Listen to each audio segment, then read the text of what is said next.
Colt Swan. Here. Christopher Eaglebear. Here. Todd Bearshield. Oh. Sebastian Wright. Here. Stanley Woodneck Jr. Oh. Michelle Bear. Here. Royal Yellowhawk. Robert Radlingly. Oh. Charles DeBray. William Marshall. Here. Wayne Frederick. Emily Boyd Valandra. Elvin Baird Hills. Sherry Wright Plaint. Tammy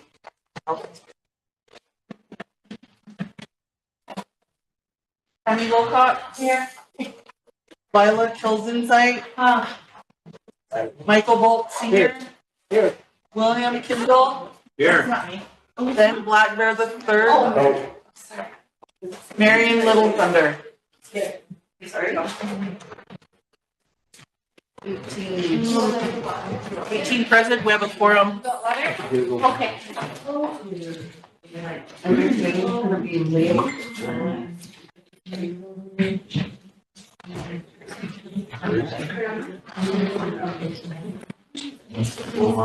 Royal.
Chapik the collector, you correct that here.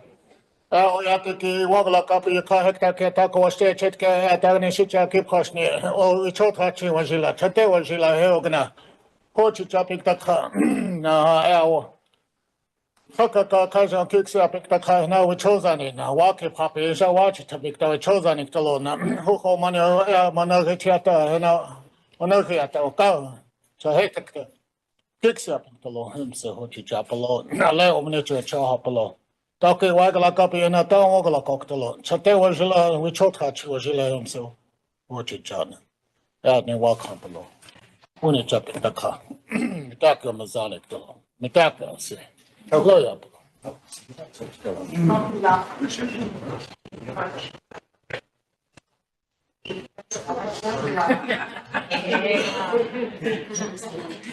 Charles is excused today, and I think Wayne will be late.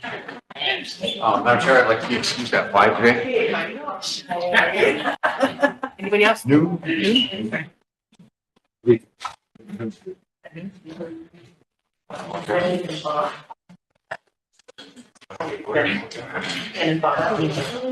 Marion. Aye. Any others? 5 o'clock when I get paid.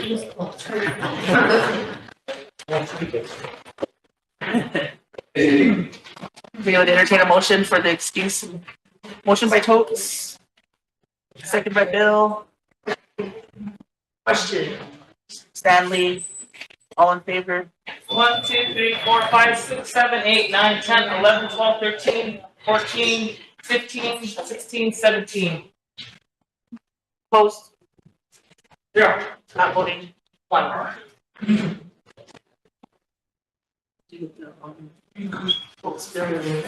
Yep.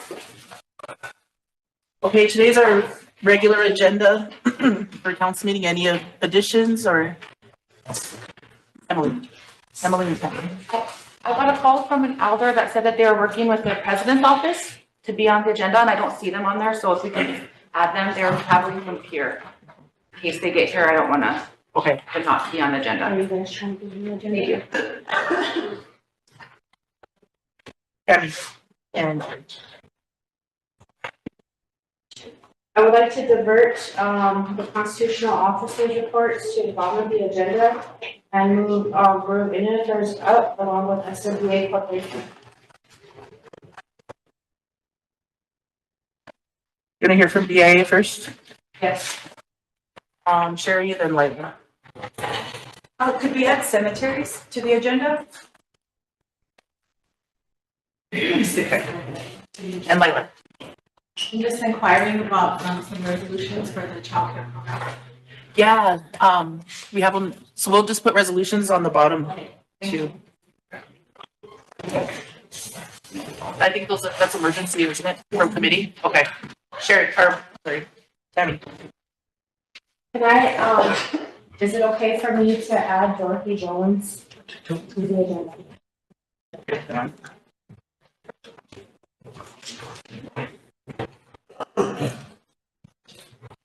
I said your name right. There was a motion made yesterday regarding the directors and their budgets. And since there was 2 different dates given, we have an email asking which date that they need to follow. So if somebody can reply to it and send out. I can reply because the letter that President Woodenknife sent out set her own dates and the stuff that she wanted on the 7th. And then she was gonna have the meeting on the 21st, the directors meeting, but we just particularly wanted their budgets with that to show us what that 30% cut would be. Okay, So so that- somebody reply and let her know, because Yeah. it seems like a lot of emails go unreplied and Okay. let them know. Thank you.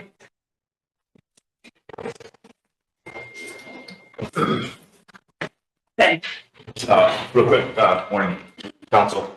I know we have 2 straight lighting walkways up. I'm not sure if we can get to that. Also, the community chair to come in also, so I think if she gets here, we'll get to that. But I know I'm gonna leave at noon, so if we get to it this afternoon, then she's still here. That's it. Okay. Any others? We have a motion to approve the agenda. By Tammy. One more addition, if we can get to it, the cannabis commission. Cannabis. Motion by Tammy. Or second by Totes. Question. Ben. All in favor? 1, 2, 3, 4, 5, 6, 7, 8, 9, 10, 11, 12, 13, 14, 15, 16, 17, 18. Opposed? 0. Not voting? 0. Pass. Ray.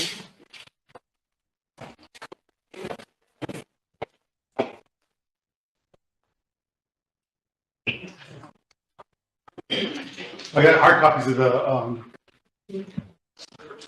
the BIA report. If anybody needs-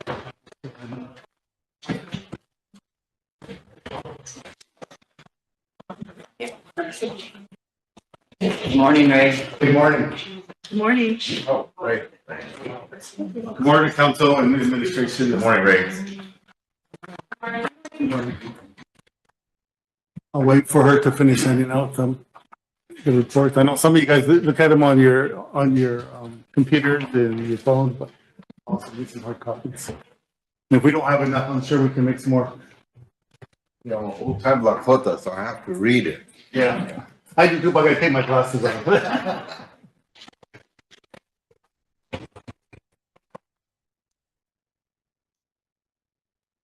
One more. Or see. Get to read now. Okay. Almost had enough. Okay. All right. Yeah, it seems like it's been a while since I've been up here. Second, Ray. Tammy. Oh, Ray, real quick. Sure. Good morning. Morning. We have made a motion to send the chief of police applications over to the BIA to ensure that the applications, I guess, meet the minimum qualifications for that position. Have you guys, worked with our personnel department to? Actually, those should go to OJS. So yeah, I think they did send them up to OJS and I know I wrote a letter on there it. was some correspondence I'm gonna back and send that up. I can forth. follow up on that. Okay. So, law enforcement is not under the direct authority of the regional director and BIA, so Okay. it's OJS. They need to send their, Okay. anything with law enforcement to OJS. Okay. All right. Yeah, Shelley Bean sent the email requesting a letter be sent from president and it was to some agent, but I haven't. Yeah. And it's the only thing that a BIA does for law enforcement is the 638 process. Or does contracts, monitor the contract. Other than that, it's all ODS at regional. All right. Thank you. Yep.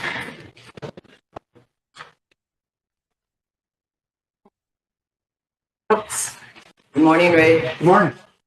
So immediately, when all this came down, some of you were terminated. And how many are still,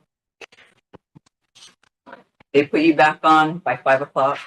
And how many more do you still have terminated? Are they gonna be stayed terminated? Are they gonna be able to receive their jobs back? I'm not gonna go to specifics because it has to deal with HR. Okay. But as far as they'll stay terminated, just, it didn't come from, it come from Right, yeah. administration. There's appeal rights that they can follow and I encourage them to follow the appeal rights, but Thank you. other than that, I can't go into any details about. Okay. But I can get you guys a number to call to inquire any of, what's going on with this. Thank you. Can you let us know how many employees took the offer The offer, through the whole region? Not just, I don't know the number for the, I know there's some, but here at Rosebud, there's 0. okay. Nobody took the deferred resignation. I mean, I know there was talk of a few employees, but they decided not to do it. I was trying thinking that, with that hiring freeze, if a lot of them took it, they would be short staffed. Yeah, and we're short staffed anyways. Yeah. Any other questions? Chris? Yeah, good morning.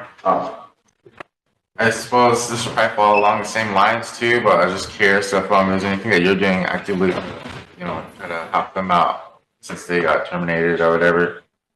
If there's anything you can do to help them out, like with back pay or anything else like that, things you're looking I to. set that up to the chain and it's my response, but like I said, they just follow the appeal rights but that's all I can say right now. Michelle? Good morning, Ray. Good morning. Thanks for being here. I just had a question because it came up in judiciary several times, and I did send an email to you, but I don't think you really understood what I was requesting. Email training. Yeah. So apparently the JDC has access to Maximo. They haven't been trained on it. St. Francis Indian School has Maximo. They haven't been trained on it. But for some reason, Adult Corrections has not been given the authority to use Maximo, nor have they been offered training. So I'm just wondering if that's something you can check into. Sure. We actually, they can take the training. We actually sent them the training announcement where they can The sign. ones that already have access to it, like St. Francis. Everybody can send it to adult, correct? Well, Adult according corrections. to Adult Corrections, when she requested it, she was denied access to it. I don't really know the procedures and how you guys do that, but we were informed that she was not given approval to access. Okay, I'll check on that. Okay, that way I can give an update to them as well.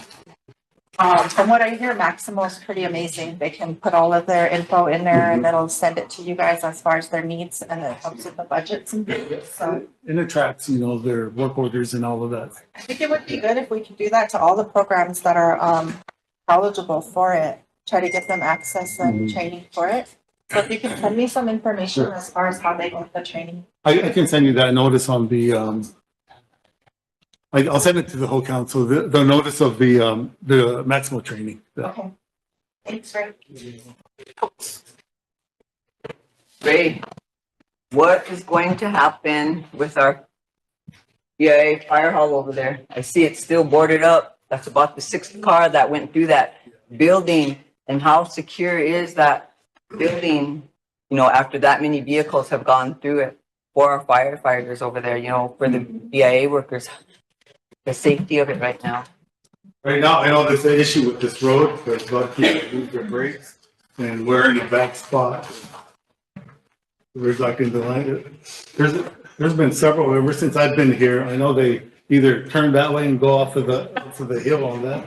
Or either, I hear they even ended up in a tree at one point, but, as far as the building, our regional facility, program is currently working on getting a structure engineer down to make sure that's a safe building, you know, and then obtaining money to fix it, to remedy it. That doesn't fix the situation on this hill when the dangerous part of the location of the fire.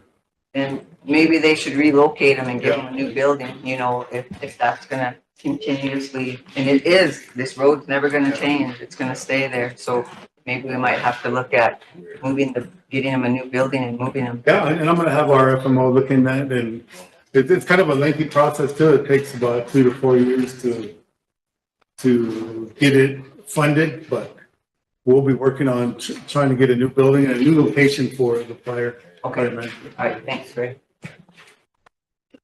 We probably also want to work with the tribe to make sure the location is okay with council and everybody else. Alvin, The only question I have for you is, you have 2 houses out there located in Ring Center in front of the adult correctional.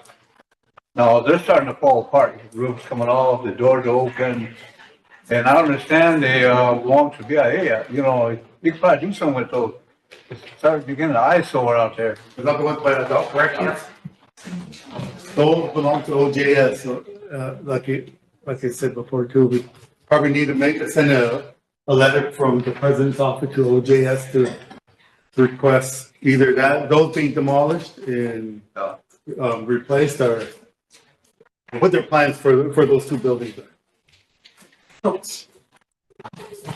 Madam Chair, can you follow up on that? Because that request was, for that to be sent a while back, because Melissa's really worried about that up which 2 there. buildings were they? There's 2 buildings in front of adult corrections that have just been sitting there, those double wides, they're just blowing apart and all of that is falling over into the new housing area up there. And what if a big windstorm comes and a car is going by and, you know, something happens there? But it should be a priority to get those 2 buildings removed. Thanks. And OJS will have to be notified to remove them. Their OJS's property, and they'll work, once they decide what they want to do with it, they'll work with the PIA facilities to do Okay, I'll reach out to you. environmental and all of that. Of the contact name on that. And Good morning, Ray. Good morning. I guess the question I just have is that, you know, OJS, I mean, I guess when we think of BIA, we just want to, you know, go to you right off the bat. Yeah. So, but I would like to get that more, I guess, more better communication, better understanding from not only you, but, you know, the administration too. So that way we have an understanding of what's going on. Because, as it is right now, we don't know where, you know, like the chief of police, you know, just different things like that. So, the emails were great, I think, at the time there, but, again, you still have to get some information on that though. But anyway, that's just my concern, you know, about the communication wise, because again, every time you come up, you always want to make sure, you know, well, the police department or chief of police, and of course, OJS is the one that we have to contact, but I don't see a go-to. So I'm kind of concerned about that. But anyway, that's just my. Yeah, I think administration has a contractors and they need to. A direct line, sometimes, just so we can clear that up, so that way we know who to talk to, so we can get it done. But anyway, thank you. Michelle, That's what I was gonna ask, because there was a motion done in judiciary to ask that OJS come and do a monthly report so we can ask questions of law enforcement, but, it was sent on to administration and then nothing was done, so I don't know if that's something you can do as well, or if does it have to be done by the administration? Usually the administration, kind of like the line authority, the administration to either the regional director or OJS Okay, contactors. okay. Is that something, you know, if they normally would do? what was it that judiciary asked them to do? Request, OJS to come and do reports for council as well, so questions can be asked. Like monthly reports? Yeah. Somebody from OJS. Okay. There is a motion next to that there somewhere. Okay. All right, thank you. Would that come up, just to back off that, would it be more beneficial also for you as a superintendent to actually get that, a letter to them to say that they're requesting that? That's okay, that's fine. He's trying to push it off on the administration, but I mean. But you you as a know, all the superintendent- requests need to come from the administration. Yeah, they do. Let me know, but for you too. Like also. you can CC me and, you know, just so I know it. Okay, And they usually do anyway. okay. They CC me on all the. Yeah, you're pushing back off on the administration, but the administration probably could do it, but it'd be more beneficial from the superintendent, because I mean, you're actually EIA too also, so if it comes from you also to say, hey, I'm down here, and you know, they're requesting you guys down here, I mean, that'd be beneficial and helpful, I guess, or supportive.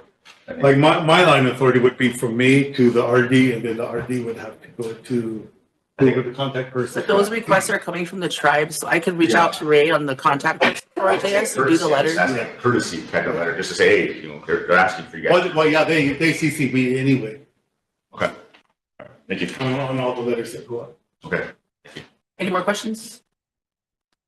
To your report, Ray. Okay. I'm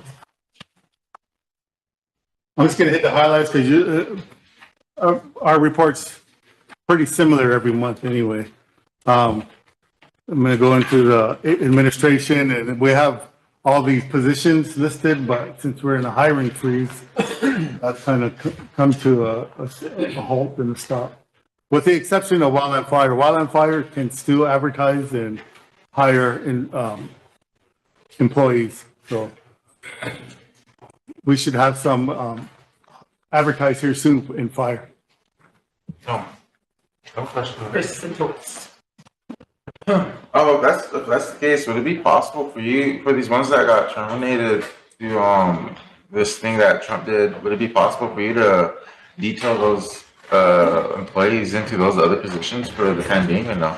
I can't detail them in there. They can apply, go through the same process as everybody else, apply for the position and get on the cert and hopefully get hired, make the selection. Yeah, they still have to go through the same process as everybody else. But then there's a freeze. Well, on the others, fire is exempt. Oh, okay. Oh, good. That's good to know. From the last word I heard, that changes. David. Speaking of fires, Ray, when our volunteer firefighters go out, does BIA pay them anything? They have fire protection agreements in place for us, but, yeah, they do. Yes, I'll say yes. All right, thank you.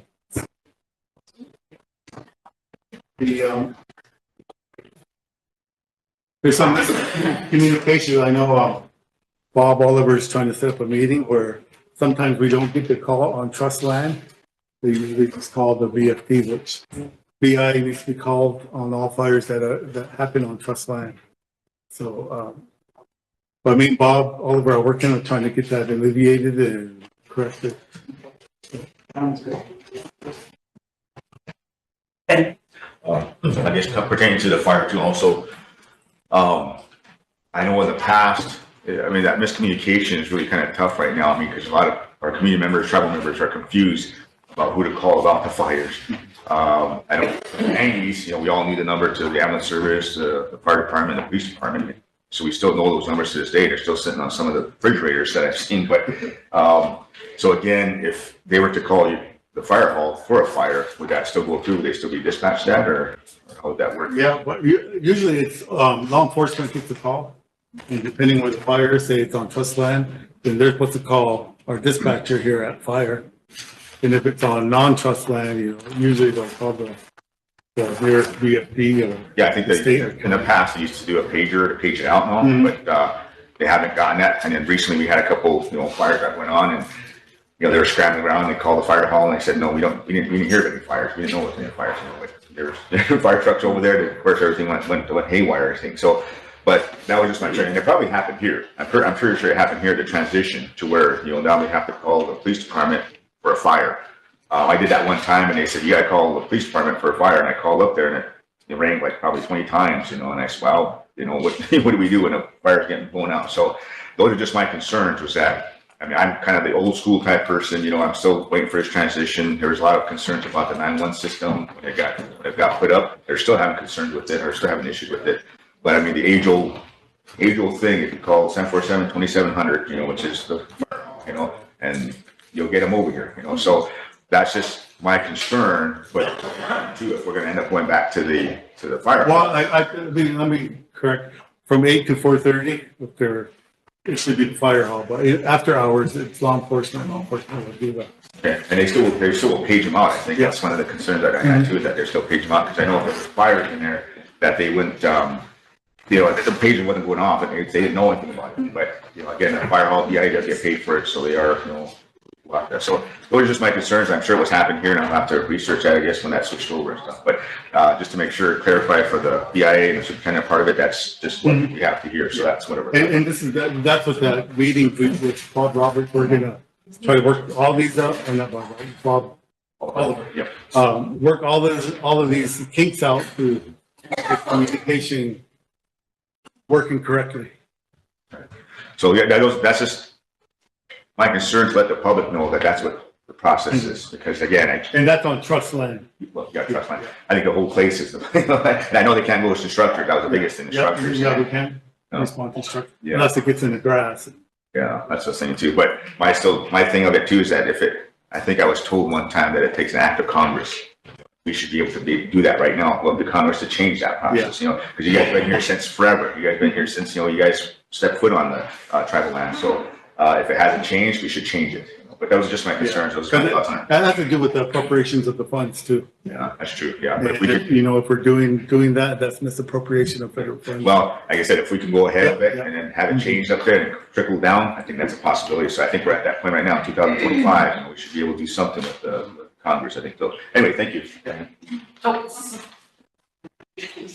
Ben made me just think of something because he was talking about phone numbers here and not being able to contact people. Lawrence Ian is working on something, maybe he has it done, but a communication page with all the phone numbers on for it to go out to the people, because we still have people, we still have people asking for phone numbers, how to get a hold of this person or that person. Why can't the tribe just have one communication page with phone numbers on it to send out to the public and to send out to people? Because we do really well here. Secretary's office has all our phone numbers on there, everybody that's on each committee, but we're talking about all the other programs, and that's just a suggestion I Fire wanted. does have a Facebook too, and has all their contact information. And then, some people don't have Facebook, some people don't use computers, some people don't even look at the newspaper, so it would just be nice to have these things for I agree, yeah. everybody, for all. And we can provide that, As a whole. those numbers also too. All right, okay, thank you. Maybe once, our business office does our program directory, I can visit with Rose and see if she can maybe get one. Okay. Start working on one for those. Just for the public though, as is, if there's an emergency, you call 911. You don't have to have a phone tree. We know that, but he just said something. He said sometimes they don't answer and our people panic. So we need to have all options for them available. Even if we have a worker that wants to go somewhere, a young mother. If we're not talking about an emergency here, I'm talking about everything, Wayne, even. No, I get it. The phone numbers, you Yeah. can put them out But there. sometimes at 911, they don't. Sometimes 911, they don't answer because they're so busy though. They're so busy. Sometimes they get back-to-back calls. So things like what Ray was just saying, we'll put those phone numbers out there. So things like that would be good for the people, because we work for the people. We need to meet the people's needs. Thank you. Sherry, Were you done? were you done? I'm sorry. You have to stand or we don't know if you're done or not. Just kidding. I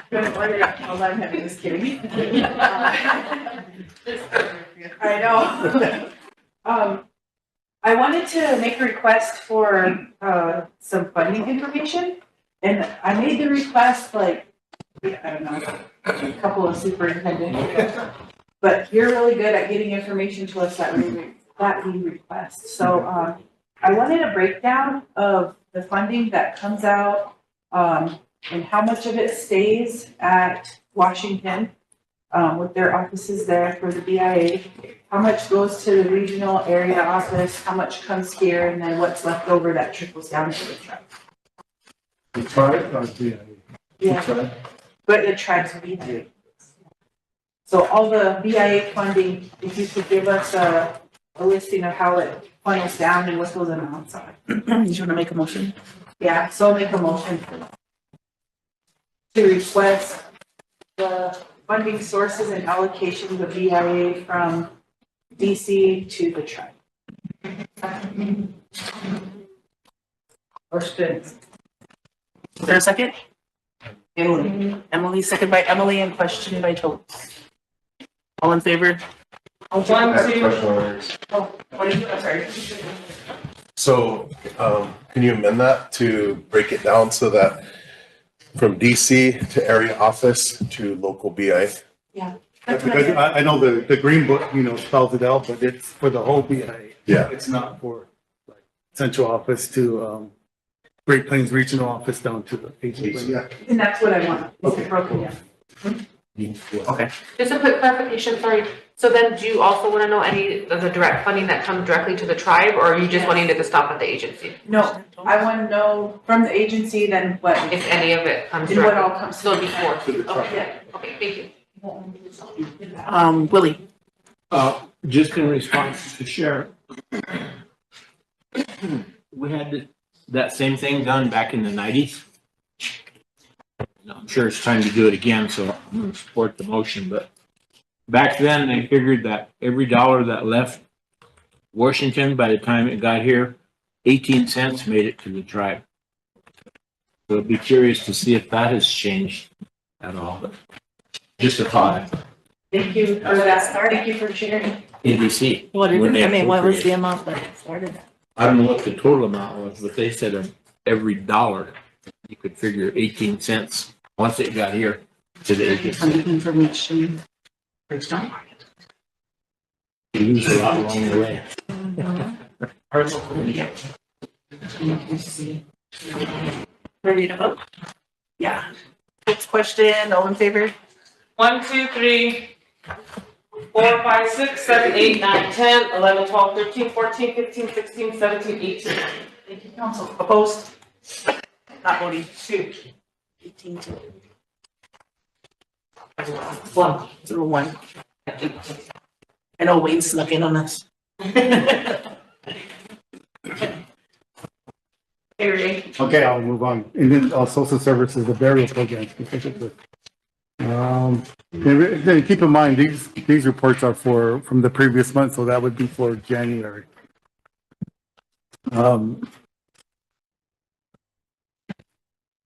There were 18 burial assistance applications taken and 13 were approved for the month of January. 4 were denied of being over income and 1 was denied due to having other resources.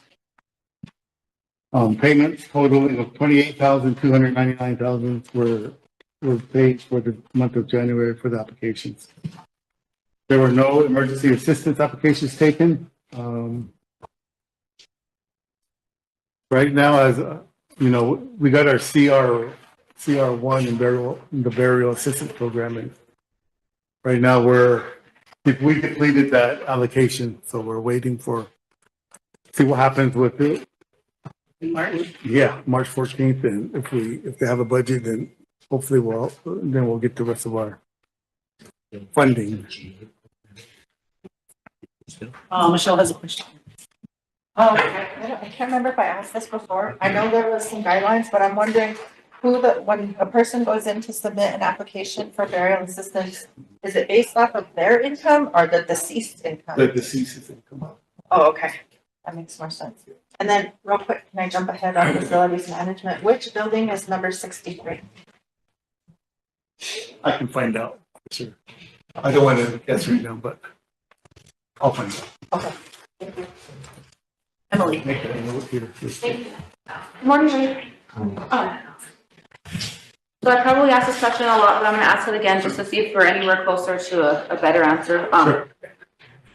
So why are funds that we get through BIA, through our trust responsibility, limited based on income? Our trust responsibility, I don't understand how our people, that we gave up land, gave up all of this stuff for all of these things, why that is now being based on income. Why do we have to be a poor Indian in order to receive our trust responsibility that's owed to us? I know they go by the, what was that guy? I know I sent that as far as the burial system, the burial application process, the poverty guidelines is what it is. So I'm not sure why they use that. I can ask our social service program and If say. you could, just so we know that process, so we could change that process, because I really don't feel that our people should have to be remaining poor Indians in order to get access to the funds that are for our trust responsibility owed to them. Thank you. Mike? I think in the, answer to Emily's question, that's a policy decision that someone up there makes. They don't consider you a trust responsibility. Basically. Yeah, I just wanted to better understand that process so that hopefully we could change it, because I just. Yeah, sure. Yeah, thank you. Way to get around that is, compacting. And then we get to have our own And guidelines. then you make your own policy. Yeah. Thank you. Ray, what's the allocation for, the 12-month allocation for burial assistance? Burial is,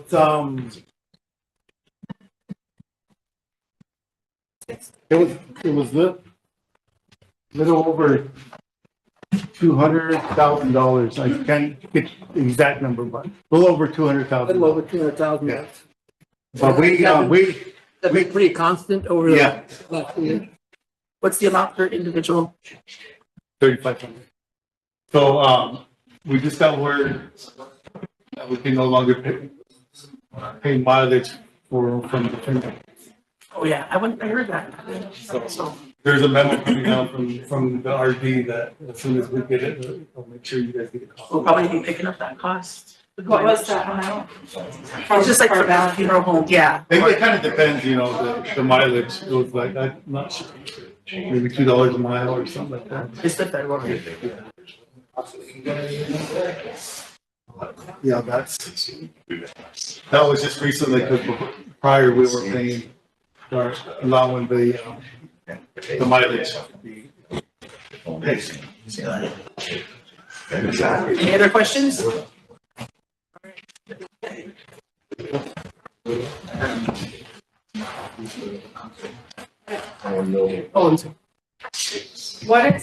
What are emergency assistance applications?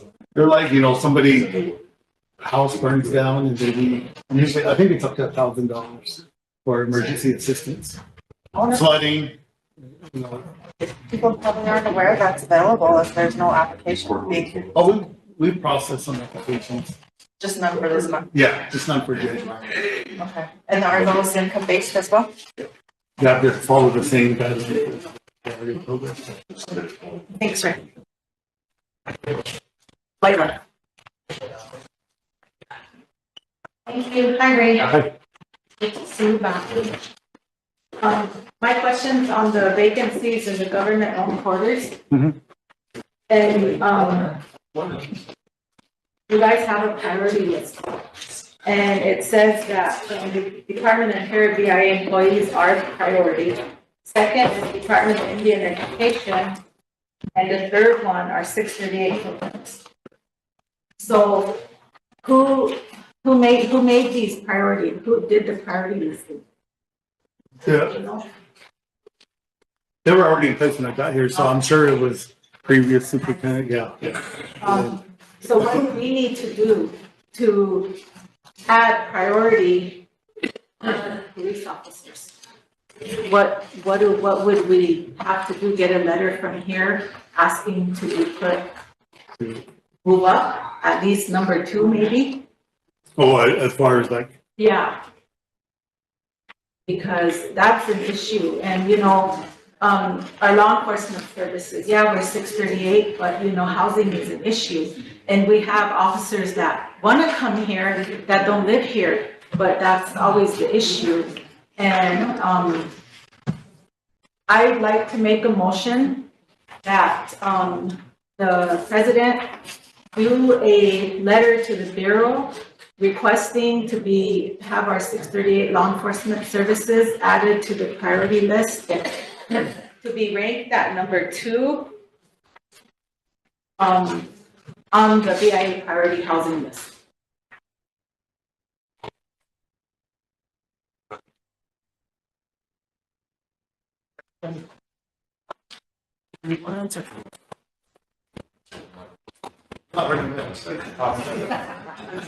Yeah, now, write a letter.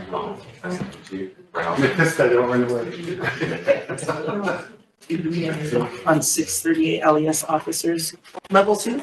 Yeah. Okay. But, you know, on that too, I can say law enforcement has probably about half of the houses available already. Probably one house. Housing one. Okay. Second, we have it. Motion that the president write a letter to BIA on the 638 LES officers added to BIA priority, or 638 officers that are level 2 be added to the BIA priority housing list. Yeah, on the list, number 2. Yeah, to be number 2 on the priority.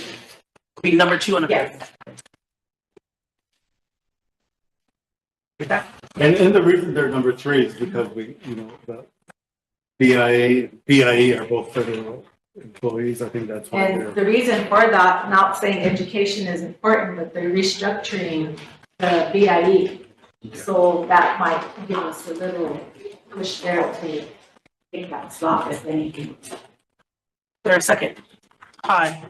Question by Chris. Oh, Chris second. Chris, second. Question. Really? All in favor? 1, 2, 3, 4, 5, 6, 7, 8, 9, 10, 11, 12, 13, 14, 15, 16, 17. Opposed? 0. Voting 2. Motion passed. Secondly, I think you told us before, but I don't remember. We have this house at the end here. Has that been turned over to the tribe? not as far as I know, but I know we still need to do the environmental on that What house do we too. need to do to expedite that? You know? Or is that? We submit those projects into the system, but it kind of depends if it gets funded or not, so we're just waiting for it to get funded. Yeah, because we have that, and there's also the one just right down the road here. Those 2 are occupied, but there's still one open there. So, you know, but it is really, it's tough for us, and we're doing our part too. We're not just depending all on the Bureau for Housing, because we're doing our stuff too as well to help ourselves. But that would just, you know, be a little bit better if we can do that. But, and plus, you know, the issues that happen, especially in the summertime, you know, it's getting warm out, so things are gonna happen, so.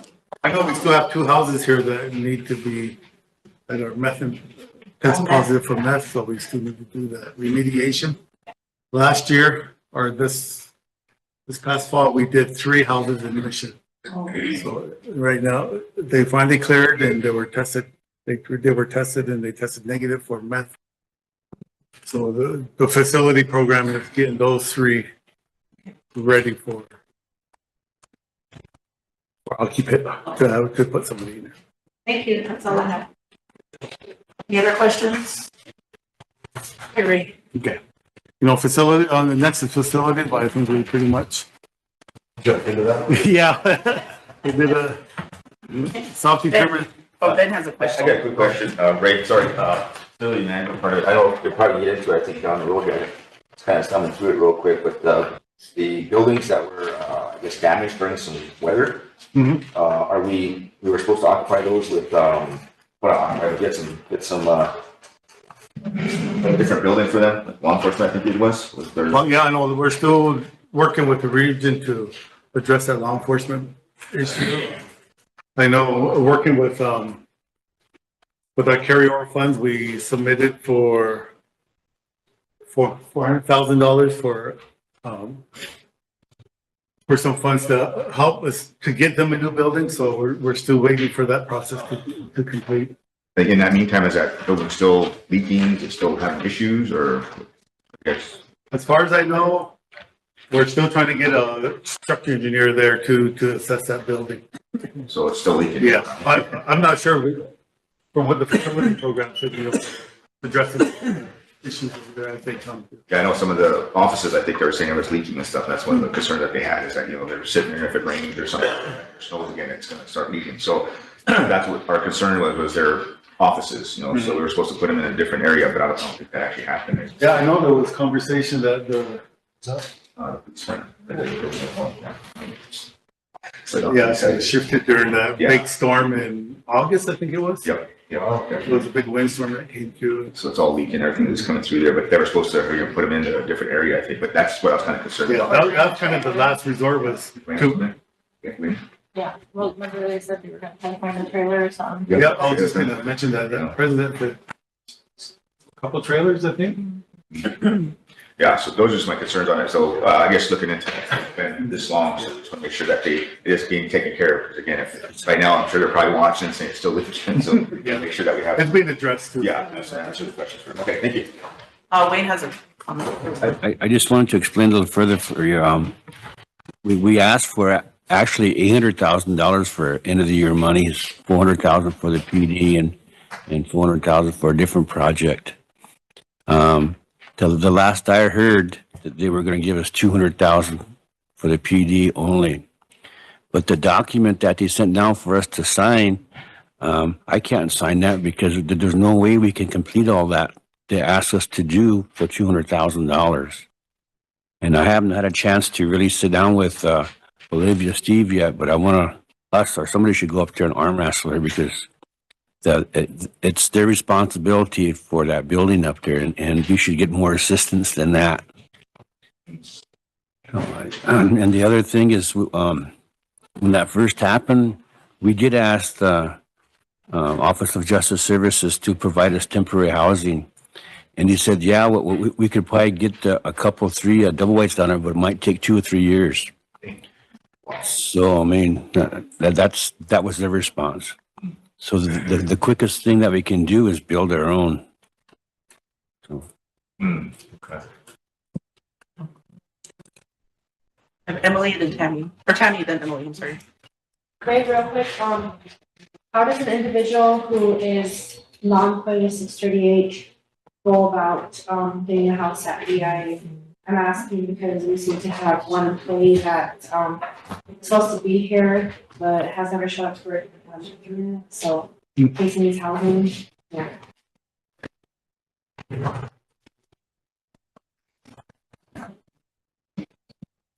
I know there was an agreement with the previous president about the one of your employees. That was part of the his package that he was gonna try to get that position filled. We haven't, we agreed to have a house for that individual, but we haven't really heard anything. I know somebody called. That was the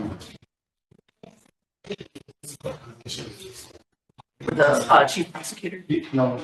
AG. Yeah, the AG, Attorney General, and somebody called us and we sent them an application and we never heard back from that individual as far as filling the application and sending it back to us.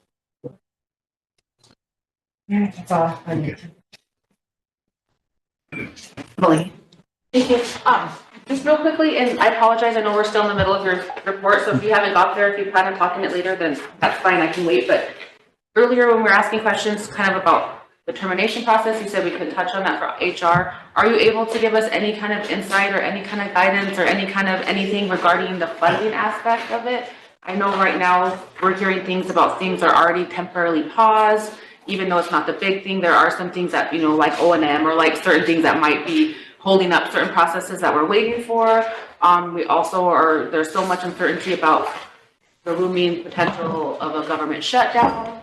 Will we have access to funds? Will we have access to systems? Will we have access to the agency? Mm-hmm. Can you give us any guidance on that? Do you know any more than we do? No, we don't know any more than we, because we don't get it until we get it from the regional office, and they don't have any information too, so it's kind of like we get it when they get it, and we haven't received anything lately on any of but O&M has been cleared. I think they're gonna be, our self-determination is gonna be, awarding those funds here. If they didn't do it, it's in the process right now. Okay, thank you. Tammy, You have some messages that need to be abated. Have you talked with, SWA National Mold? Maybe we can help you on that. Can you get it done with the process? I know they've talked to them in the past, and I think there were some issues that happened, but I won't, Yeah. go into it. And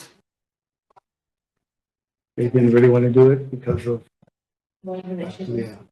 Maybe, see if it's possible. Sure, yeah. I'll have our facility program reach out to SWA. any other questions? Line Ray. Okay.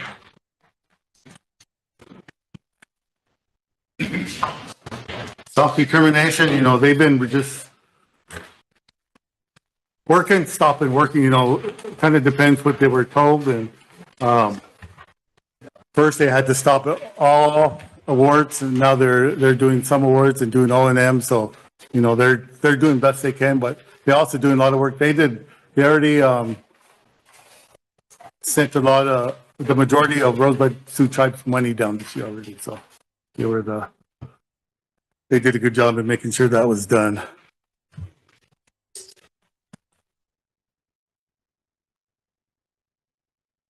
And fire, I know we talked a lot about fire already, but there's an issue that I want to address. And MLA and Wayne's aware of what's about the burn ban. So I would like to request the council to lift that burn ban so they could go out and do some of their field work, such as burning piles and doing some prescribed burning. Specifically for Fire, for BIA and fire. I just was going to clarify that. I think that the discussion that happened at committee was very mindful that we're still very dry, conditions are not good for open burning right now. But the discussion was if there are some conditions, here a day here and there, where they've already prepared some of these flash piles or burn piles or things that they could tidy up because conditions may be right for a day or two. So if we are going to lift anything, it would be conditional to only the staff At fire. Yeah. Yeah, we have to be within the prescription anyway, so, the weather, the fields, and, they all have to be within a certain level for us, because we do have piles, we do have one prescribed burn plan that we want to burn up in Corn Creek. Specifications for, or limitations of, I guess, BIA fire. Motion to lift the burn ban for BIA fire, BIA fire, just BIA fire. for only BIA fire, okay. For the training purposes? For field or? For fuel reduction work and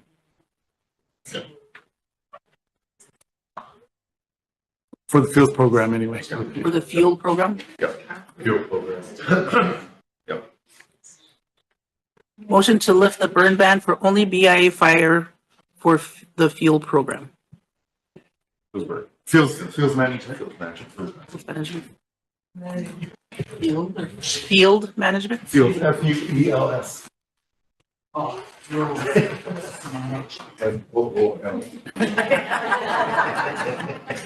Did I get it right? Seconded by Todd. Question by Mike had his hand up. All in favor? 1, 2, 3, 4, 5, 6, 7, 8, 9, 10, 11, 12, 13, 14, 15, 16, 17, 18. Opposed? 0. Not voting? 1. Motion carried.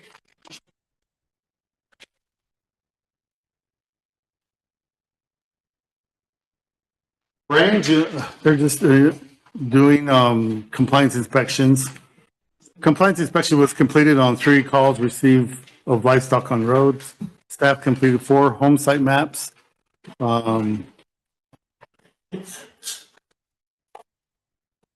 Two right-of-way maps for realty, completed two maps for RST, SRD program, and 56 maps for the HIT program. They were really hitting it hard during the month of January for the HIT program. Yeah. How's that program coming with the president's office? Is there any timelines on it, or I know that we hired? Yeah, I know Andre for the housing manager for the region has had several calls with the staff there. Okay. See, there's some stuff that, they do it now, so when the weather's ready, nice and construction can start, they'll be ready to go. Okay, good. Yeah, he's working with president staff. I get a lot of questions on when they're gonna start repairing or approving. And if they do what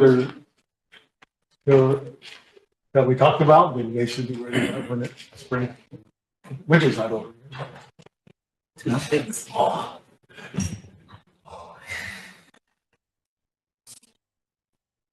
And we are planning to talking about the home site maps. We lost one employee that was doing the maps, so we're down to one employee. It's going to be a big burden on that employee. So we're going to schedule a meeting with Solo and TLE to try to come up with a plan to help with that part of the home site maps. It needs to be done. I got a question. Michelle? So on those home site maps, I know I talked to you about it before. You said send an email and I never did. But for some reason, the description on our personal property seems to be off. Mm-hmm. So originally, like our line was moved from where it originally was. So when whoever came from the BIA came down to do their little survey, it moved it quite a bit. So I don't know how their surveys work with the shift in the access and all of that after using satellites. So I don't know if that's something taken into consideration because it would move our home site from where it currently is further north. So it's what it did to the person next to us. They moved us over. So I don't know if that's something that needs to be looked into as well. We use aerial photos on those home site maps. It changed the whole description for our property anyway. Only other thing to do is probably get somebody to come and survey it. Well, they did. They came down and did those surveys, but it changed the whole line from where it really was like 20 some years ago, and it jumped quite a bit.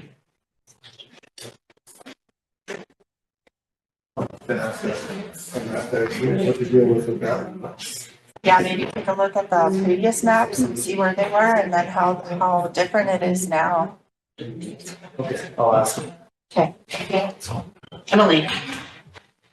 I was just gonna add a little bit of, context to it. A lot of our home site maps originally and even still now our descriptions are based off of really old technology, like when they came over here with like literal chains and measuring things. And then now that we have GPS units and satellites and things that can give us real time, a little bit more accuracy for data, that's where we see those discrepancies. So what's happening is you might be able to show that that's off, but unless the BIA is able to do like a full-on cadastral survey or something to literally change those lines, we're kind of stuck with either their old technology or we have to develop something new. So I just wanted to provide a little bit of context to what's going on there. But hopefully, with some of the changes that are going on with TLE and updating our GIS and things like that, we'll be able to move towards that more accurate. Sherry. Thank you. Yana. How are the meetings going between TLE and Solo and BIA to streamline the home site lease process? It started off good at first, but then, it kind of got away from that streamline. We were talking about other issues like home sites and cattle and stuff like that, and leases. And so next meetings, I'll start streamlining and well, actually, when I bring them all in for one meeting, I'll bring that stuff to them and keep back on track on streamlining that whole process. That sounds good. You'll start the quarterly meetings or whatever you. Well, we haven't bi-weekly. Every 2 weeks. Okay, that would be good. And, council should really consider, consolidating some of that work and really turning the land office into more of a compliance office and give them some authority to issue citations. And I don't know, just kind of, I feel like we have so many duplication and when it comes to services, and when people go to get a home site, it's just this big runaround, and it ends up being that they end up having to go all 3 places anyways, regardless of what land it is. So I think putting that under one roof is going to be beneficial for our tribal members and for us to really monitor our land as well. So I think that's something to consider. I know in the past, when I was on the Judiciary Committee, we were in the process and there is a draft of the commission ordinance, and we had suggestions from the solo director on what types of changes to make to create a Class C commission for compliance officers on the reservation. So that's something that I think should be picked back up and looked into. And I have that in my email and draft form if you need it. Michelle, I know you're the chair. Thank you. Thank you. Like on the same lines for fire. We need to, right now it's just a slap on the hand when somebody, an arson. Need to amend it. Yeah, we need to have more teeth into somebody starting wildfires. And I know our prevention program did have some recommendations. Maybe I'll have them send that over to me, and then I'll send more stiffer penalties on people who are starting wildfires. I'm fine with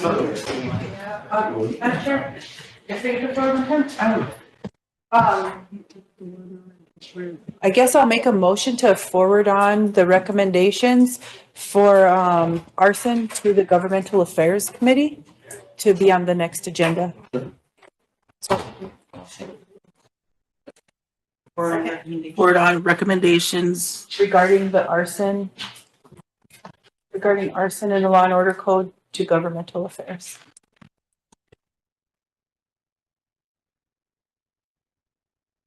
seconded by Michelle. Question, votes. All in favor? 1, 2, 3, 4, 5, 6, 7, 8, 9, 10, 11, 12, 13, 14, 15, 16, 17. Opposed? 0. Not voting. 2. Motion carried. Yeah, good stuff. Oh, you're actually, you're not. No, I wanted to just make a quick comment on that. I thought it was a federal offense for an arson. Did it change, or is it still? It is, yeah, it is, but there's also a code for law enforcement here that needs to be strengthened. Yeah, we have it in our own law and order code, but it's not too, it's kind of vague.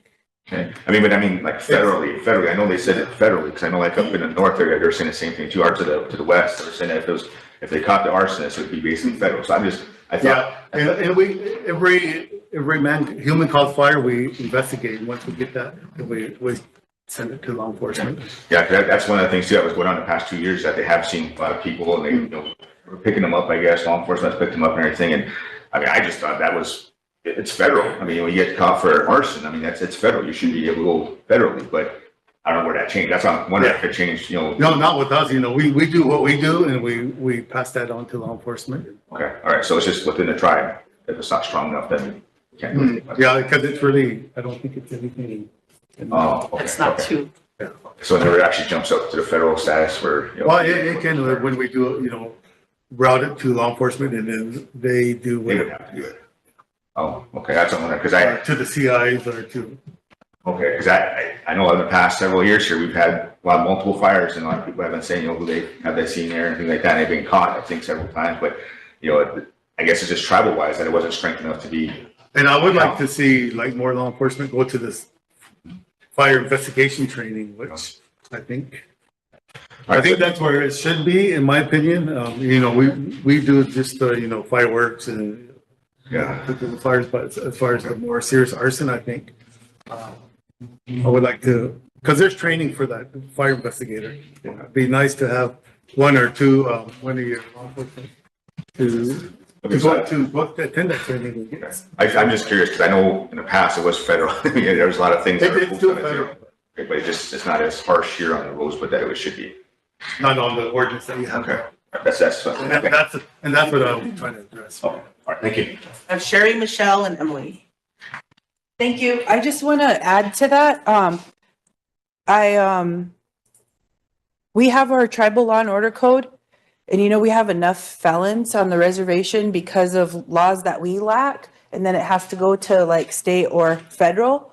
And it's in the law and order code, it's just a lower class crime. So the more we strengthen our laws and we can hold people in our own jail, the less felons we'll have. And we could work with our own people and take them through our own court systems. And I think it's important that we really focus on a lot of these laws and a lot of these trainings, because we could prevent a lot of people from having that felony charge on their record, because there's a lot of people who can't vote. And look how the election turned out for us this year. There's a lot of people who can't hunt, and that's supposed to be a treaty right. They can't, you know, they have to bow hunt.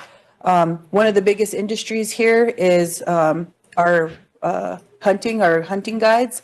They can't really participate. They can participate in that, but they can't carry a rifle. So I think when it comes to a lot of our laws, we really need to enforce our own here locally with our police department and encourage our officers to go with our laws instead of really trying to push people federal. So although it is a federal, could be a push to a federal crime, I think that it's important that we just keep it with the keep it tribal, so we can take care of our own people and have our own stipulations when it comes to the outcomes and judgments. But thank you. Michelle and Emily. Jumping subjects. Looking at the award modifications, I just had a couple of questions. So on there was one in there for enrollment, and it said one-time funding for community outreach. What does that mean? Like, what kind of community outreach? It's not supposed to, is it not set aside to be used for IDs and stuff? What's community outreach? When this carryover came, you know, regional carryover, when it came out, and a letter was sent to the president, and they submitted a request for one-time funding from that carryover money. So this is all one-time funding? So it's 100,000, I believe. Yeah. And yeah, that was the one-time funding for the request that they submitted to us, and we sent to the region, and it was funded. Okay. So it was one-time funding. Did they get it? Yeah. Yeah, they all got their funding. Yeah. And then there was another one in there for Spotted Tail Children's Homes too. Yeah, and that was the same process where they got the funding, and they should have it by now, or in the process. But yeah, that same thing, one-time funding, just to be used the way that they requested it to be used. Yeah. I think we did a resolution on. Yeah, thank you.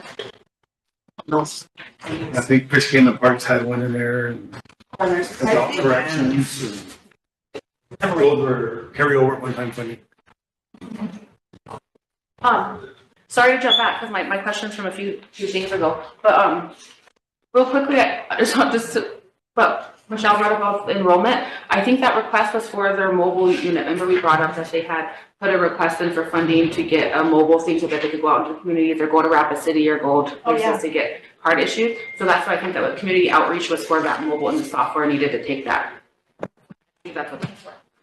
But I'm wondering, so I've had this in my notes on top of my council notes for over a year now. So I'm wondering if you have any suggestions that we could get this maybe move forward as far as home site specifically, getting that to one-stop shop. But I think that goes into land use and land planning as a whole. And so it's just, a little, how can we move that forward as far as getting Title 18 and 19 updated to where it needs to be, getting our home site ordinances so they're not conflicting with titles in 18, 19, or having that title absorb those so we don't have to even have a conflicting ordinance there. I think that ties into our land, all the things that we talked about there. So I'm just wondering, like, we could be talking about revenue generation for permitting and fees and things like that. Like, there's a lot of stuff that we talk about around this table that could really be handled by just if we put some more time and effort into that. So I'm wondering, from the meetings that you have been having with all these entities, would it be more meaningful for like me or a couple of us to join those? Should we establish like an ad hoc committee that's just a planning committee right now so that we can get these, because what I don't want is I don't want us to rush back into getting these seats filled and getting this thing, and then we're just right back to where we were over 10 years ago, where they're so conflicting, we can't even do anything, everyone's fighting, money's wasted. But there's the potential and the bones there, if we can move things around a little bit to really get enforcement done. It identifies enforcement, identifies how to pay for that. I mean, there's some good bones there if we could just get it moved around. So I'm wondering if you have any insight of if we created a planning committee, or if we created something new, or should we go to those type of meetings? And the reason why I'm saying that is because it was suggested that Land and Natural Committee do some of that, but the type of reporting and the type of structure we already have, we would have to create a whole new day just for those type of things also. So I'm just wondering, trying to see what kind of options we have. So when I first got here and started these bi-weekly meetings, we were gonna do a quarterly meeting with TLE, Solo, TIPO, SWA. We had one meeting, and I tried to schedule more meetings with the same individuals, and the only ones that were consistent was TLE and Solo. All the other entities didn't show up, but I think if we start that back up, I think that would be a good avenue for that.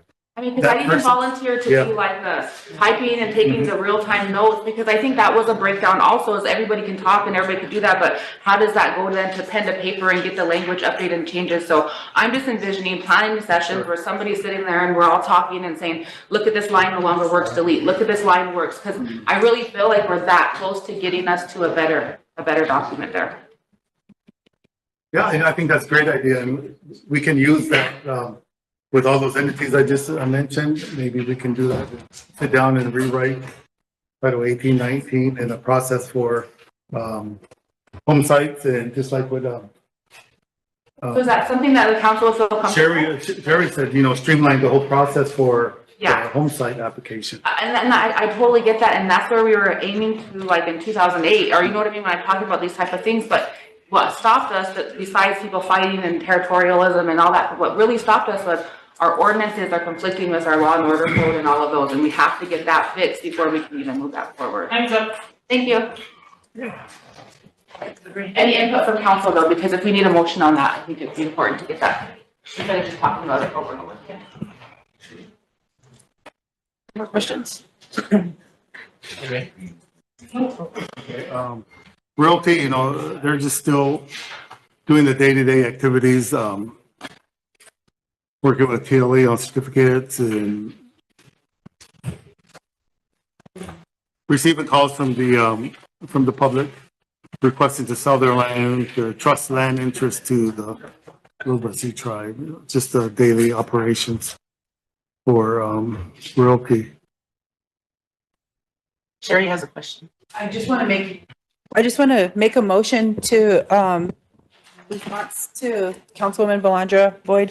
I'll make a motion to have Land and Natural Committee and Governmental Affairs Committee and the BIA Superintendent come in and have set up a special joint meeting to deal with the Title 18 and 19. To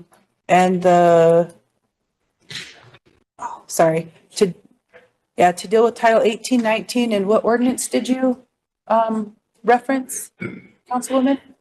There's a few of them that deal with home sites that would probably be, what is it? 80 something. I don't know what they are. So the home site ordinances. So I'll just say that as a blanket. TLE has their own, you know what I mean? Yeah, all the home site ordinances. Should we include And it would be TLE? more than one meeting, or you know what I mean? No, but that's an initial meeting, and then from there, it could be an initial planning meeting. So I'll make Maybe it like home site process, maybe to include all of them, or? Yeah, to include all the home site, ordinances that relate to the home site process. Ordinances. Okay, so you just want to focus on home sites first? No, and the title, 18 and 19. Okay, I didn't get that. To have land and natural governmental affairs, and what was the third one? BIA. And BIA. Do you think we should include TLE as well? Yeah, And solo, or, yeah, should. okay, and include TLE and solo in that motion as well? Okay. To have land and natural governmental affairs, BIA, TLE, solo, set up a special joint meeting to deal with Title 18 and 19 and home site ordinances that relate to the process. Okay. And that's just an initial meeting, right? Because there's more people that definitely have to be there at the table. At least this will start it, then you can start inviting Initial. more that need it. Seconded by Totes. Any discussion? Question by Mike. All in favor? 1, 2, 3, 4, 5, 6, 7, 8, 9, 10, 11, 12, 13, 14, 15. Opposed? 0. Opposed? 4. The chairs of those committees can come up with that. Do you have a timeline or anything? Did you have a timeline in your? No. Eventually? Sure. Did we already have some amendments to 18 and 19? I don't remember. Any other questions?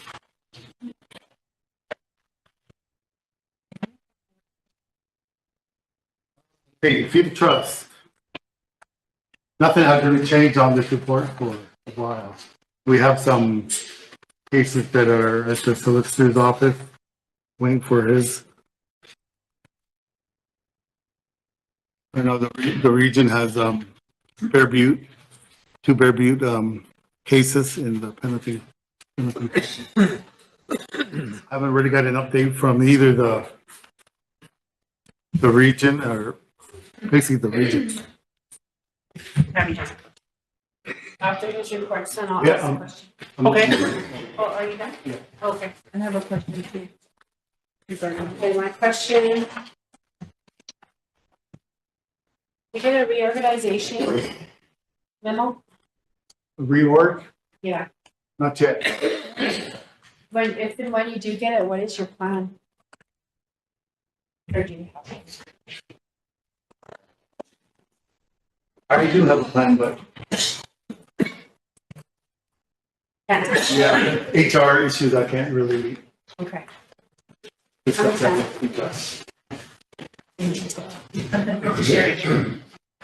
Thank you. I'm noticing that the rights of way here for, Golden West, you guys are working with Golden West on a process of establishing the rights of way. Can you get that information to us? What path? Yeah, which right of ways that they're working on? You want to make a motion? Yeah, Okay. okay.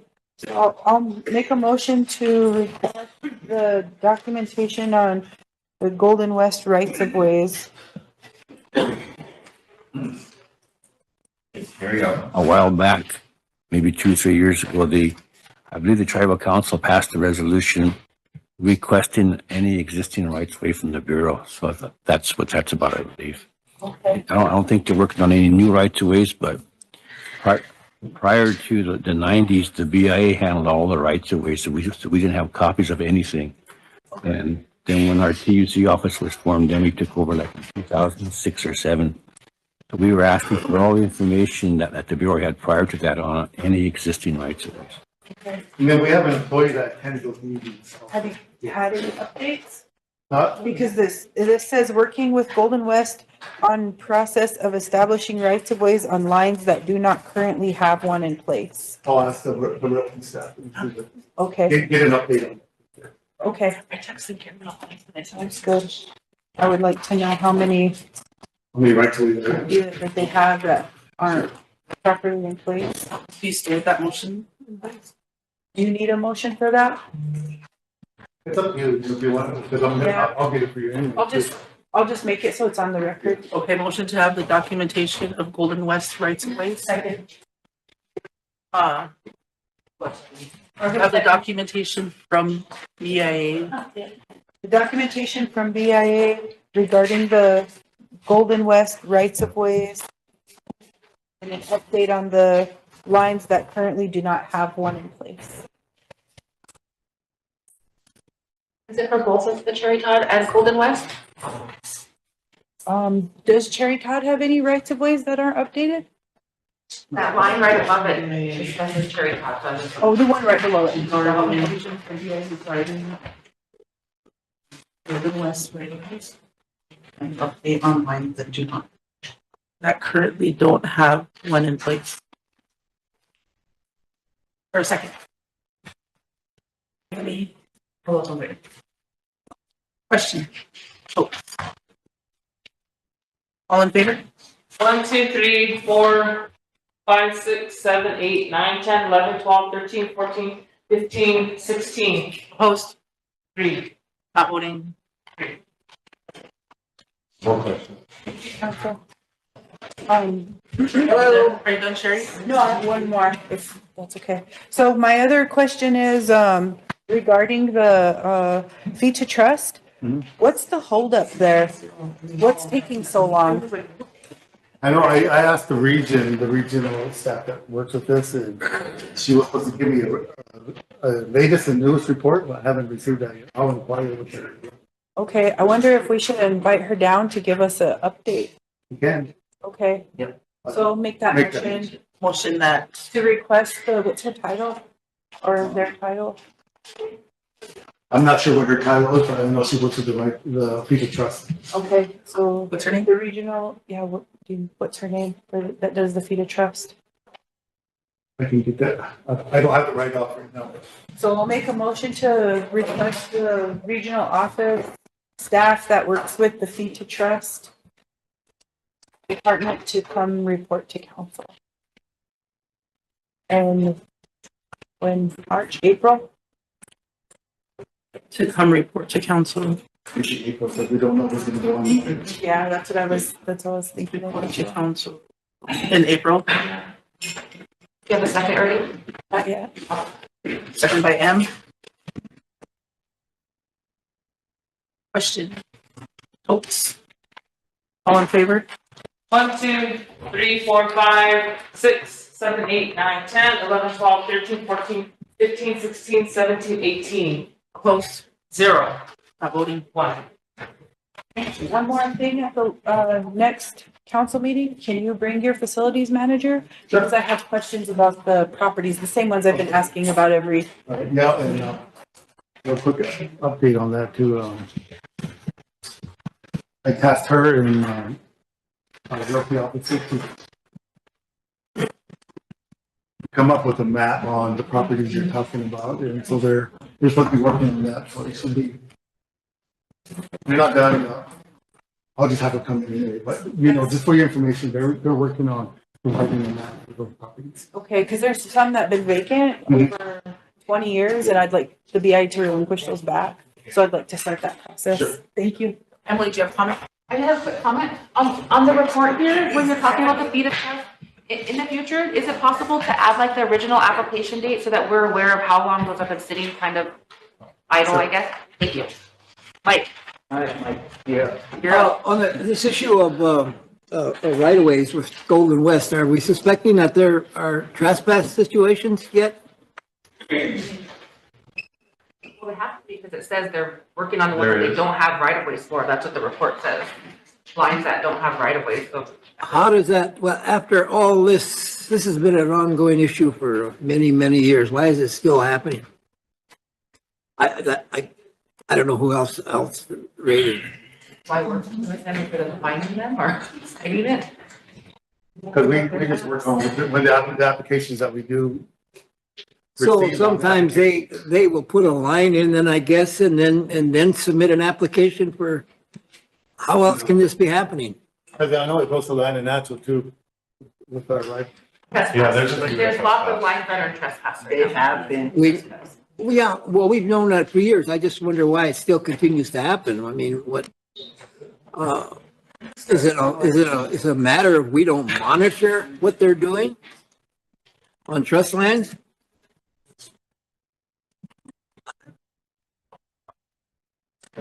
how does it become a problem to begin with, I guess, anymore in this day and age? That's what I don't understand. If in fact, you know, that's still a problem. I can ask my staff and.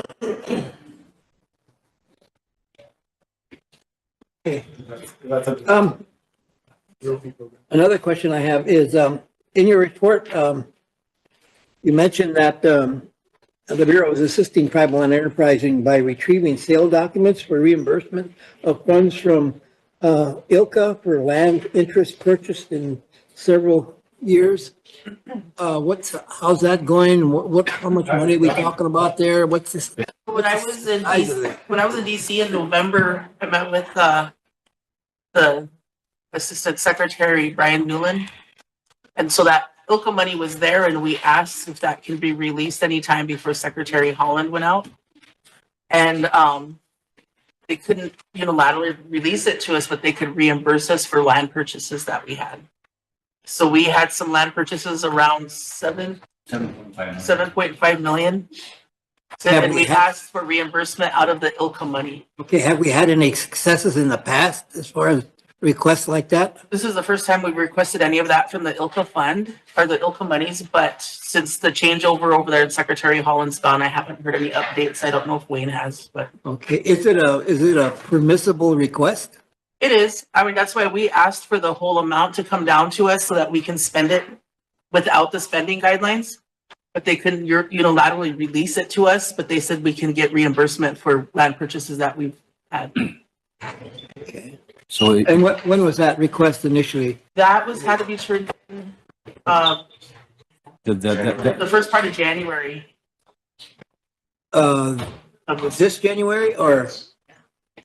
Right before the admin change. All right. Yeah, right before the admin change. We were working with TLA to get all those documents to them and. So they got everything up there, but after the changeover, we haven't heard any response, so. All right. But it was worth a try. Mike, Mr. Newland signed off on the transaction before he left, so he approved of it. But it had to go through the solicitor's office for clearing. So all that whole file was transferred over to the solicitor's office, and that's where it's at now. And I'm not sure if the lady that was in charge of it is even working there anymore. So that's probably part of the problem is there aren't any bodies there right now. Jolene has a comment on it.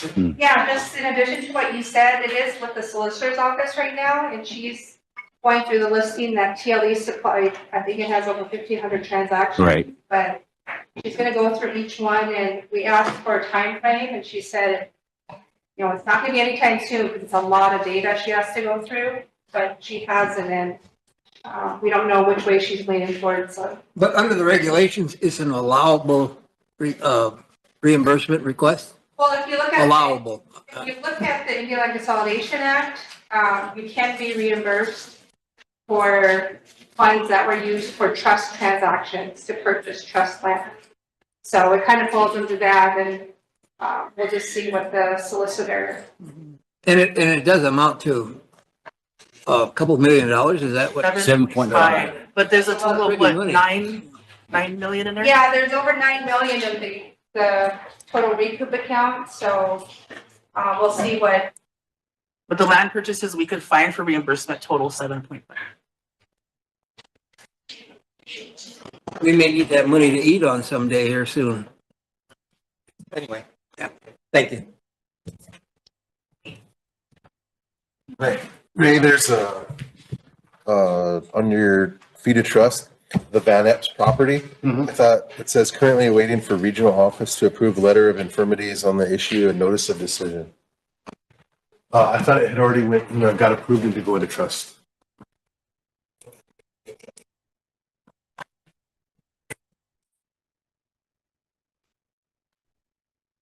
I'll find out for sure, because I know I think I showed you that. Yeah, that's what I think in the last meeting. But this is from January. The report is from January, so. Yeah, the email I showed you was in February, so. Like I said, it's January report, so it's kind of. And you're correct on that. It's. I'll look at the report if he's finished. Yeah, I'm done. Okay, motion by Emily to approve the report. The second, Wayne. Question. Chill. All in favor? 1, 2, 3, 4, 5, 6, 7, 8, 9, 10, 11, 12, 13, 14, 15, 16, 17. Opposed? 0. Not voting. 2. Motion carries. Jolene. Thank you. Thank you, Ray. Thank you, Ray. Good report. Thanks, Ray. Thanks for that. I haven't heard anything on this. Okay, cool. And I was just waiting since the June. Yeah. Thank you. If you want. Is that what's in the Scooby-Doo bag? Mystery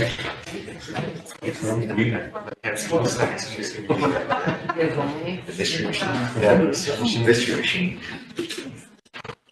And there's no hiring.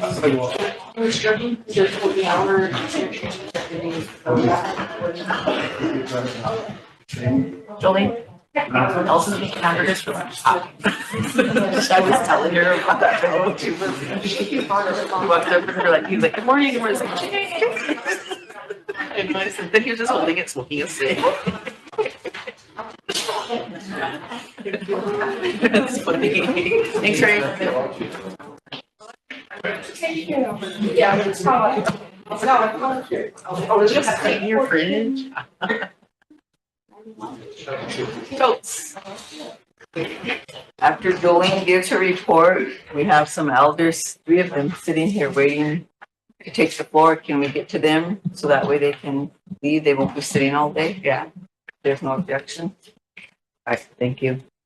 Okay, good morning, administration and council. Happy February. For BTFA, this is the February report. Just to kind of get started off, BTFA nationwide, we have about 450 approximately employees, and 36 of our employees took the early buyout resignation. And 3 SCS employees, so that totals 39. And within our Great Plains region, we've only had 2 employees that took it. So that's where we're sitting at as far as what's going on in the news and whatnot. But we still have our Will Clinic planned for March 10th and 11th, 2025. It'll be in Mission, South Dakota at the SGU Student Services Building. And we're still looking for, I know we have, as of this morning, 3 open slots left. And it is a 2-day process. So when you register or sign up, just take into consideration, you got to be there both days. But yeah, we are still looking for 3 to 5 more employees. If anyone interested, in this building or online, our phone number is 605-856-4965.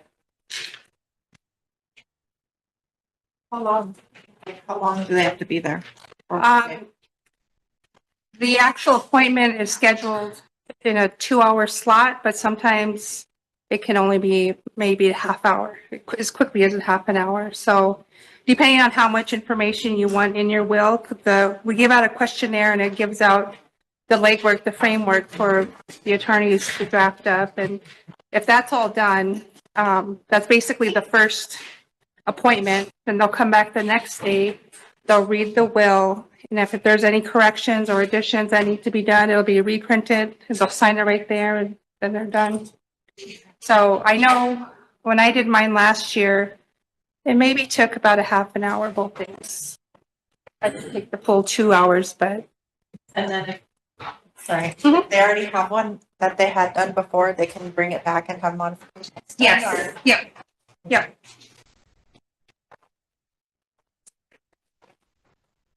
Okay, so looking at Rosebud for the month of February, Rosebud's general account we're sitting at $240,179.39. The Tribal Land Enterprise Certificate account, they're at $6,178,696.61. Now that might be reduced by 2.5 million. They just did a drawdown yesterday. The Indian Land Consolidation Recoup account, $9,931,000. Their drawdown was 2.5 million? Yeah. $9,931,450.25. Now, for the Sioux Nation, the Black Hills land, now keep in mind, this is the collective amount for all 8 tribes, and the tribes are Assiniboine and Sioux tribes, Cheyenne River, Flandreau, Lower Brule, Oglala, Rosebud, Santee, and Standing Rock. That's $1.3 billion. Specifically, $1,373,350,772.34.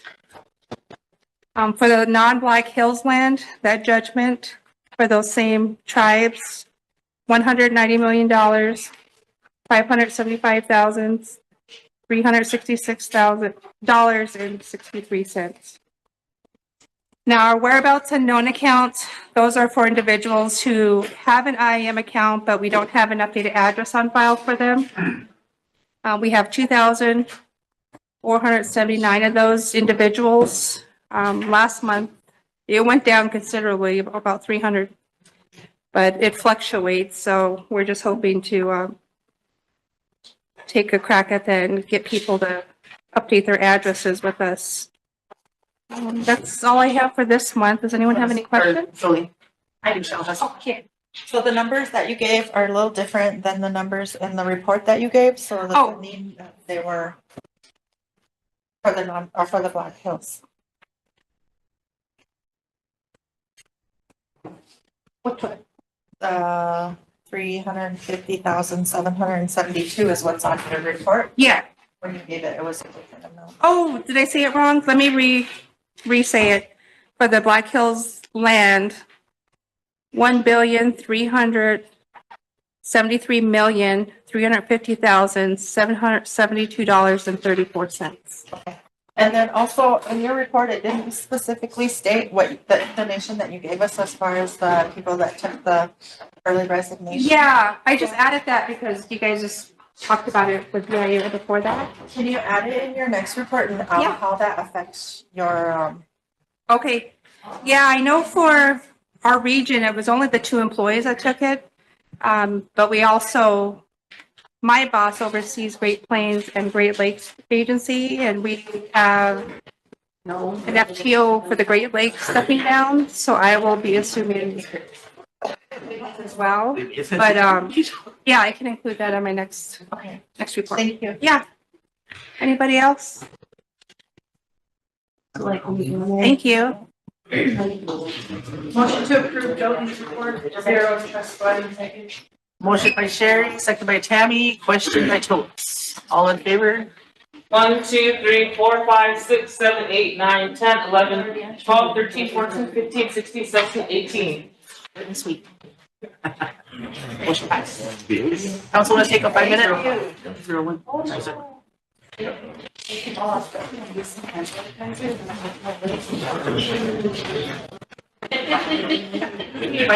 Walking around the state. I know. That's what I get.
Emily, do you want to introduce the totes? Bring them on. Elders. Yes. Sounds like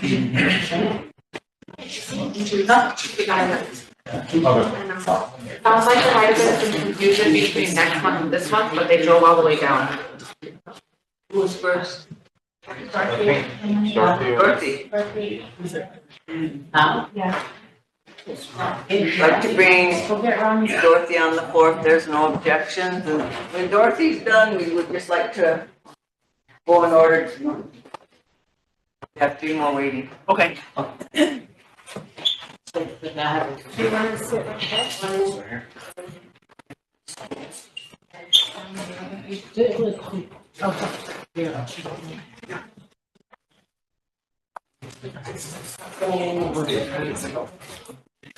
Run away. Okay. Thank you. I know this time.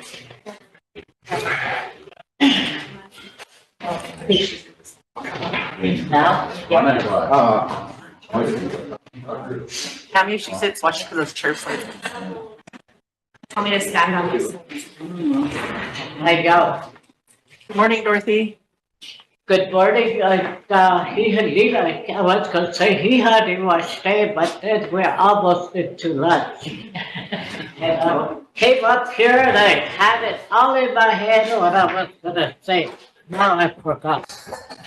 But anyway, we talk here, you stand up and shoot up. Now, Dorothy Jones, about you. The house, a bit to Toda Kigle Lewahi. My coach chata Tiali, my coach chata Wahida ship.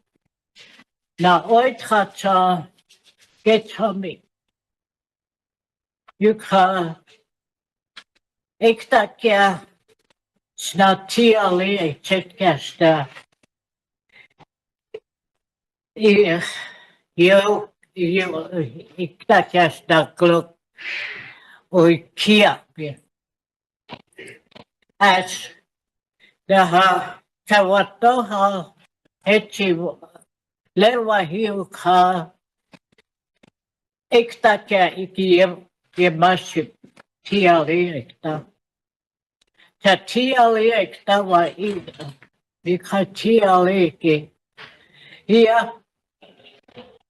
Everybody questions. I can't hear you. What I said was I'm here. My name is Dorothy Jones.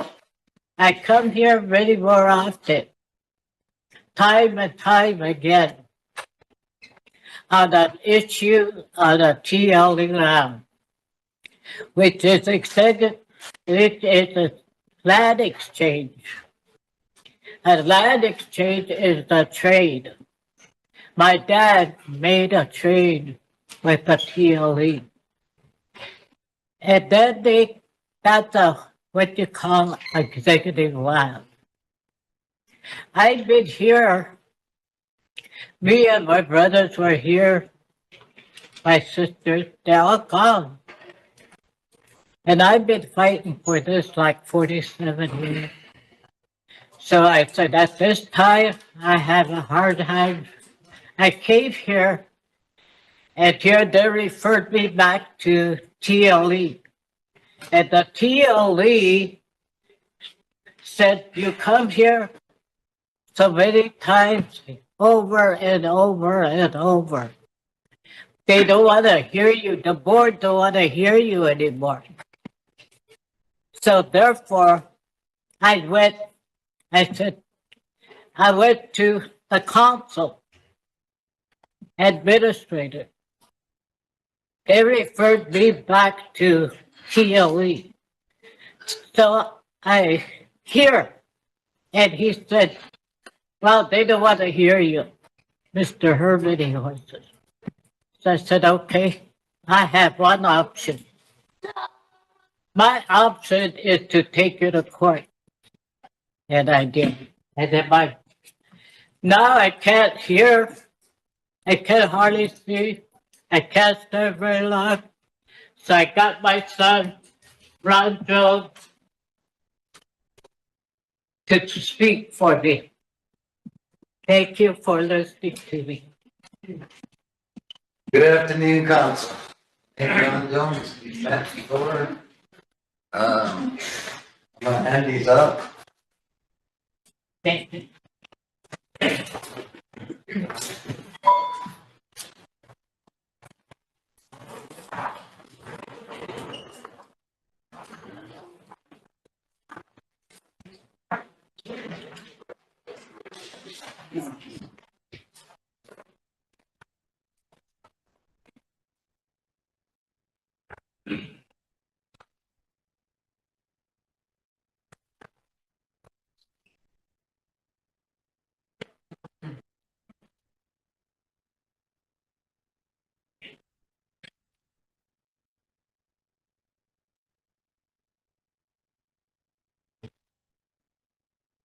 As you all know that I came here last time I got.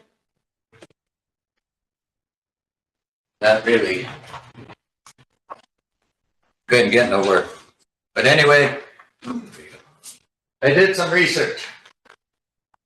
And I came across this law, your guys' law, the bylaws. And this here is the law. Because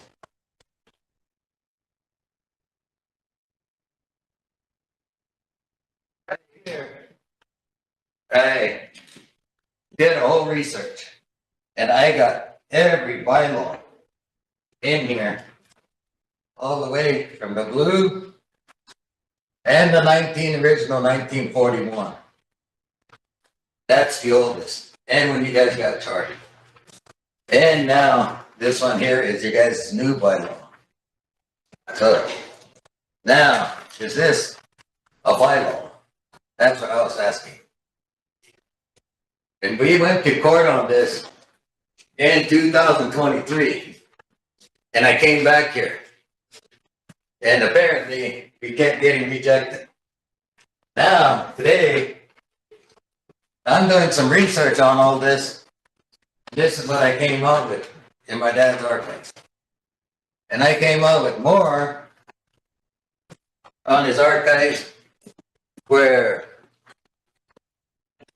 I always try to figure out what happened in the past until I found out in 70s, 60s, 80s, there was lost documents at PLE and BIE here. So if they're trying to catch up on their land, they need to go back to where they started. Because never PLE will never be caught up.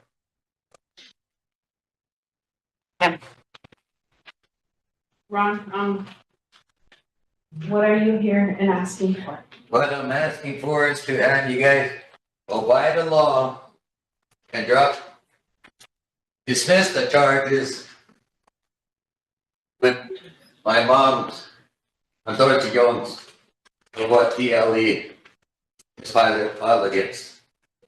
What did they file? I have no idea, but apparently it's in a court system and it needs to go with this law. So I'm asking the council to abide by your guys' laws, which you guys created, and it's all signatures. To have the charges dismissed this on my mom, and that is my first request. I'd like to make a motion on it.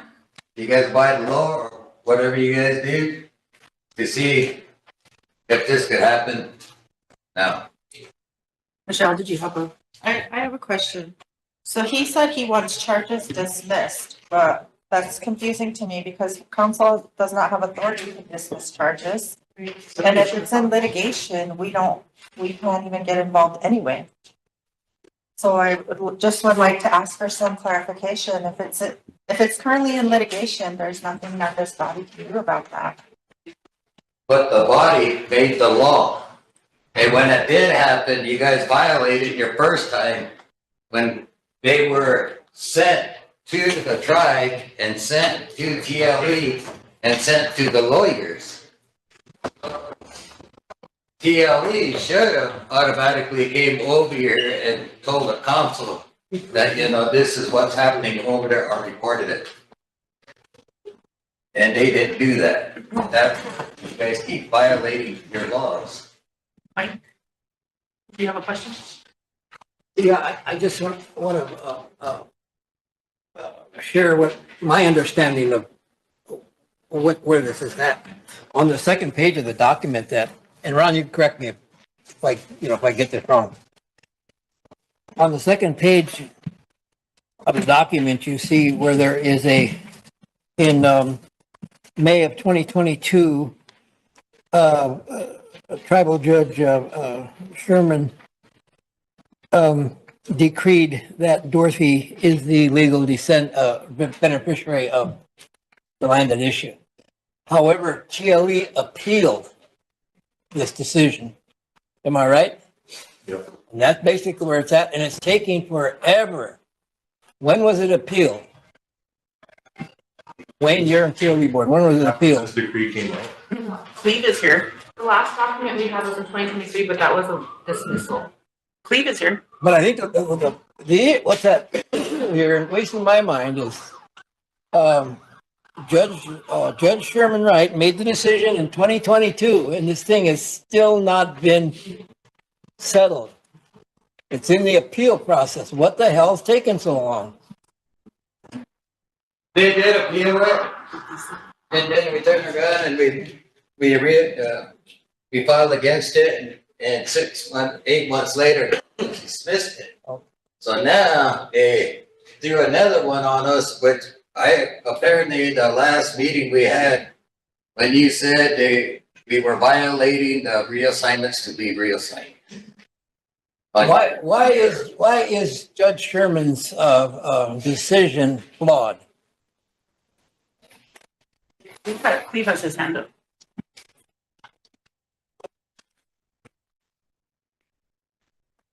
Good morning, everybody.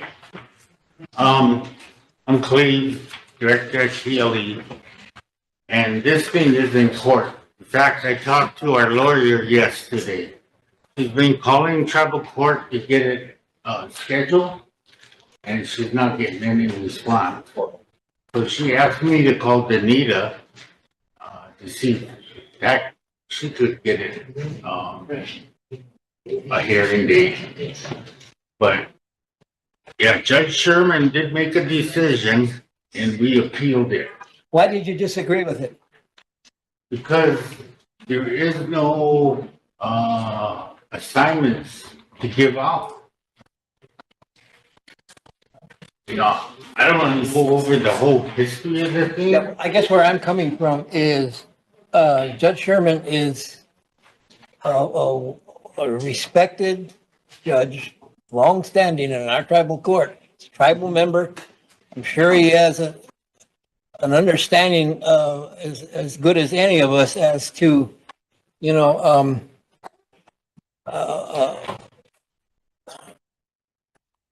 these kinds of problematic situations that have to do with land and TLE and things that happened a long time ago.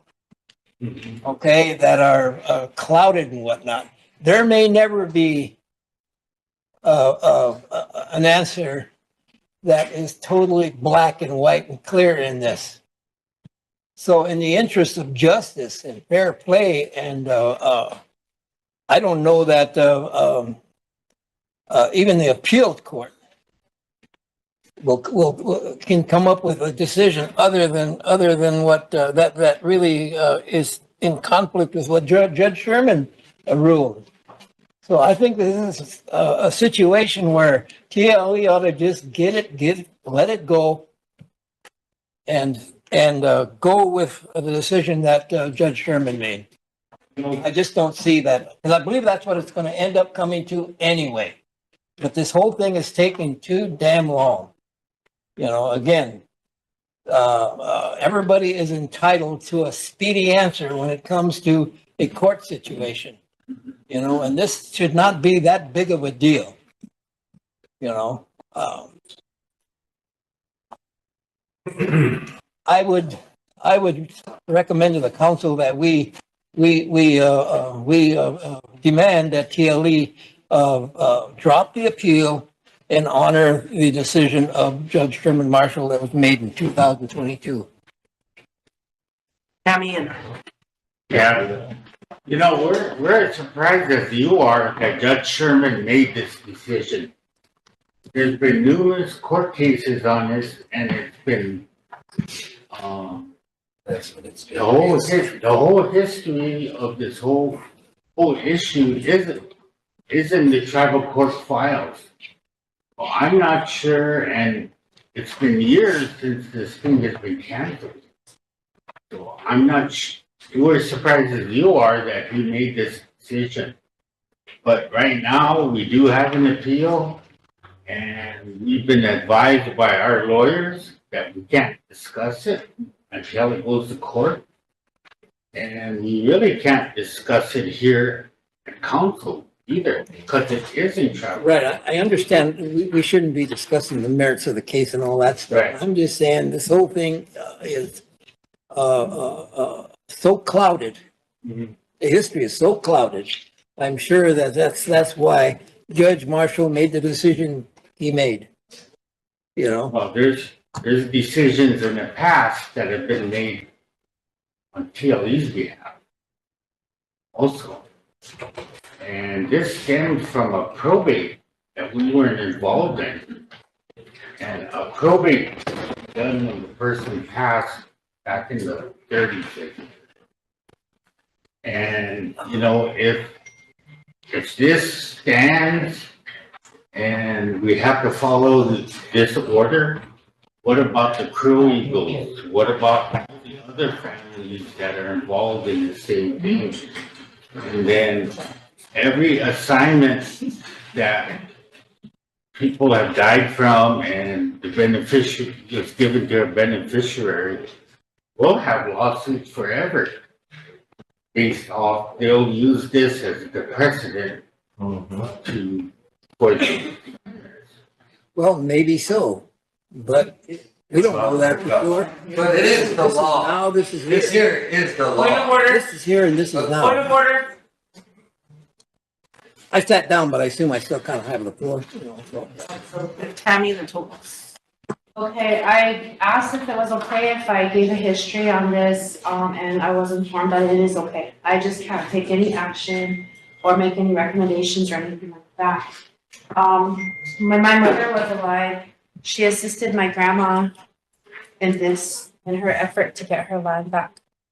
It was filed in court. They got this, and an appeal went through, and then they had to go back to court, and they went back to court. TLE was served with a notice of the time and date of court, and the attorney and TLE did not show up. They contacted them they gave them a whole half hour to show up for court. They did not show up for court.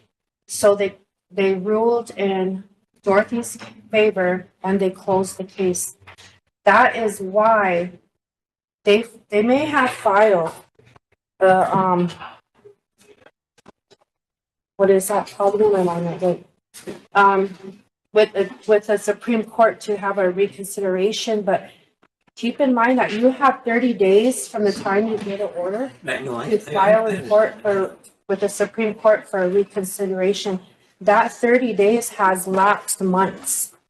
So, you know, too bad my mom, you know, has passed away since then, because she could better explain this. But my grandmother's attorney at the time was Warren Argenbright. But the land does go back to her, and from my understanding, they were supposed to start the negotiation. And you can't file with the Supreme Court for a reconsideration when your time frame has lapsed, and that time frame has lapsed for months on a closed case. So that is why she keeps coming here, and then she gets booted over there, booted over there, booted over here, and whatever. And I understand, you know, the dynamics of what had occurred. You know, there was some falsification done in those TLE documents. There was one document that I have seen over the years where her mother's signature appeared on a document days after she passed away. And that should not have even occurred, you know, to me, that's forgery, but I don't know how TLE was operated back then or whatnot. But, just to shed some light on this and let you know, what my mom was doing and how far they made it before she passed away. So it's been well over a year. There is no, since that ruling of the courts, there's not even a chance, I believe, that they can file in the Supreme Court. Because you have 30 days after you get your court order to file in the Supreme Court. And they had their opportunity to go before the court. They were allowed a half hour to show up and they never did. That's all I wanted to say because I don't want any arguing, back and forth stuff going on or anything like that. And I did ask before I spoke if it was okay for me to say the history on this. So I appreciate that. Thank you. Schultz and Cleve. Something Michelle just stated at the beginning. And this shows no disrespect because you have been back here time and time again. But if this is in the courts need to get this done ASAP so it doesn't continue to come back to this table because right now we shouldn't even be hearing any of this if it's still in court. They need to get it in gear and get this done and over with. It's been dragging on too long. And this young lady wants it done and over, she wants it done. And she has that right. That's why she keeps coming here. So it needs to be done. Get it done and over with. Please. First of all, I have all the respect in the world for Dorothy and her husband. When I was superintendent here, they were big supporters of me. And I used to go to the community meetings and address all the issues we had. So, there's no ill will here on my part. But, Danvin, our attorney, did file an appeal on it. And what was supposed to happen, their attorney was supposed to respond to that appeal. And there's been no response yet. I know Algenbright was the attorney.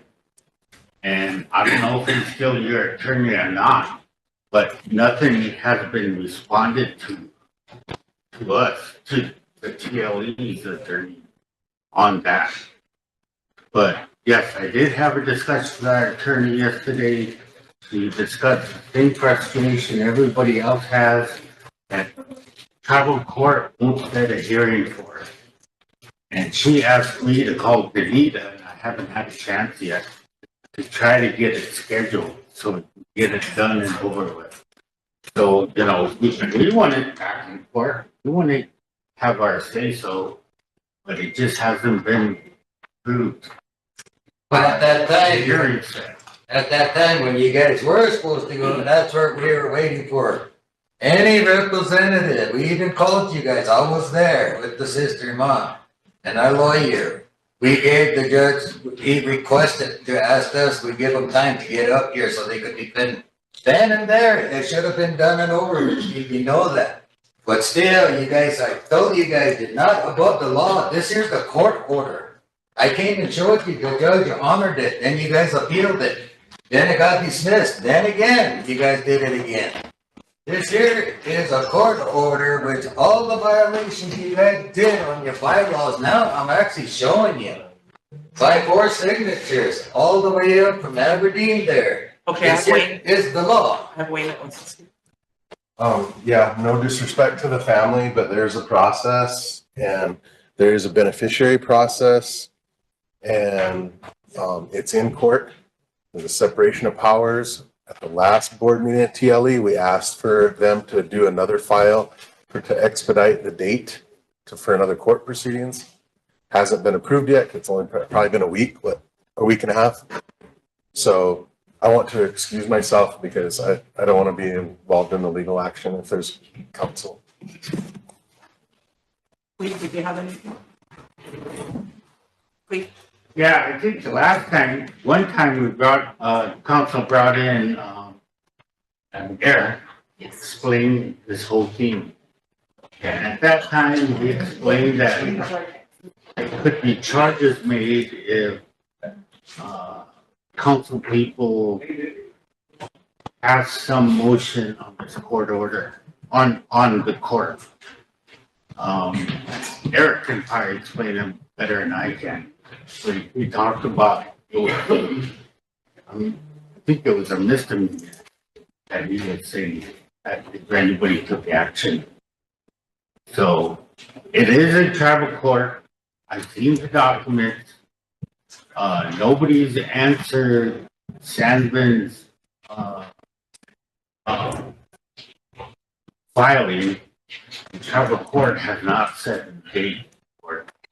So I need to go up there and see Benito, get it, see if we can get it scheduled as soon as possible. I haven't done yet, but that's where it belongs, back in tribal court. And we were surprised by Sherman's order, because Sherman, of all people, knew the history of this whole thing because it's been up there. Okay, if it is in fact still in litigation, It is. we have, But we can't have it's taken any still, action, let me finish. We're not taking any, by taking any action, we're violating the separation of powers. Can you go up there today and see Yeah. what you can find out about getting a date scheduled right away? What I was gonna say is that they shouldn't even be discussing the case here. I have no disrespect to the family, but you're hindering your own court case by coming here and telling us what you're telling us. It needs to be handled through the court because Mike's suggestion is a violation of the separation of powers. We can't get involved. So, I mean, it does. Well, I'm not, my suggestion is we don't direct the court to do it. We're asking TLE to drop it. But it's already in court. There's no separate. And we're not I attorneys understand to that. give I legal understand advice that, but as indirectly, we're a party to this lawsuit because TLE is a subsidiary of this body. So we are a party to this lawsuit. And as such, I think we have some ground to suggest that our subsidiary dropped the lawsuit. We don't have all that information. I don't see that Nor in can we get that violation. information because it is in court. I understand that. I understand that. Layla? Thank you. Thanks for coming, everybody. And from the last term on council, this was an issue and it came, Dorothy came and she came to council. I currently am on the TLE board, but today I'm frustrated for you guys. I'm frustrated for TLE. I'm frustrated for the family. And why didn't the courthouse do their job and schedule a date? You know, that's huge. That is not TLE's fault, nor is it the family's fault or the child's. So that needs to be checked into, and somebody up in admin, we should get an answer today about why that hasn't happened. I know Clee's going to, but I think it's better if it comes from this admin since they're under the tribe's umbrella. And, you know, it's just causing more frustration. And she's an elderly woman. She needs her answers. And, you know, to, understand what's happening here, you know, and reading this, you know, and it's real, it just, information wise, you know, they have their records, TLE has their records. It belongs in court, yes, but when they're not doing their job, having hearings and scheduling things, that really is not good. It's not good at all for us here because there's that huge issue of separation of powers. But at the same time, this elderly woman, she deserves to get that done. She's trying to get things done for her family. And, you know, running into that brick wall. You know, somebody needs to do something and say something. It's not okay to do that to our elders. It's not okay to treat our people like that. And we cannot have these things happening. You know, it causes frustration. And what I don't like is a lot of times our people are elderly, Lakota, Chiki, full bloods. It's like, you know, oh, we don't have to help them, or we don't have, no. It's in court, but do their job. Give these people their answers. And we're, you know, we have our hands tied behind our back basically today. But the treatment of each other, the treatment of our people, if they don't understand, you know, something, talk to them. These people, they're not, you can talk to this family. They're not, you know, gonna be irate about things. They just want answers. And I'm really sorry that it has to come to that, but people need to do their jobs, especially in the courthouse. You know, so, Madam Chair, if you can follow up on that and have them expedite and get with this family and do something for them. You know, I feel really bad. She's a unchi. She's a unchi. And we don't have many unchis around here anymore, like her. So I'm sorry, but it does really upset me. Thank you. It did go to court earlier, this not were double jeopardy. It went, and they wouldn't give it up, so we did keep continuing the meetings. Finally, I started digging, then I got into my dad's archives, and that's where I found the law that you guys made with that one there.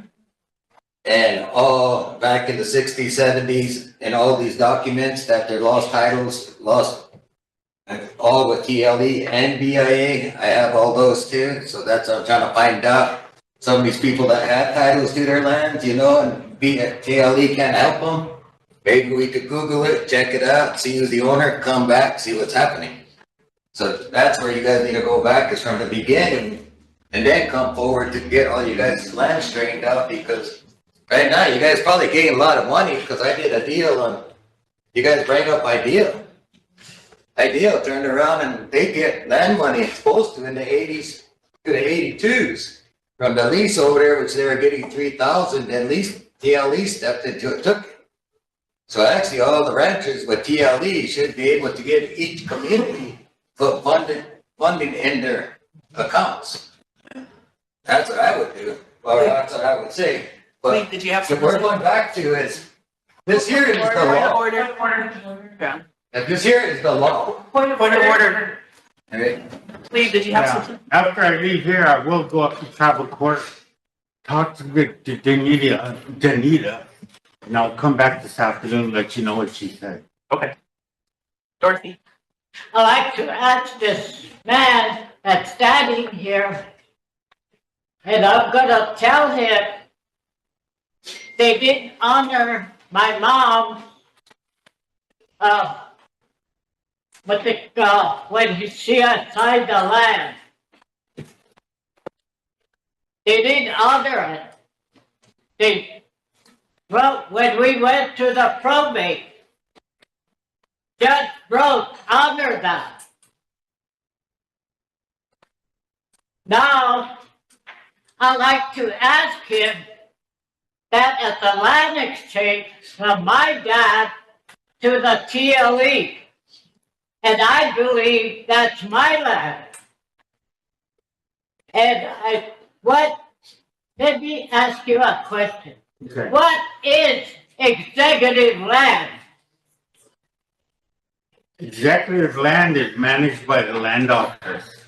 What you're talking about is a TLE assignment. That's not a TLE assignment, that's a land exchange. You can see it, I got my papers over here where it is shown as a land exchange.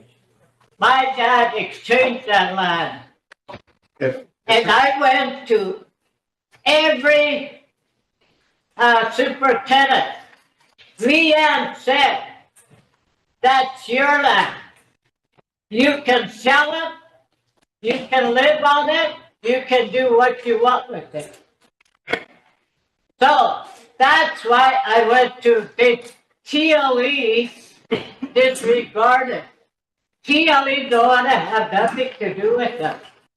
They don't want to give my land back when the superintendent said. And so I took it to court.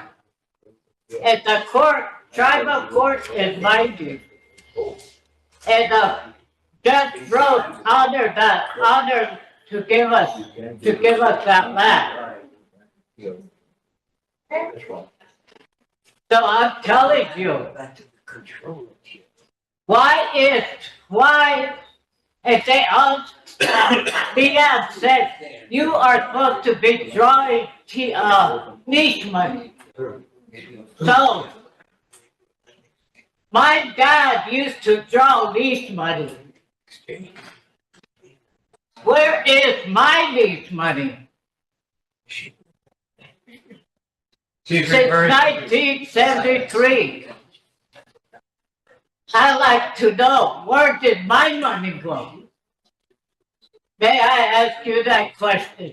You know, if it was a land exchange, that would be a lot of land. If it was a land exchange. Superintendent is the one that said it.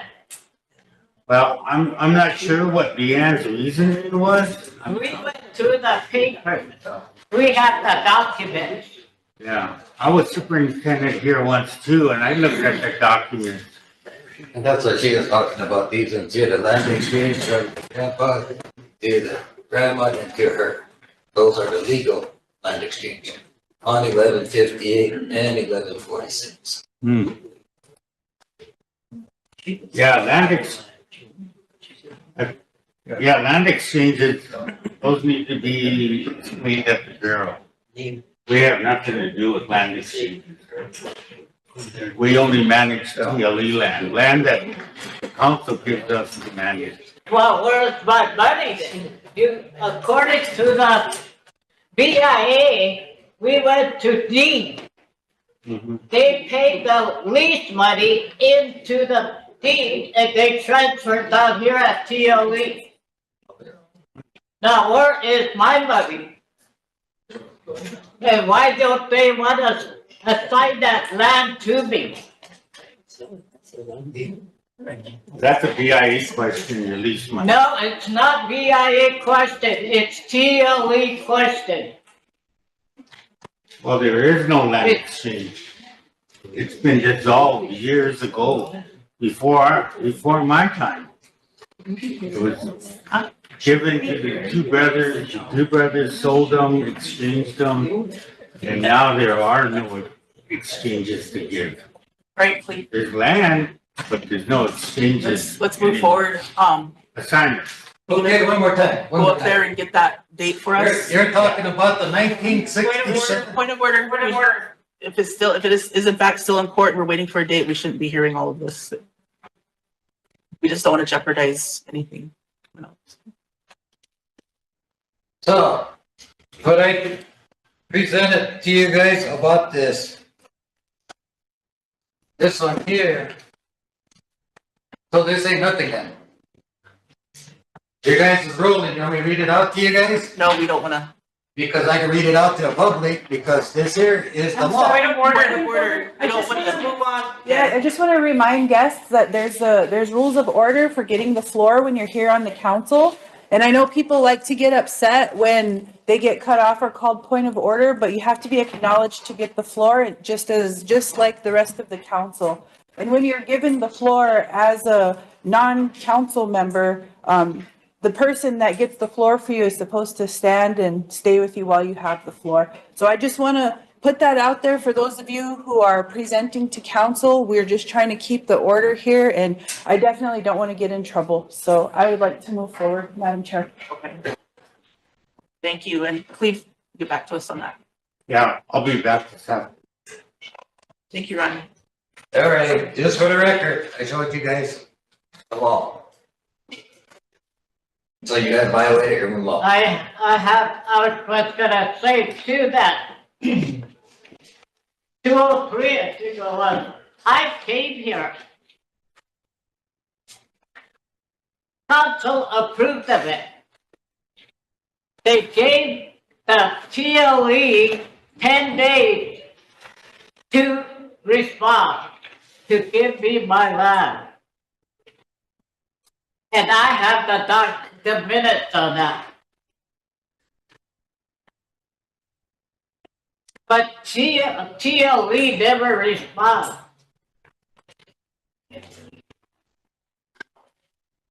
So what is the council?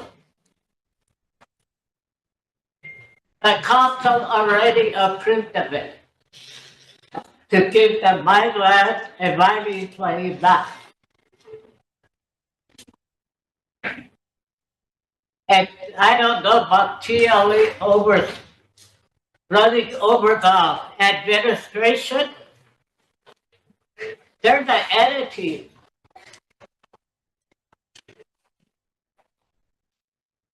Thank you. Thank you, Dorothy. Got it? Yes. Okay, thank you. I'll be back. Okay, thank you. So what is Fleet coming back with? He's gonna go get a court date. A court date again for us to go back to court again? So if this happens again, then we could subpoena all you guys too, to let you know that you guys did look over this bylaw you guys made. I don't know. I'm just throwing it out there because you guys are all aware of it now. You know, this is about the 15th time I'm here and you guys are administrators. Here, our court system, we're supposed to be sovereign government. And you are the decision makers. You are the head, the boss. Therefore, before I walk out of that door, I want to answer. I don't want to come back again. I may not make it tomorrow. I've been fighting for the TLE since 1973, 1976.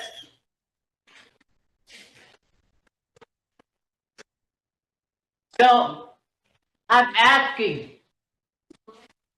you people, administrators, I want the decision whether you're gonna, the other council approved of it. Are you gonna approve of it? Or you're not gonna approve of it?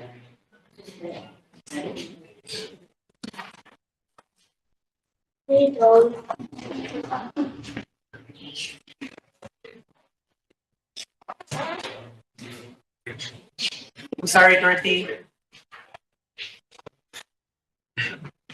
We'll let you guys know when that court date is.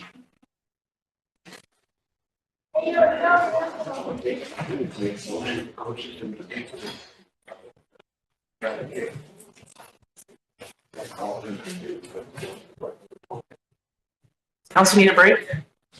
Can we just bring the court down here? So that all of you guys know the troubles? We're no longer gonna hear it, Ronald.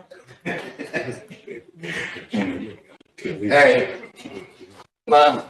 Thanks anyway, guys. I'm not going till I hear what the answer will be.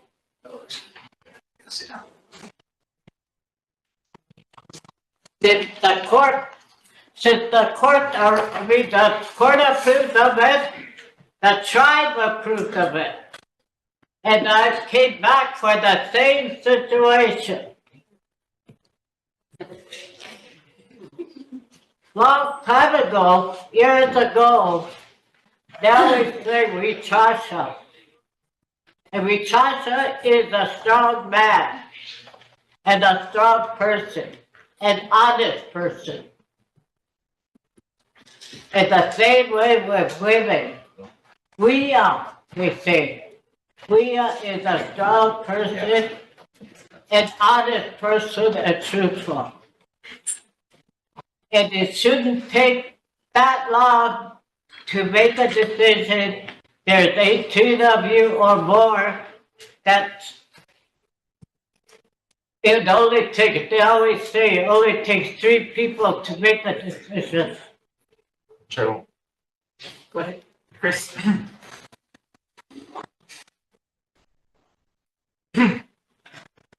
First off, I want to apologize to you. There's nothing that this council at the moment can do. We cannot create a decision, or we cannot make a decision based off of everything that is going on due to the fact that, unfortunately, it is in court. And I know that even though we are the ones that oversee all these subsidiaries, we cannot control what they do in these court cases either, unless they are a legit program from the tribe. In which case, you know, right now we can't say or give any direction in this situation. You know, this whole idea that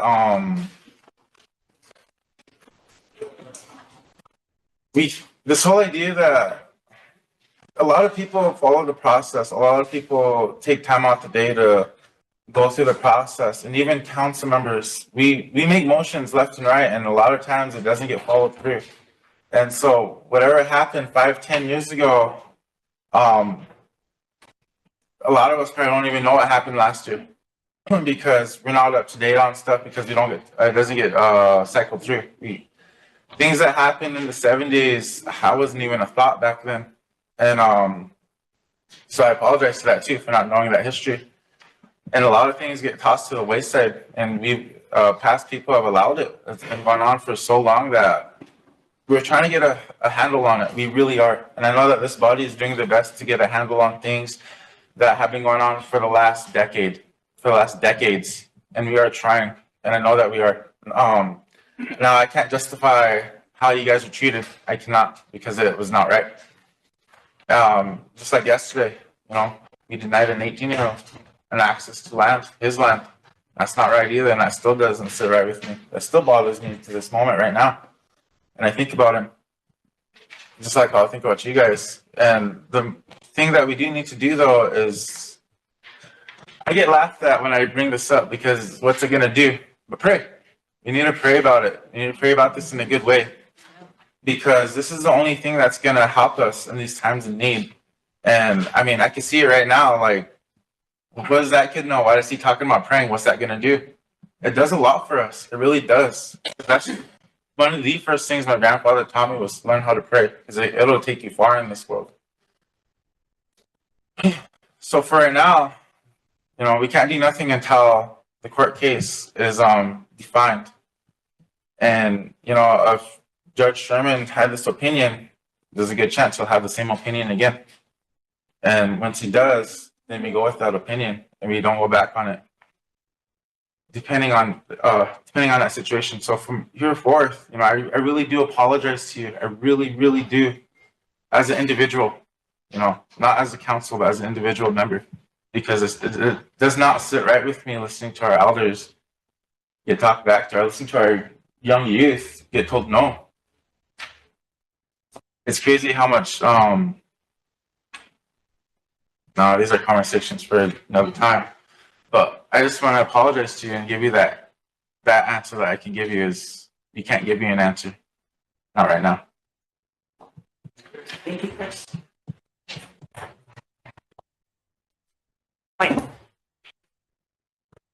Again, a decision was rendered by Judge Marshall, you know, at some point in his decision. And his reasoning is outlined in the document there. And there are papers, beneficiary papers, 3 of them that are, you know, pertinent to this. And 2 of them identify 4 children of Lucy Coigle as being her beneficiary. Okay, she passes. Now 3 of those 4 children are gone. There's 1 left. What's her right? She's the only one left. What's her right? She doesn't have any? I'm not a judge. I don't know. No, legally, I mean, she's the only one left now. Put yourself in this situation, you know? There's you and three siblings. And your parents pass away and they leave the house to you four siblings. And three of those siblings die off at some point, and there's one sibling left. What's the right of that one sibling? Does she own that house?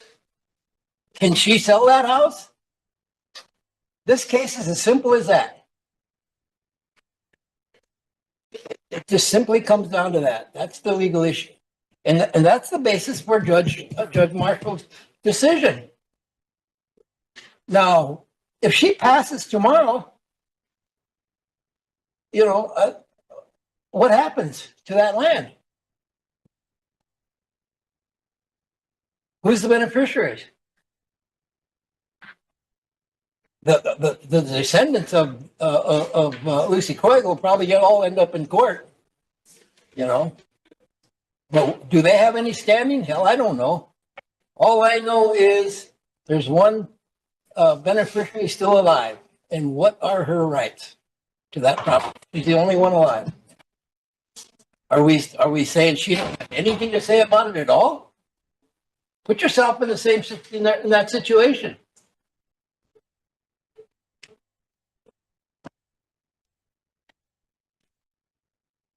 Council want to take a lunch break?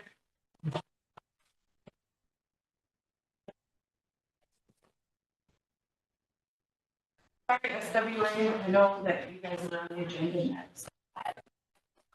Take lunch for an hour. Can we hear our one elder, and it's not in court, but give her a short period so she's been sitting here, came down last time and sat, or they didn't inform her. She came all the way down here from Pier. We didn't have a meeting and they did not inform her. But it's up to you guys, lunch break or. Listen to her. Do you hear her, Council? Yeah. You guys want to hear her out? Yeah. Schultz, are you giving her the floor? I'll give her the floor. Okay. Yeah, turn your mic on.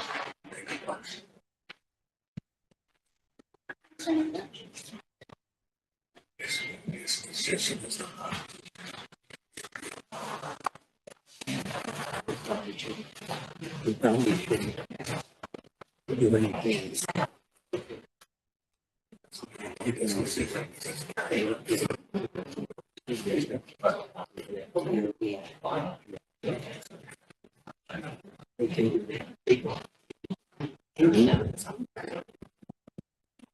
It's not in court, right? This is.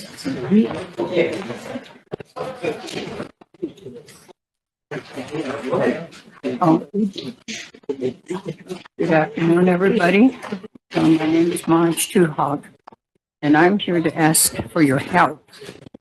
I'm trying to get this person out of my house that my husband left me, Father Webster Tuhog. I can't even go down there because he said he will shoot anybody that comes there, Gail Tennant. So I can't even go down there or, ask him for anything. He's even got the gates all padlocked. Oh, should this be off the air if this is pertaining to? Yeah, I think it should be. Okay. Can we take this off the air? Yeah.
I'd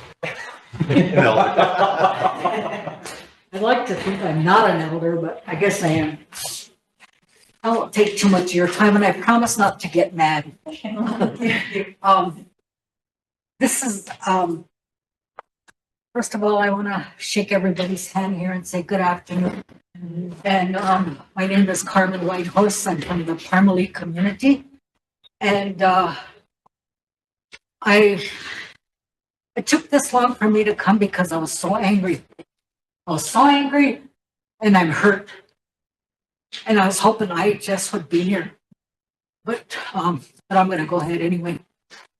On January 6th, my grandson, who was a preemie, only weighed 2 pounds when he was born. And he's got trouble with his lungs, even now when he's 4 years old. So when he gets sick, we get anxious. He got sick and we took him down to ER. And so they diagnosed him with bronchial pneumonia, just a touch, but they gave him antibiotics, which was a good thing, and steroids. But during this whole time, he kept saying his tummy hurt. So then we took him back again on Wednesday because he was having such a hard time with his stomach. So we went into ER, had to wait for 2 hours at ER. In the meantime, there was all kinds of people in there, sick kids, people. This woman was barely sitting there. She was so sick. In the meantime, these people were doing whatever they were doing. And I finally got up and I asked, when are you going to see him? He's in pain. You know, I can be pretty pushy when I want to be. And so she took him in and they triaged him and they put him back in one of the little cubicles. And so we sat there again for another hour.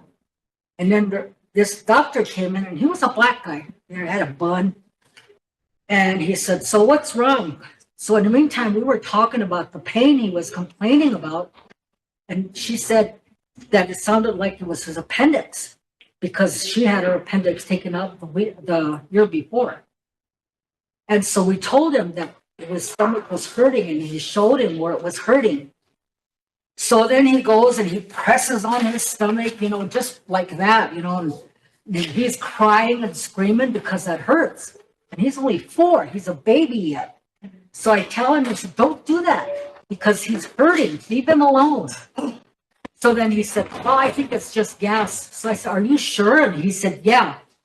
I said, well, you don't know. I said, maybe you should do something. And so he said, well, I'll take an x-ray. So he took him down to x-ray, came back.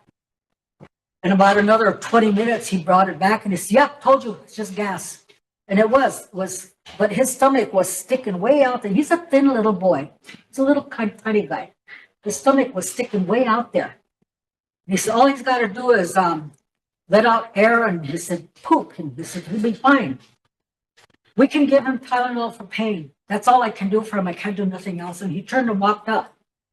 Okay, that's what it is. That's what he said it was. You take your word for them because they're supposed to be professionals. So we go back. I go to Valentine and I get him children's stuff and stuff to make him poop. You know, Tylenol, everything. Take him home. Friday, he can't even get up and walk. He's like this. He's like an old man walking with a cane. And so I said, well, if he's not any better by Saturday, we'll take him back. And here she called me Saturday morning at about 8:30 in the morning. And she said, I had to take him in. He cried all night. So we went down there, but a different doctor seen him and he did an EKG and there was an obstruction in his large intestines. So he sent it down to Sioux Falls to the pediatrician down there. And they wanted to see him right away because they were going to surgery and straighten it out. So, okay, so they flew her and my granddaughter, his mother, and him out. So I followed in my car. We got down there. I got down there about 4:35 and he was still in surgery. And I said, did they tell you what it is? And they said, no, they're just going to straighten out that large intestine. So then the heat comes out and the nurse said, well, he'll see you in the conference room. And here, what it was his appendix bursted 2 days ago. And all that poison was still in there, which was making it hurt. And he took his appendix out and they cleaned him out the best they could. But in the meantime, they right where they cut him, they had that tube out. And so that's where the rest of that poison was supposed to come out. And so that was that. And then one day again, he was crying and screaming. So they took him back in. And here what they did was they call them hairs. It's from that poison that's in his stomach. They punctured his small intestines, 2 little small holes, and that air was getting in there. And his stomach was getting bigger. And so they fixed that. He went into surgery 4 times that week. 4 times, a little 4-year-old boy. And the last time they put a stoma in. And after that, he started getting better. You know, he was able to get up and start walking and eating. And for 2 weeks, that kid didn't eat. He didn't drink anything. He was really skinny. So, but with that bag, everything was coming out. And he was fighting them so much. The last time he went into surgery, everything started going down on him. His oxygen level went down. His blood pressure went down. So they had to do they intubated him so he could breathe. And they started all this other stuff, and they had him in ICU for 2 days because of his lungs, I guess. And then he finally came out of it, so they moved us up. But you know, that's not the reason why I came. I wanted to tell that story to you guys. But we hear this all the time in here. I hear it out there. We all hear it. Nothing's being done. Nothing. Those doctors don't care. They don't care that they hurt my little grandson. He could have died. He could have died in there if they didn't catch that. If it wasn't for that first doctor giving him that antibiotics, they believe that he probably would have died because that thing poisoned him so bad. And so now, but he's doing real well now. You know, I came back when he was on there for 4 weeks, I came home. I couldn't handle it no more. And then she called me the other day, and because they feel that he's doing so well, his intestines are healed, that they're going to go back in finally Tuesday, and they're going to put his intestines back together and close him up. You know, that's a big relief. You know, you hate to see those little kids crying like that. They're screaming and crying because they're in so much pain. An adult is bad enough, but a little kid that don't even know. And it was really hard. It was hard on me. It was hard on his mom. All we could do was sit there and cry with him. And so, but that was good news. You know, I thank Takashua for that we had so many people praying for him. And I really want to thank Topes for checking in with us all the time, and Lila. And I want to thank Nicole. I keep forgetting Nicole's name. I want to thank Nicole for the monetary stuff that she sent us. It cost a lot to be up there, but we stayed in his room, so it wasn't so bad. But, you know, something needs to be done. If it happens to one of you, you'll be sure up here like this. But we sit back and we hear things like this. Oh, that's messed up. You know, that shouldn't happen, blah, blah, blah. And you talk about it, you argue about it, and then it goes away. But I'm going to do something about it. I'm going to get a lawyer, and I'm going to sue that doctor. And I don't know if I'm going to sue IHS, but I don't know if they'll hear it. They probably won't. Not even, I'd be satisfied with even an apology. But I probably won't get that either. That's why I was hoping IHS would be here. But again, I just wanted you to know what people actually really do go through down there. Something needs to be done. I don't know what you guys can do. I really don't. But as a body, you should be able to do something. I don't know what. I can't offer nothing, especially with all that stuff going on down in Washington now. You know, but something needs to be done.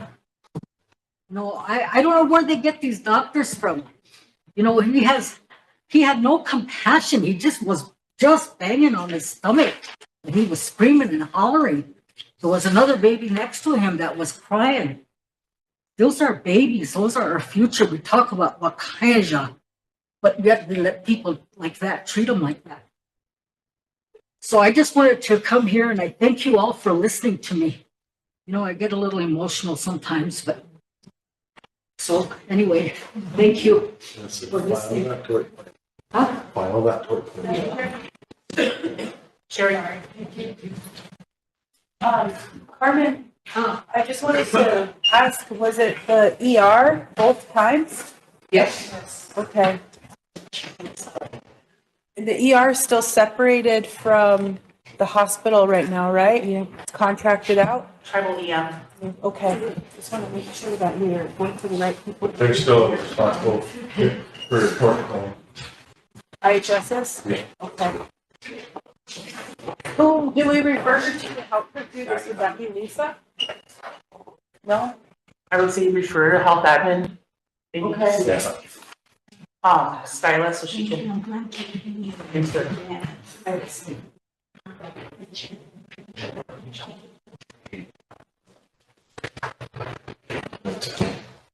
There are a lot of issues with that hospital and we keep bringing them up and she never comes down here to report.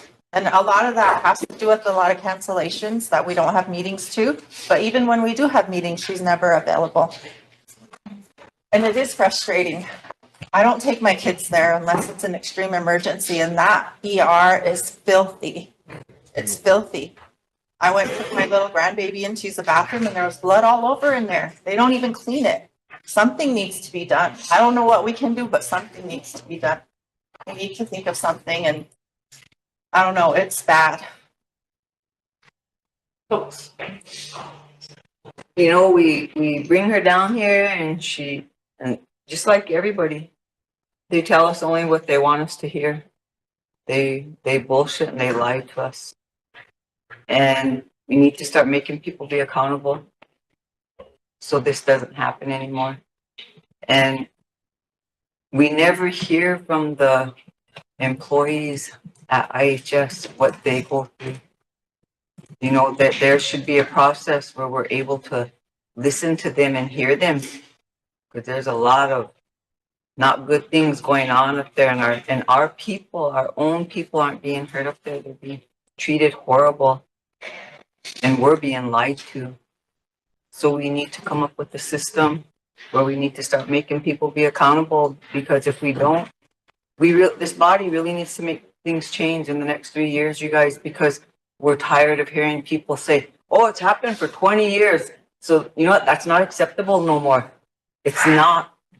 So everybody listening out there, for those of you who are administrators, leaders, directors, whatever, if you've been coming to us and you've been BSing us, and you know what, it's not going to go no more, because this body, we are going to make a change, because we want our children, our grandchildren to have a good future. So it's not going to be like the 20 past years. We're going to make it change so that good things can happen. Thank you. Emily, on health board, has anything come up? Maybe we can start reaching out to our tribal members and having them turn in complaints, individual complaints that we have, so we can address. Yep, so that would be helpful, so we could get that communication piece there. We've been working to try to invite them to our health board meetings. At the last meeting, it was relayed to us that that relationship is not with the committee, the relationship is with the tribal council, and they come when they're on the agenda, supposedly. So we're still working on that. I think there's a couple motions asking for a letter to be sent up there requesting that there be more involvement. We've been trying to get some planning meetings set up so that we can really start moving toward the community outreach and engagement piece. I know we tried it in the past, but we all know the situation. We all know that we could do a lot better if we had say over that, if we compacted and things like that. There's still a lot of uncertainty, even if we did do that. So the best that I could see us doing is educating our people while we're still gathering for a vision. We all know what we don't want, but what do we want? What does our healthcare look for us? Is it being able to call and get an appointment? Is it, you know, having a community clinic in your community? It's like, there's lots of things that might be simple that really would be meaningful that we can include in the plan. So that's the only thing that I would say right now, is if we could get some either suggestions or get maybe a planning session going or something like that. But the sooner we can get what we really want down, we can bring in all of the helpers and all of the contractors and everything, but we have to do the work first to say, what does better look like for us? And so I would just welcome any suggestions or even any input on how we could structure maybe a planning session for that. Yeah, maybe that could come up from health board. Yep. The planning session. And then also, are you, when I was health board chair, I had a seat at the governing body meeting up there. Are you, do you go to those I meetings? asked Skyla if she could let us know when the next one is. There's been some communication breakdown. It's a Skyla informed that she'll let me know the next one. Okay. They're quarterly or something like that. I haven't been made aware of when that next one will be though. Okay, I could reach out to you, but that would be good for you to go to those meetings. Thank you. Topes. And you know, there are good things that are happening here, and we don't hear about the good things because the negative and the ugly outweighs the good things and the positive here.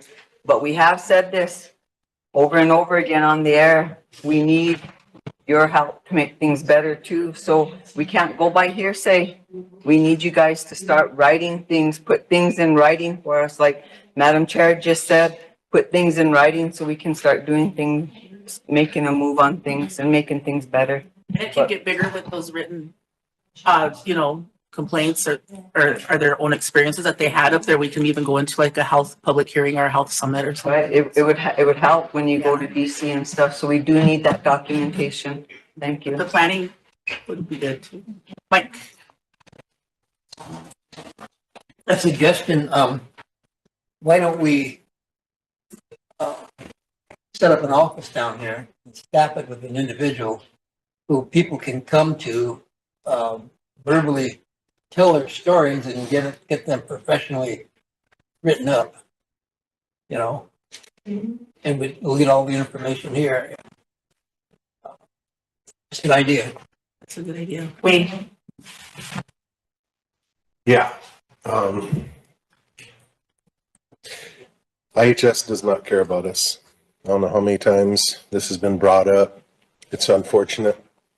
I sure hope Carmen and her family file that tort claim, because literally IHS has done this every single time.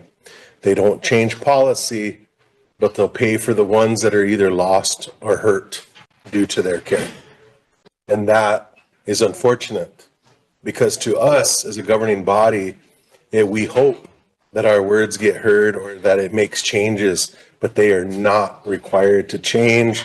We could make a motion here, we could pass a resolution to do something, and it will not get followed through. That was the reason we led the charge of the compacting, so that we would be in charge of our healthcare.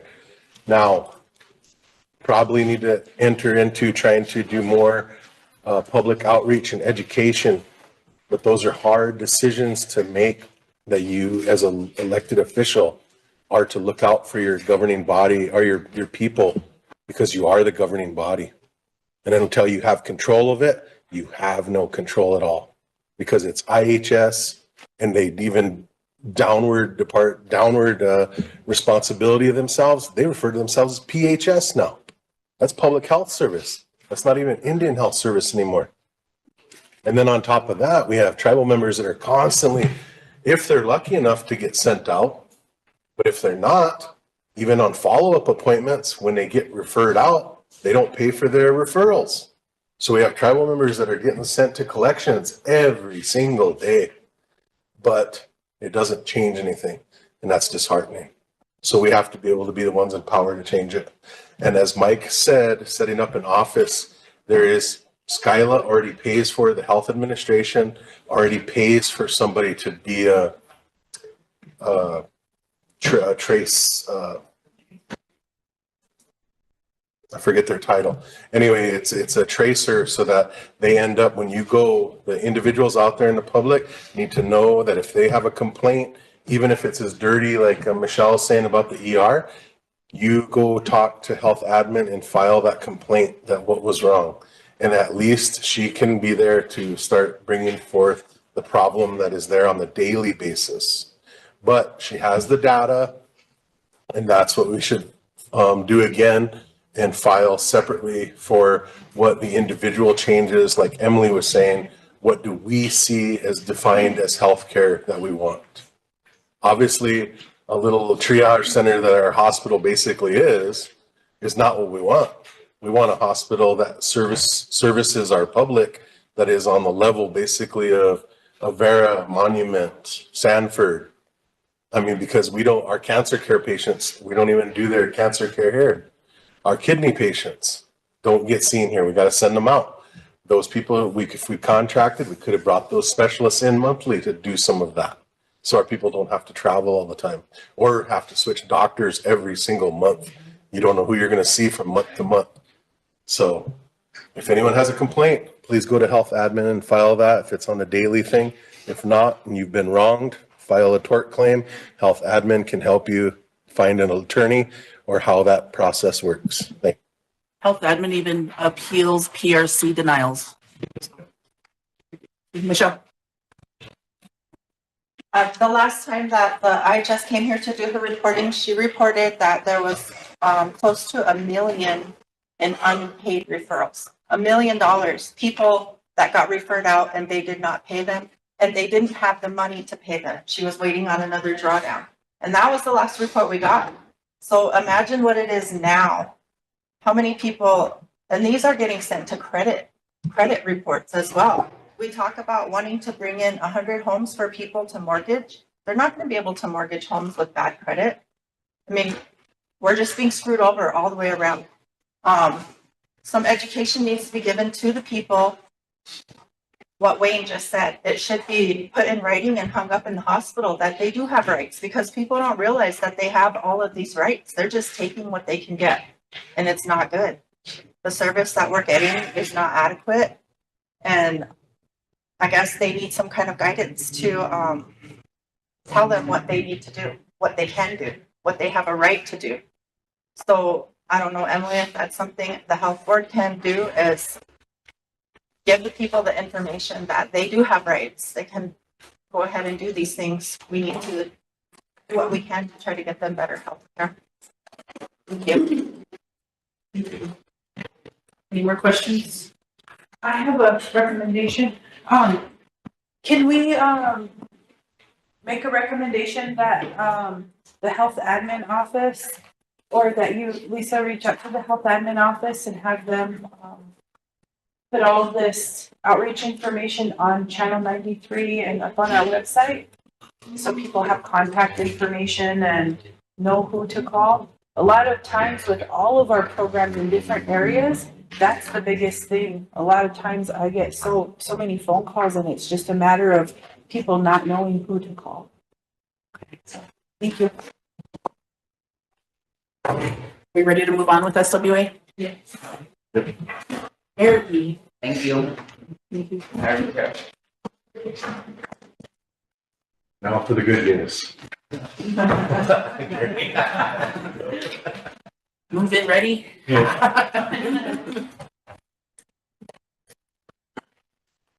Good afternoon, Council. Good afternoon, Barry. We did put a report together, emailed out to all council and administration. Who did it come from? From Cheryl. Okay.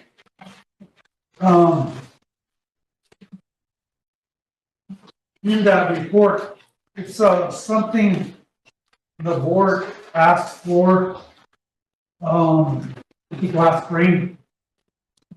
And it's really question of what we're doing to address the vacant units.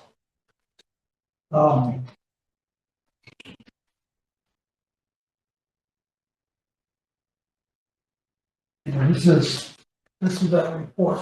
For all you guys, well, shoot that. There's a couple other things that are here too I'd like to discuss after we go through this report. Gary, can you make some copies? January 29th, if anybody has their emails up, was when it went out email. It's like,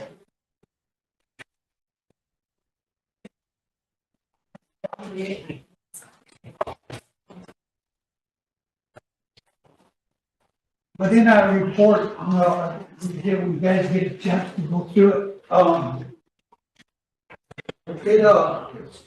We put some data together on the move outs and the move ins for 23 and 24. And what that shows is we probably have more or just about the same amount of move-outs as we do move-ins on a yearly basis. And Archie's got a report in there too. And what that's showing is there's probably about 65 to 70% of these houses are coming back contaminated that are on move-outs. So that's a big part of getting it in through the. We do have contractors. We've got ARPA working on 40 of our units. We got, I think, 4 contractors also have some contracts out with those vacant units. So we're getting a lot of these knocked out, but we just have a lot of move-outs at the same time. A lot of them coming back contaminated. I'm not trying to make no excuses, but it's just the reality of it. You know, we're still struggling with employment, trying to hire people. A lot of people have gone contracting. They call money contracting, so we lost a lot of good workers to that. Ever since pandemic started and money started coming in to help with different types of these services, and so a lot of these young contractors, I mean, people who we used to employ have went that way. And it's really hard getting them back into the workforce. We are struggling in that area too. Okay. Are you able to contract Yes, we got contracts out to our grants. to kind of make up for the workers that you're not able to get? Are you able to use Yeah. that money to? Currently have First Dakota, Lake Creek Development, Joe Moore, and I think there's another one too, Monica. Environmental, yeah. We got 4 contractors out doing some of our units, plus ARPA's. Plus we have a total of 5 others working on our units too. And I think those contractors are doing like 25 units, they're scattered out. Yeah, they're in all communities, so. And we do the oldest ones sitting the longest first. So, the ones that boarded up the longest.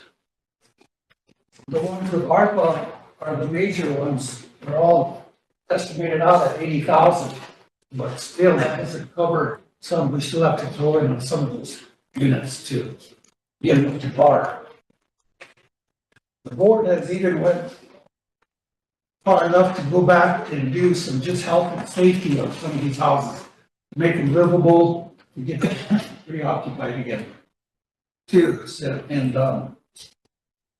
so that's working, you know, we don't hardly hear no complaints on that, they're livable and they're decent.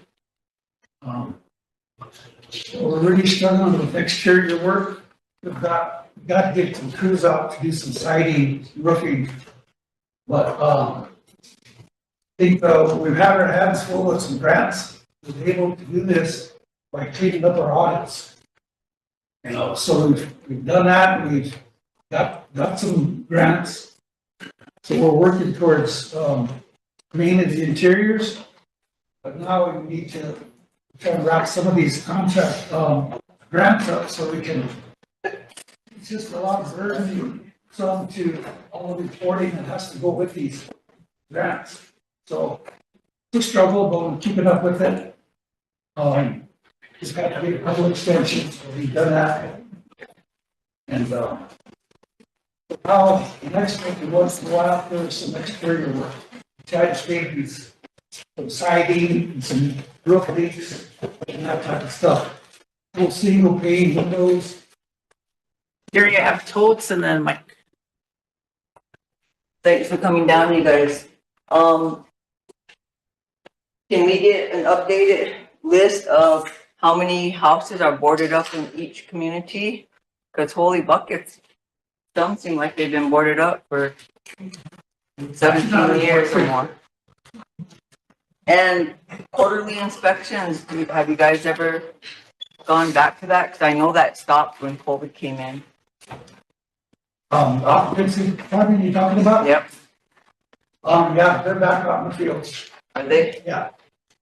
Okay. They're trying to do catch up right now, mainly recertifications first. Hmm. And then they'll get back on the regular schedule again. And then what about the repairs and the units? Because we get people from the communities that say, you know, gee, I've been waiting to get, I have no tile, nothing on my floors. I've been waiting. If they would just give me the material, we could do it ourselves. What do we tell the people that have been waiting for, you know, for months to get those things done? Well, you know, we're struggling in our maintenance department, you know, seems like, a lot of these people, they want to do their own work, their own contracting, you know. And, we can't match some of the wages that other departments are given. We've been stuck with our budget since '96. There's never been an increase to HUD funding since '96. So last year was the first time we got any extra money, which was just over $1 million, 1.4. And,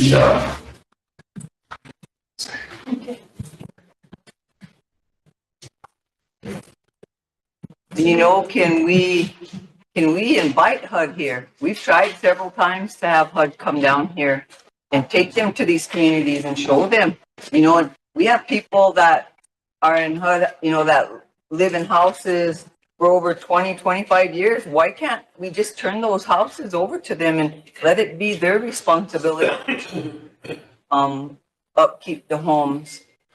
Is that possible? well, if we did that, you know, we'd lose our funding. For every one you turn over, you no longer get any funding for that. So we did have a program there at one time to do that. And it got stopped because of that. So, Could you explain that whole concept thing to everybody, so that people listening? Yeah. On? Yeah. Yeah. Okay.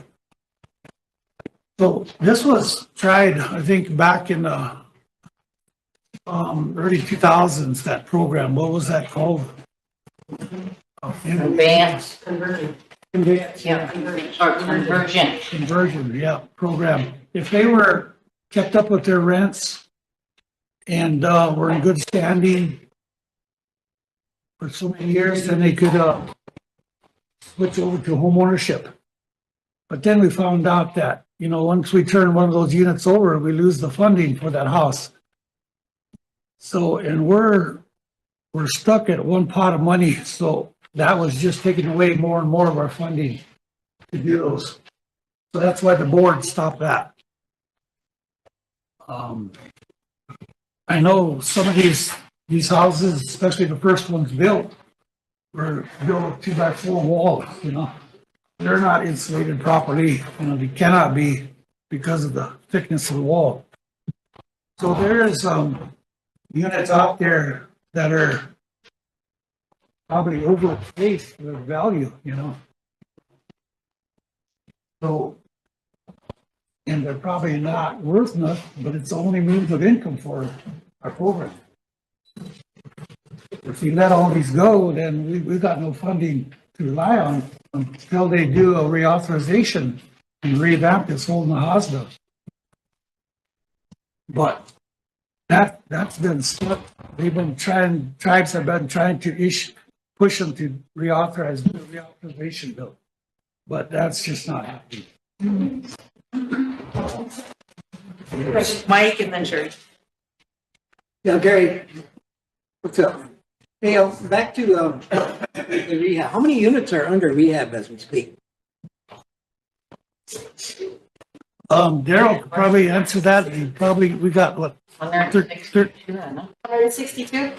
That were rehab For this year.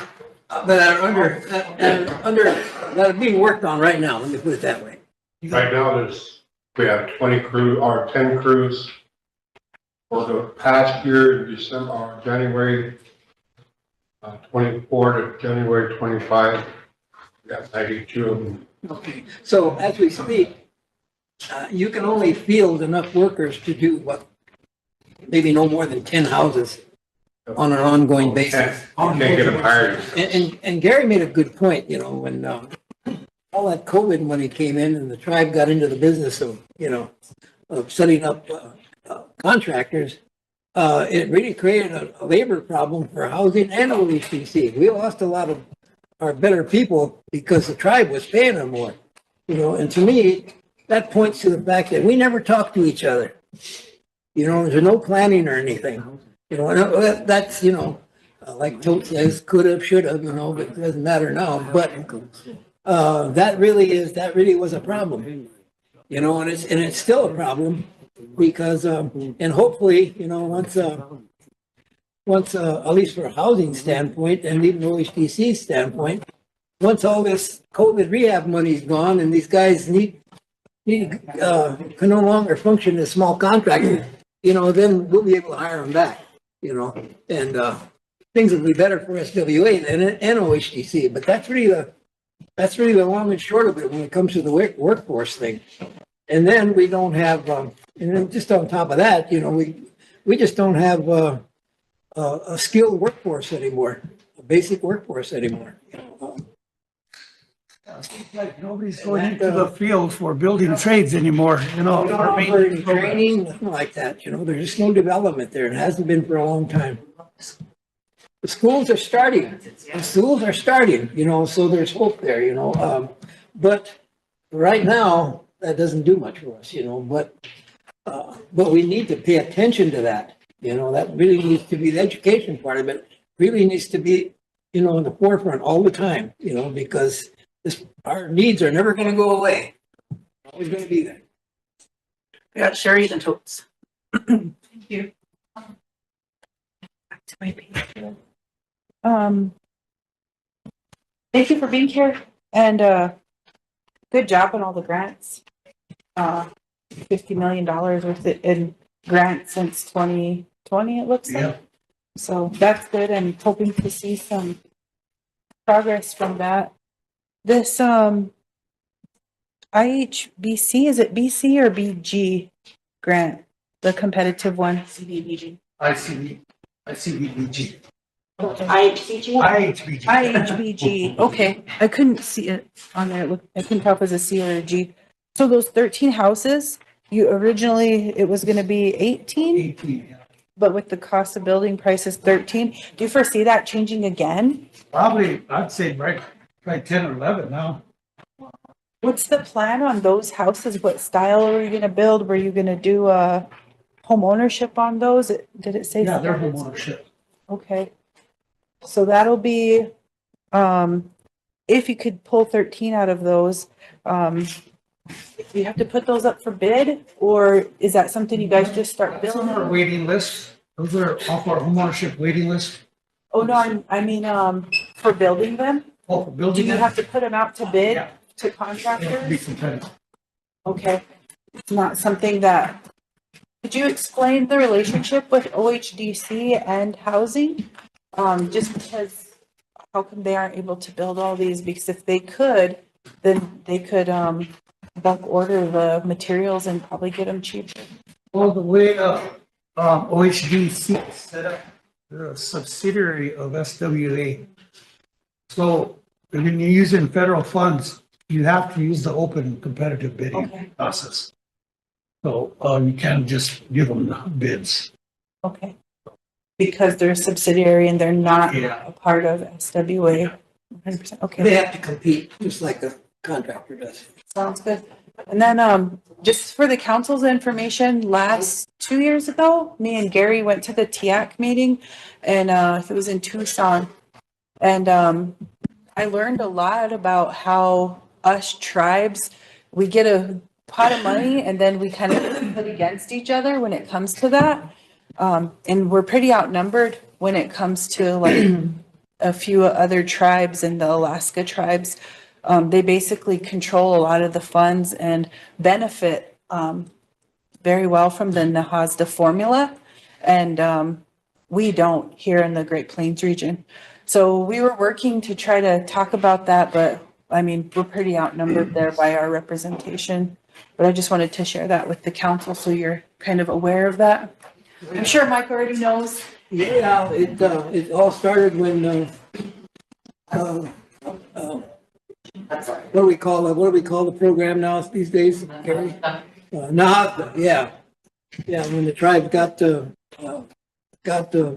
more to say about indirect funding and stuff, but the pot that was available started to had to be divided up, you know, and the bigger tribes get more than the smaller tribes, and some of the smaller tribes get more than the bigger tribes. You know, it's really many of the Alaska natives communities and the Southwest tribes that are really benefiting from this Alaska program. But the pot never grows. Yeah. But the number of participants grows. Our HBG regular funding for the year is never the same, because you do get a little bit back from tribes that don't use all their money. So it's always around the same area, but it's never the same. So when you do get that, like just getting to talk about, we did get some extra funding, I think 1.4 last year extra. We was hoping to get that again this year. It looked like it was going through until the elections hit, you know. So that we probably won't see. I don't see us getting that this year. When will you know? When will you know? We'll probably know here in probably a couple of months. I think it took a couple of months extra to come out last year, probably around April. We should know something by then, but with Trump trying to make all his cuts.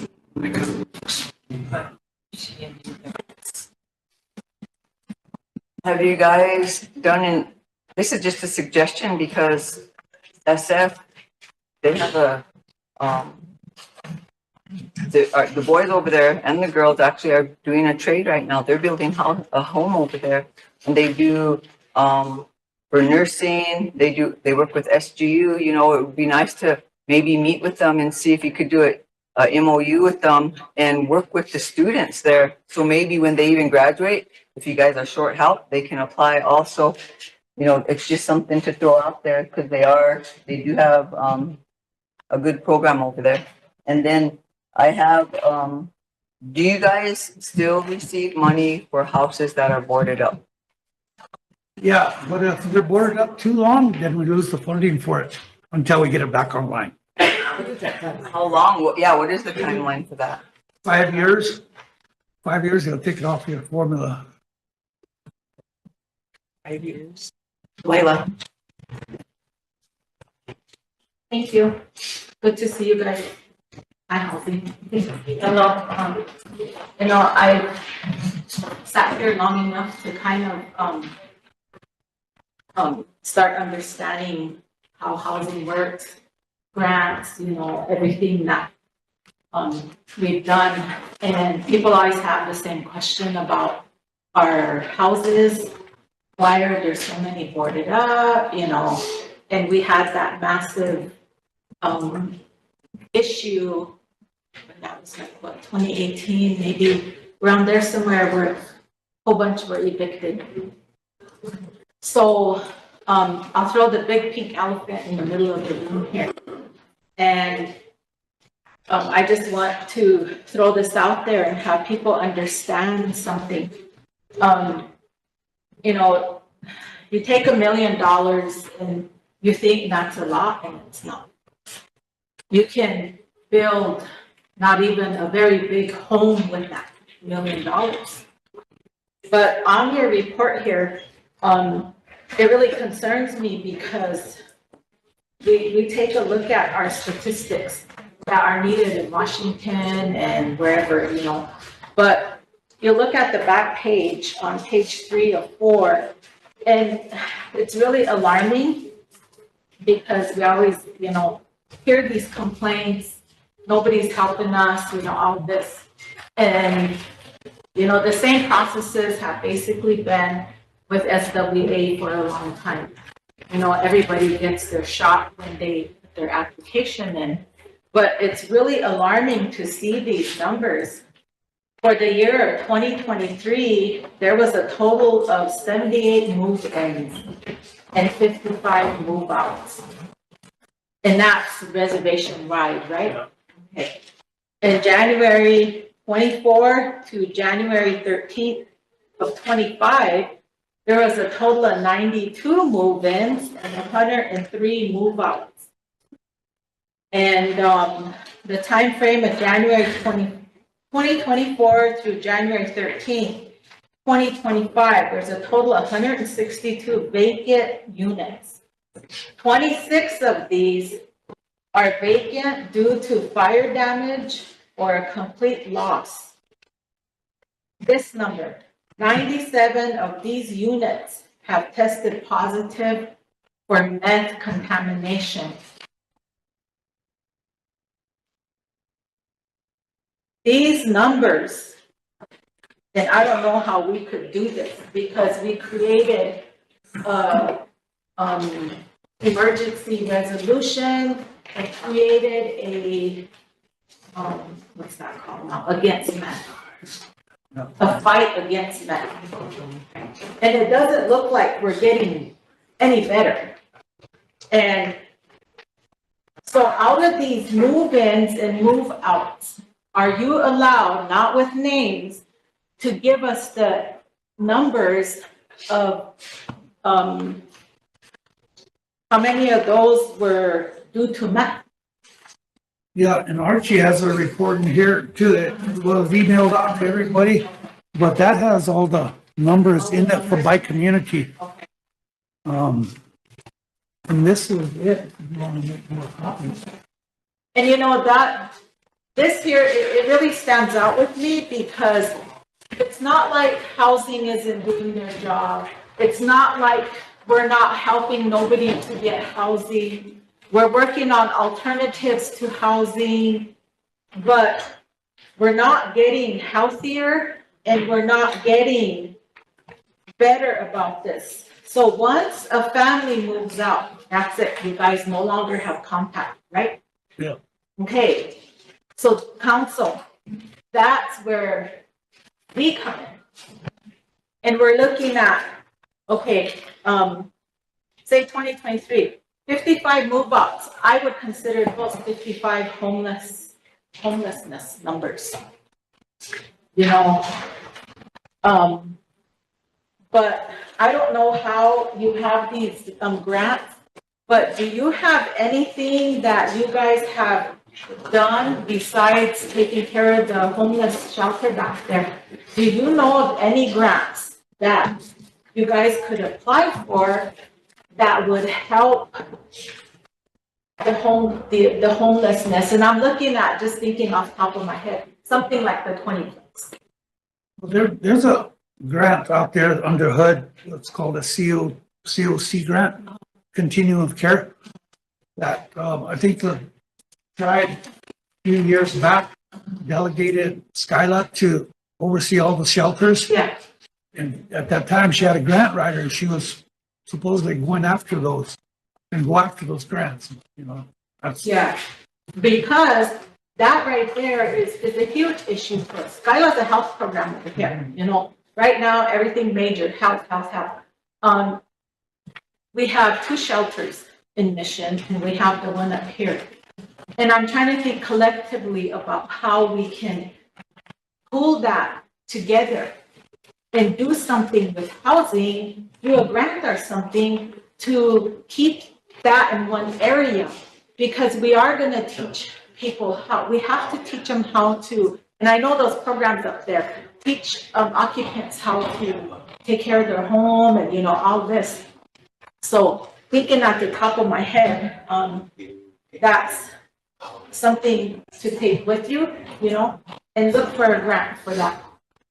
For the homeless shelters? Yeah. Well, so on the history of those, and I don't know if Wayne, who was here during the COVID, and we had used the CARES money or ARPA money. Do you remember that, Willie? And we gave them, so we got that homeless double wide in Mission. Yeah. And then the council at that time, it was during the pandemic, put them under health admin. Yeah. And so we've asked programs because Skyla has her hands full. Yep.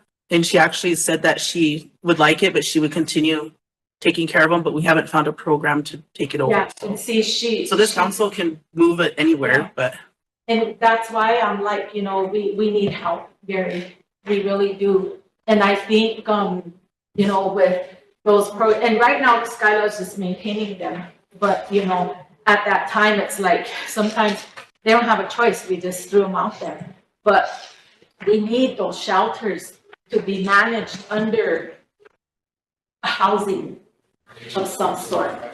And, if you guys took them on, that would give you monies to do something with that. It's a different type of work, but it's the work that you guys are good with. You guys know what to do with that. Right now, it's going, but they need more attention. It needs more attention than what we could give right now. And so I don't know if that's something that you guys would be willing to do. So it's, this homelessness issue, we're all in it together and we all deal with it together. But we gotta find ways that this issue of meth affects all of us. And we have to find ways to, and we come a long way. There's I know people who have gotten away from the drug and they know what they did. But we have to continue to keep these things going and give an opportunity to people who really mean well. And with getting treatment, going, off and maybe the kids are taken, they get them back. Those things, that's where you can be. And meanwhile, we have some people who they just don't have nowhere to go. All our people are not labeled of some sort, but we have to do something. And I think within probably the next 5 years or so, we're gonna see more homes. We're gonna see products. But right now, you guys are the housing experts on this reservation. And I want you to take that back. I'm not gonna spring it on you, we could do that, but it's not, that's not the right, it's answers. But think about that. I'd like to respond a little bit. One thing we're struggling for space. We got some extra grants and we have to hire extra people to help along with this, to administer some of this. And we're overcrowded in our offices there.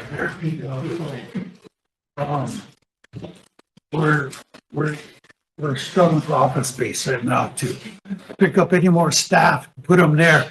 We'd have to find the extra office space to pick up any more people. We're just at our limits. And the second thing too, I wanted to bring it up with meth stuff, and in that report we emailed out, this is in there too. It's a study done by Big Water Consulting Group. They've done our housing needs assessment stuff, and they do a lot of good work for housing throughout the United States. And in this report, HUD kind of financed it, but also Northern Arapaho Tribe was kind of behind this.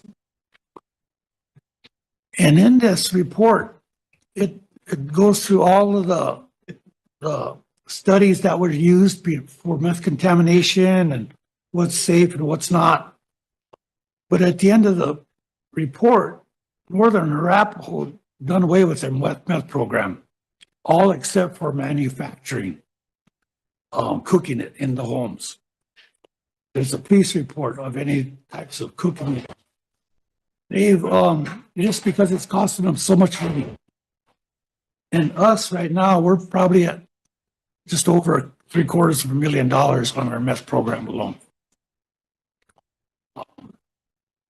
So, and public housing has never done any testing in theirs. So if you rent a house in Rapid City, you don't know if it's been contaminated or not. And a lot of tribes are going that way now because they just can't afford to do it anymore. Some of them are just setting a different level. Ours is at 0.2, 2.5. But, if we raise that to 8 or 10, that'll knock out half the houses. And save us a lot of money. And if that was the case, who would have to raise that number? Well, the board is currently, I've approached the board on this and they want to set up a meeting here. I think it's in April. You guys set the date for? And they wanted to invite council too. And, to look at this, take a good look at this, and we can bring those people from Northern Arapahoe. They're willing to come and help with, what they found out and what they're doing.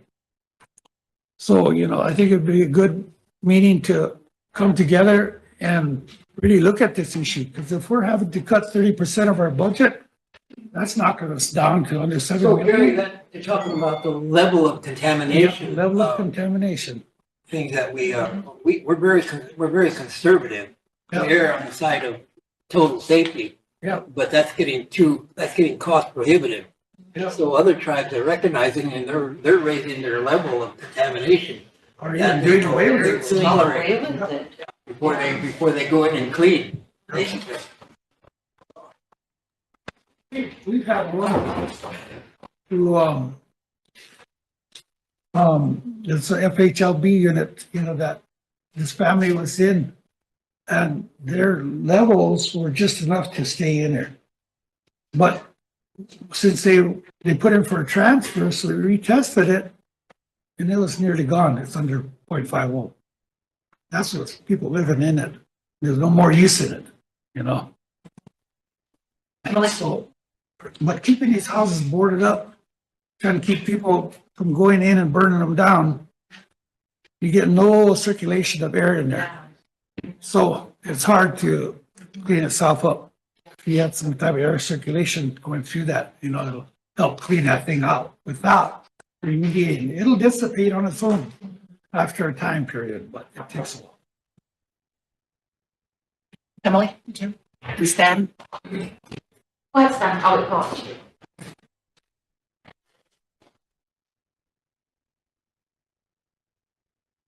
Okay.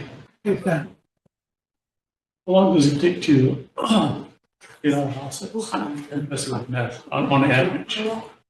To clean it? Archie, it depends on the level of contamination or the bedroom size too, but Archie could probably talk a little bit more about that. The question was, how long does it take to remediate a house? It takes 7 days. We can do it in 7 days on a good day. What I mean by that is if all the staff's available, kind of having issues with staff, but previous history with SWA, it takes 7 days. That's remediating the HVAC too. So that's the house, HVAC includes the trash, the preparation for clean, the actual home clean, the HVAC disassemble, the HVAC clean, and then reassembling the HVAC. Like an average dollar amount per house. Yep, I have an average dollar amount per house if you guys want to get into it. The report is just handing out, so those numbers are in there. I think I went to comment on. I used to work for the housing for about 8 years and I still have my loyalty there. When you're in the maintenance department, worked there for about 8 years. Before EPP came along, I remember this close map that we had.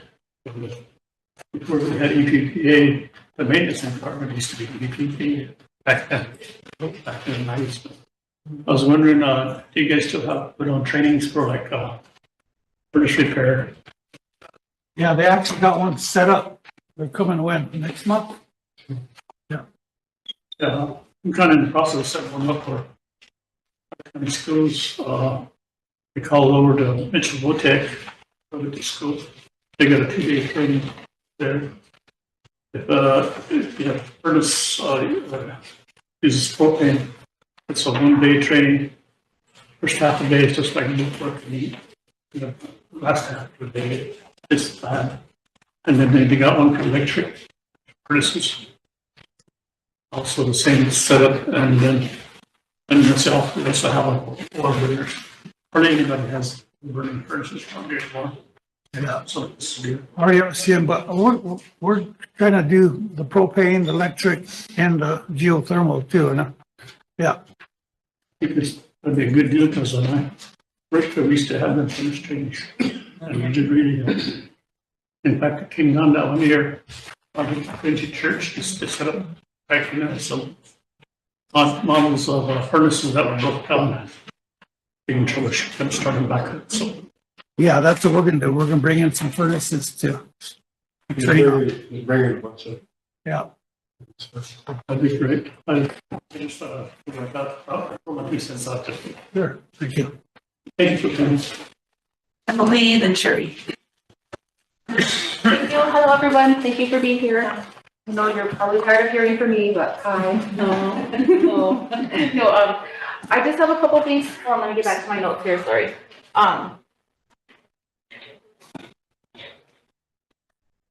So one thing, the first thing I wanted to touch on is when you talked about the meth contamination levels and you talked about possibly doing away with them, are those only from the instance of a meth rehab cleaning, or is that from the instance of occupancy as being a violation?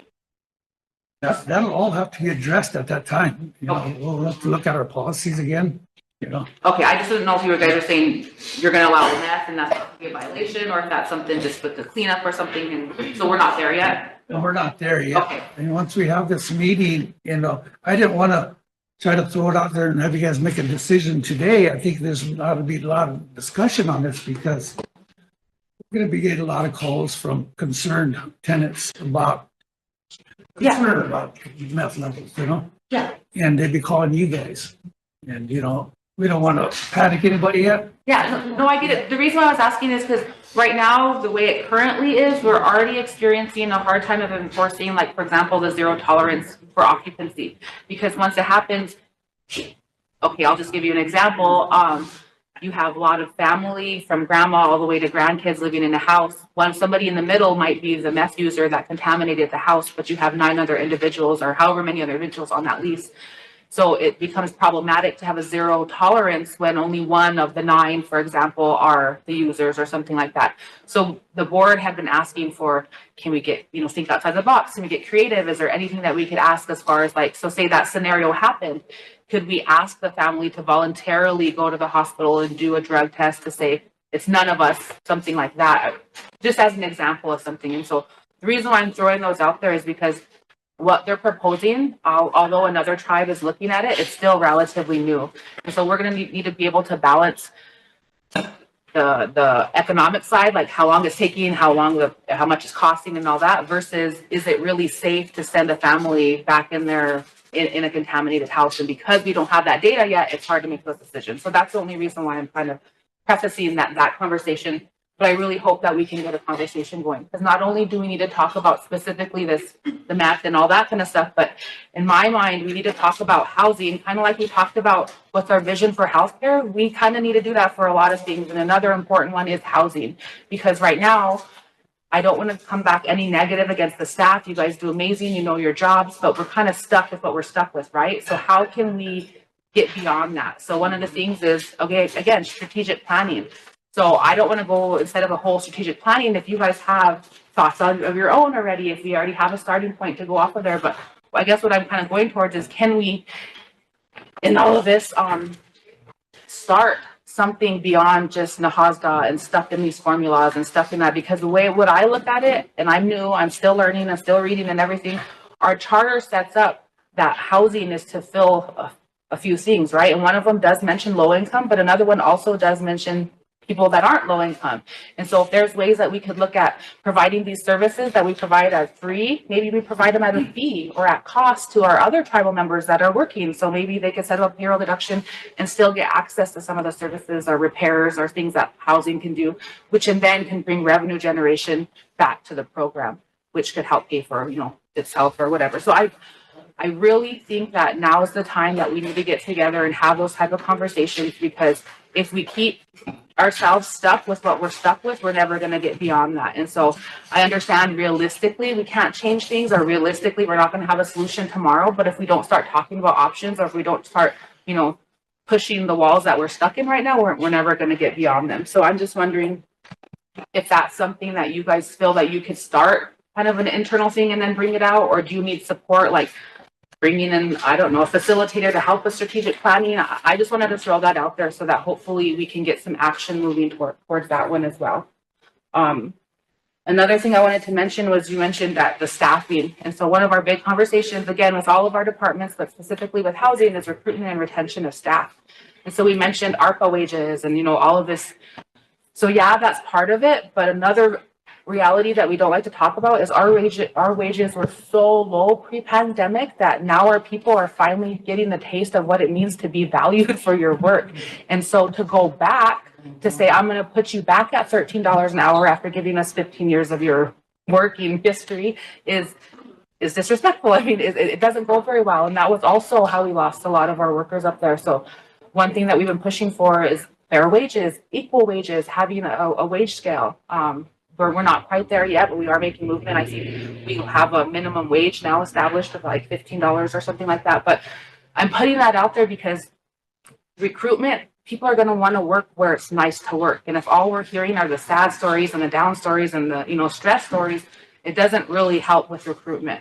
And so if there's any way, I mean, it's housing, right? So how come we can't offer a house if you work there? Or how come we don't have, you know, a housing section dedicated for our staff or something like that? So those are the type of examples that I just want to throw out, because if we can, you know, work together and look at this as an issue, it's an issue for a lot of other people, maybe we can address it.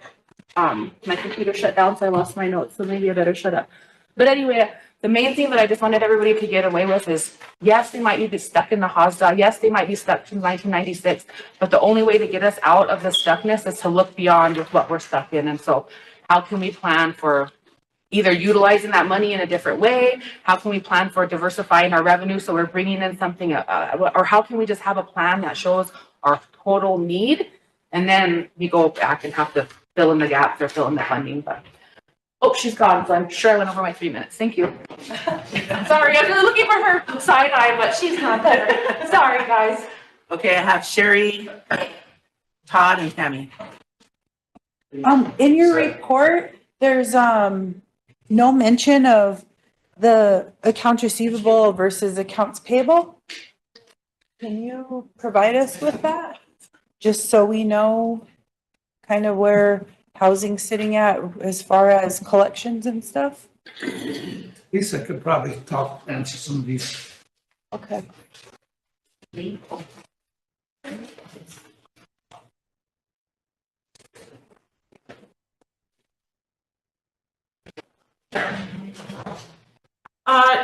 For the month of January, our total accounts receivable is sitting at $8 million.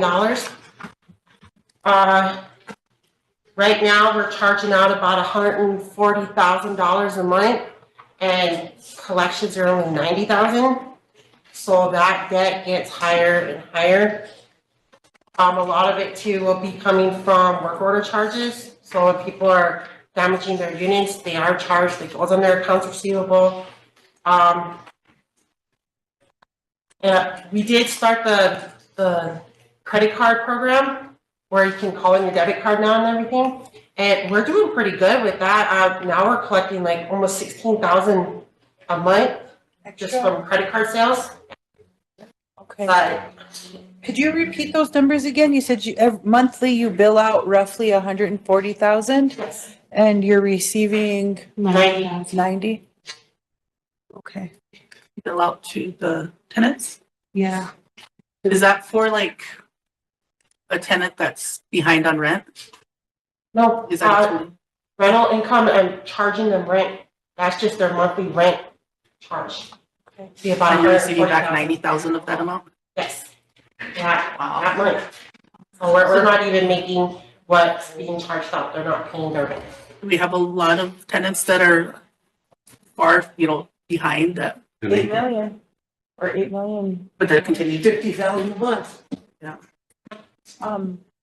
So as far as these collections go and people that are behind on back rent, what are your efforts as far as reaching out to people and trying to work with them and getting them on a payment plan or helping them get to a good place? Monthly notices. Just notices though? Nobody's calling them, reaching out to them, telling them what their options are?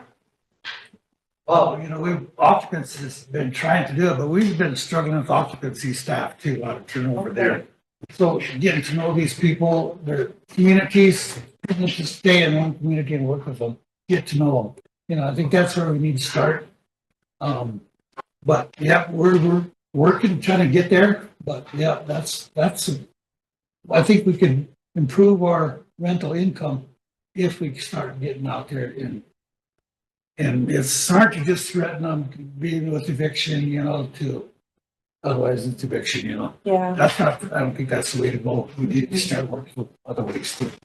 To work with them. Yeah. So if, this monthly billable rate was paid in full every month, would that help you retain maintenance and supplies? Yeah, it's staffing. Okay, maybe we should do a big push to see what we could do for, trying to help people get up to date. Especially since it's income tax season. And we've kind of done our own little study here too, and reaching out to other tribes in the state. We're one of the lowest occupancy rental rates. What is our highest rental rate? $50 a bedroom. $50 a bedroom is Yeah. what we charge, okay. So, you know, a lot of tribes are higher than that. You know, there's only one or two that are that low. Okay. That's, well, you know, right off the board to look at With the that too. exception of, Chongu Village. Yeah, the tax credits and the USDA ones, they're set rates by then. Okay. But our 37 Act units, you know, are ones we maintain, so. Okay, so let's say I have a whole bunch of repairs that need to be done to my house. And, I'm mad because you're not doing it. And, so I stop paying rent. And that's not gonna help me because obviously you're not gonna be able to pay your people. What advice would you give me if I was in that situation? Well, we need to come up with a payment plan, you know, first of all, you know. But, you know, even if we got 25% more than what we're getting now, that'll be a big improvement, you know, so we're just losing constantly, month after month, you know. Okay. Out of, all of the units that we have, how many people are delinquent? We'd probably have to. Yeah, I'd probably say it's high. Probably 50% or more. 50% or more? Okay. The ERAP funding didn't really help with that? Oh, help during the time.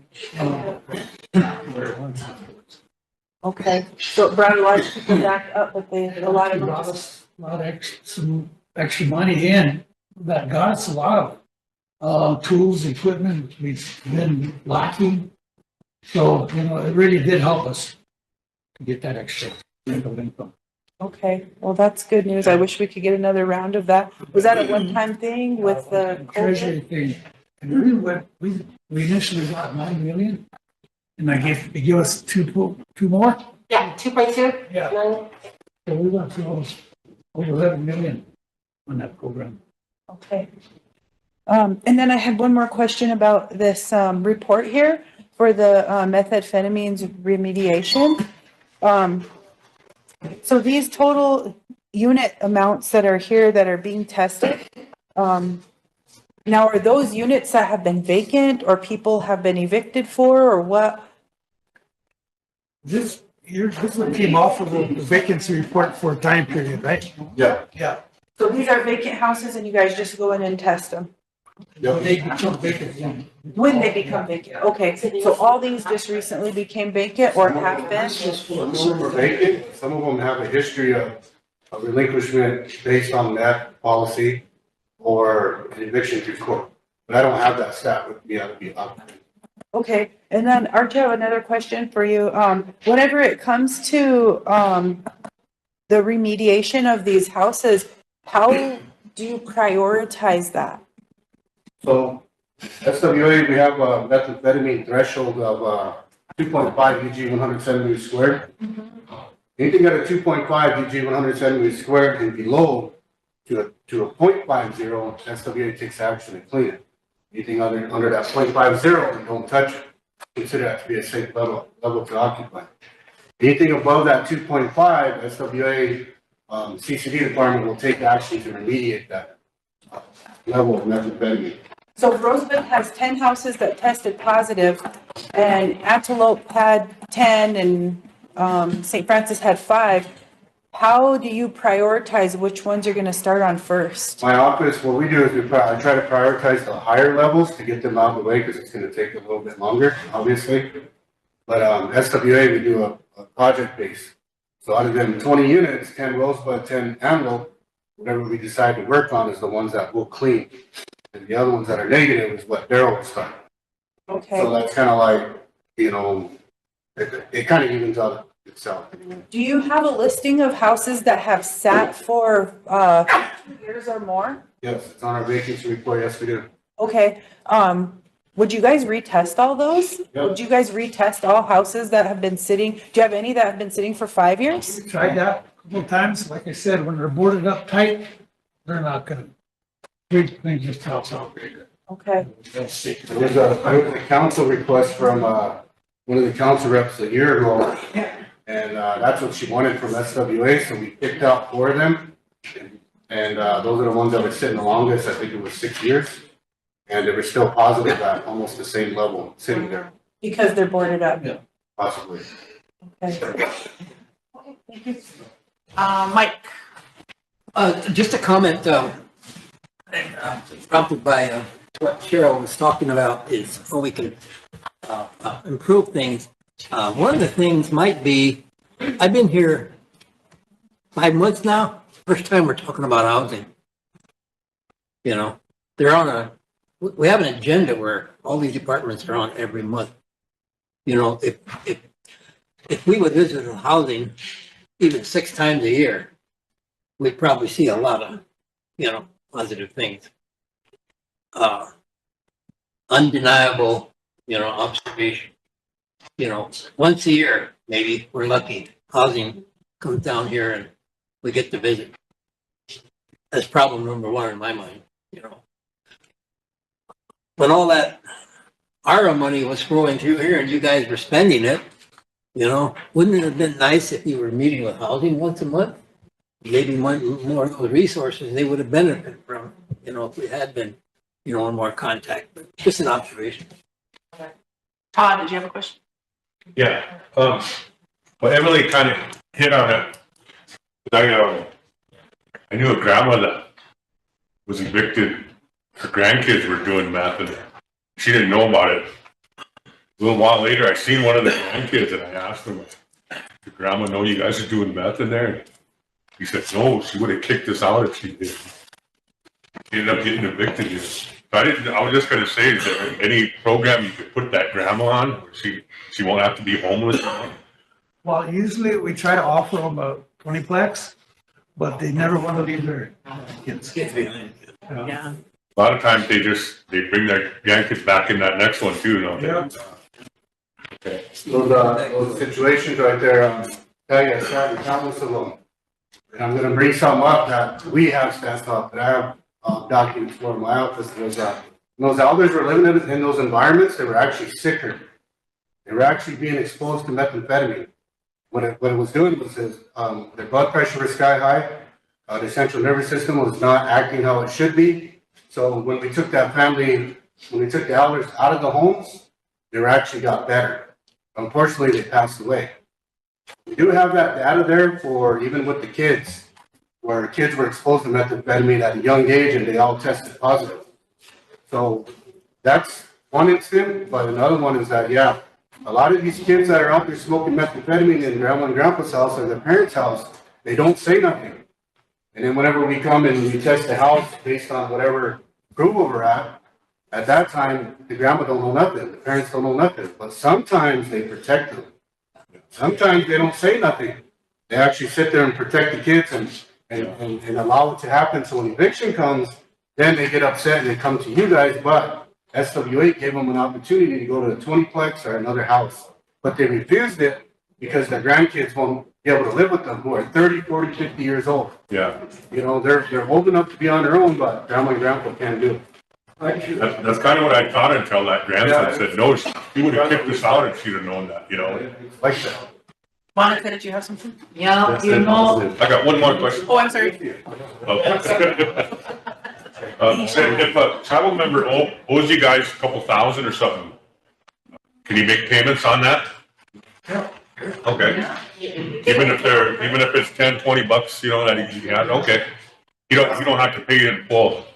Okay. In our tenant meetings with the tenants, when we give them, when they get that opportunity, occupancy is heartfelt with them, $10, $20, $30, whatever you can do extra on top of your rent. That's the agreement they come up with for them, that's how they pay on it. Okay. They're paying actually for that remediation cost. Thank you. Monica. a couple things here that I think Archie also forgot is that they do second chances on them. So it's not like, oh, they got checked with meth and they're all out and evicted. They do go in there and clean it.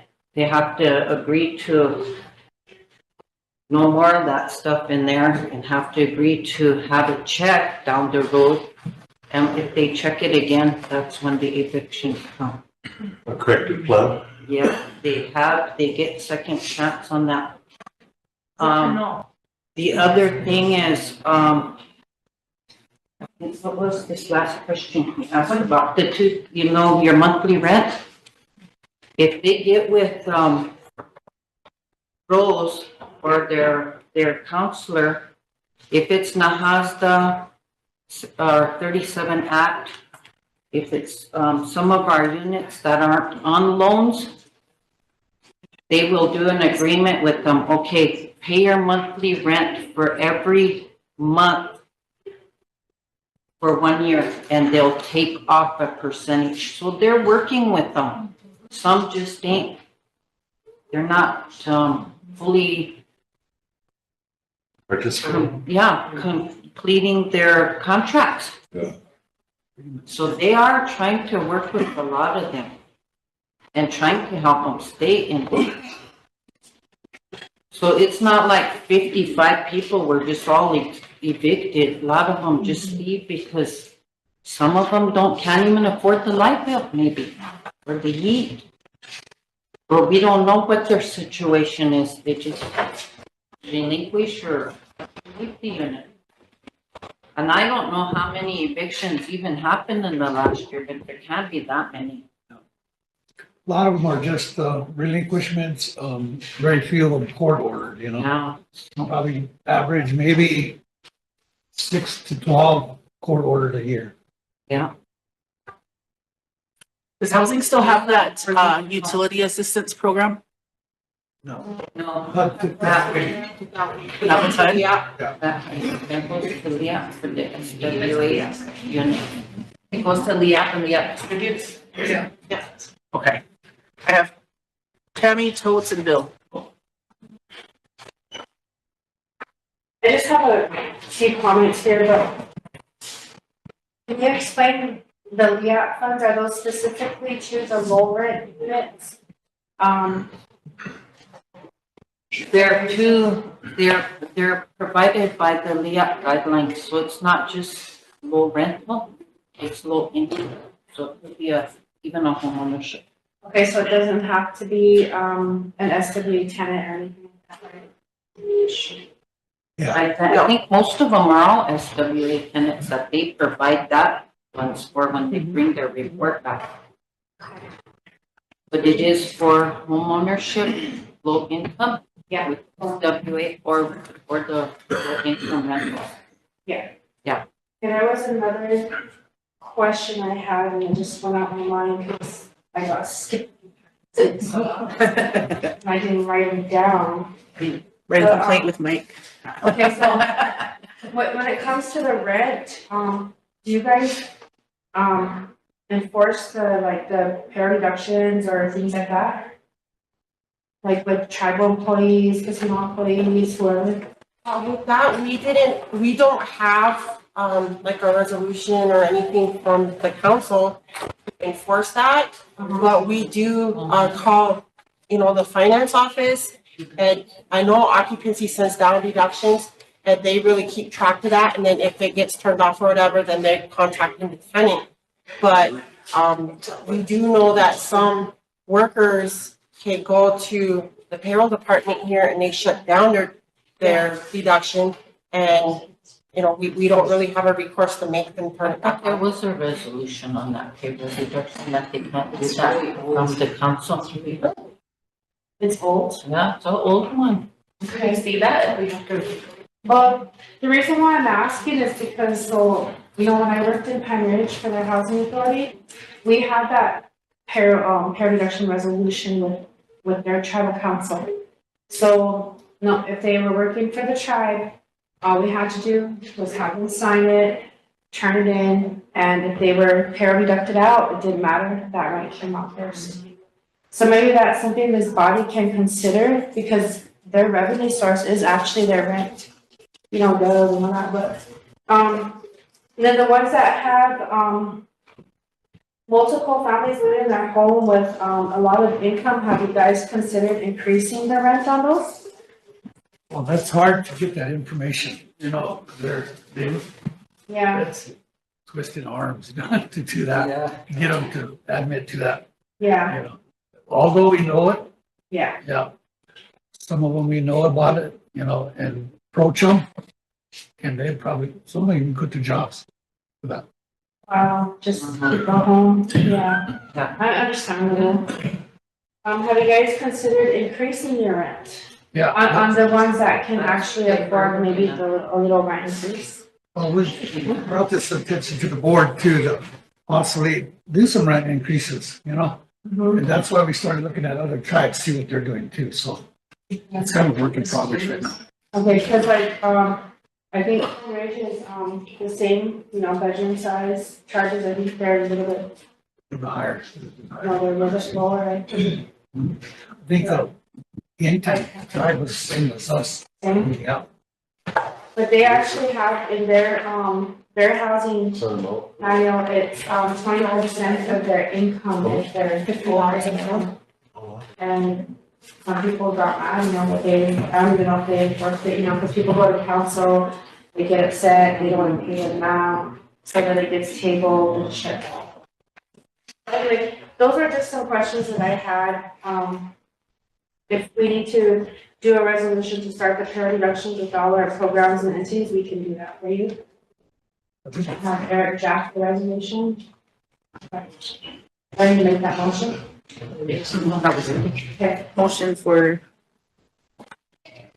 Motion to have, our in-house attorney draft a resolution in regards to payroll deducting rent from employees' payroll to pay the rent. For all employees? Yes, including chartered entities, Rosebud Casino, and so forth. And that was considered a priority.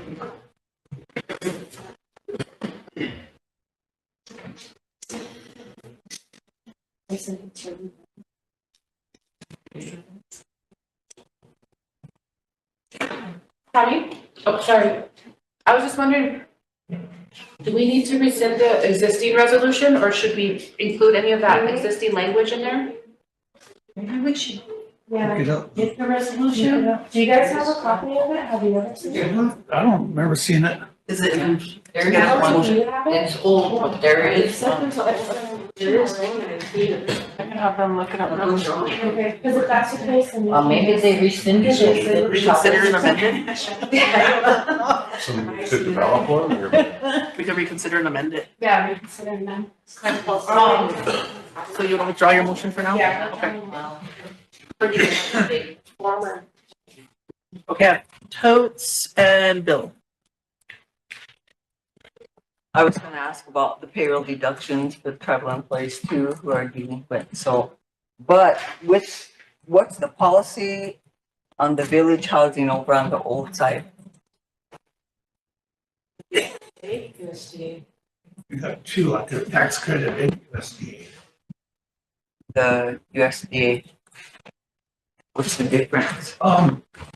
Tax credits are to investors. So they're locked into a program for 15 years with investors. But all these, four tax credit programs, first three of them that we done, they were signed on for an extra 15 years. So we're good for 30 years with them. So, but no, the question that Sherry had there, asking Archie how we prioritize, the USDA and the tax credit programs require that we try to reoccupy those within 30 days. So move it out. So those are always prioritized. USDA projects are SGU apartments. We chose the village, and all of our tax credit projects are at the village. Thank you. Bill? It's just a side question, maybe you can look into it. Their day of budget and finance, the Rosebud volunteer fire department come in. And, I know at one point they brought some info about the fire calls up there. And I know they brought it to us, but, I guess memory escapes me, but did those get paid for, or were they? Yeah, we actually got him coming in next week and that's to do some more work on it. And he done some of them at SGU, all the fire calls. Oh, did the extinguishers? Yeah. No, from alarms. RST VFD. Yeah, for if there's a fire call to a house and they go put it out, the billing of that call. I know they brought it up. The payment, you mean? Payment. Payment for But fire. we've never seen no invoices. No, they haven't submitted any kind of invoices and we've just been calling them. We did submit a claim and we got 6,000 from Amarin to pay on some of that, but they've never established how they're going to charge, because right now we're getting charged this large amount, like 5,000, for whether or not they put out somebody's smoke alarm for, cooking on the stove versus a whole fire loss. So they need to give us an invoice that's realistic. That's the part I guess I couldn't remember is they went, but what, entailed after that. Okay. So that's not on our part. So, Yeah. So does Mission Volunteer Fire Department put invoices into you guys and do you pay them? Yes, we do. Okay, so our other volunteer fire department just needs to place invoices with you in order to get paid. Yes. Okay, thank you. I didn't know. But on the side, it wasn't to the last meeting we had that level and that insurance was coming down because there's been less fires due or whatever. Yep. But we had one since just in January, total losses here, Francis, next. That was my question, so RST VFD, it's been 7 years almost and they haven't been reimbursed on their charges for responding to SWA fires. But Mission Volunteer has, and RST VFD has. I was with Kenny when he first brought that in. Probably it was right during pandemic because there was a major fire in Oak Creek. Probably 2020, I bet. And there's never been a bill for 5,000 per year. It was less than that.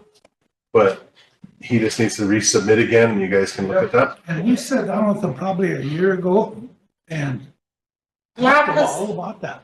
Because that's what we did, we mashed it up and the invoices that he was trying to do, they all had the same amount on there, whether or not, he did less work and more work on one, so that they weren't realistic. And then part two, he was charging us for units that weren't even our units. He had geological places, GPS on it, and they weren't even our units, that they were like former tenants, like, home ownerships that were conveyed, things like that. But so we were getting charged for units that weren't ours. And the ones that we did establish that were ours, he didn't have how many hours he spent at the unit.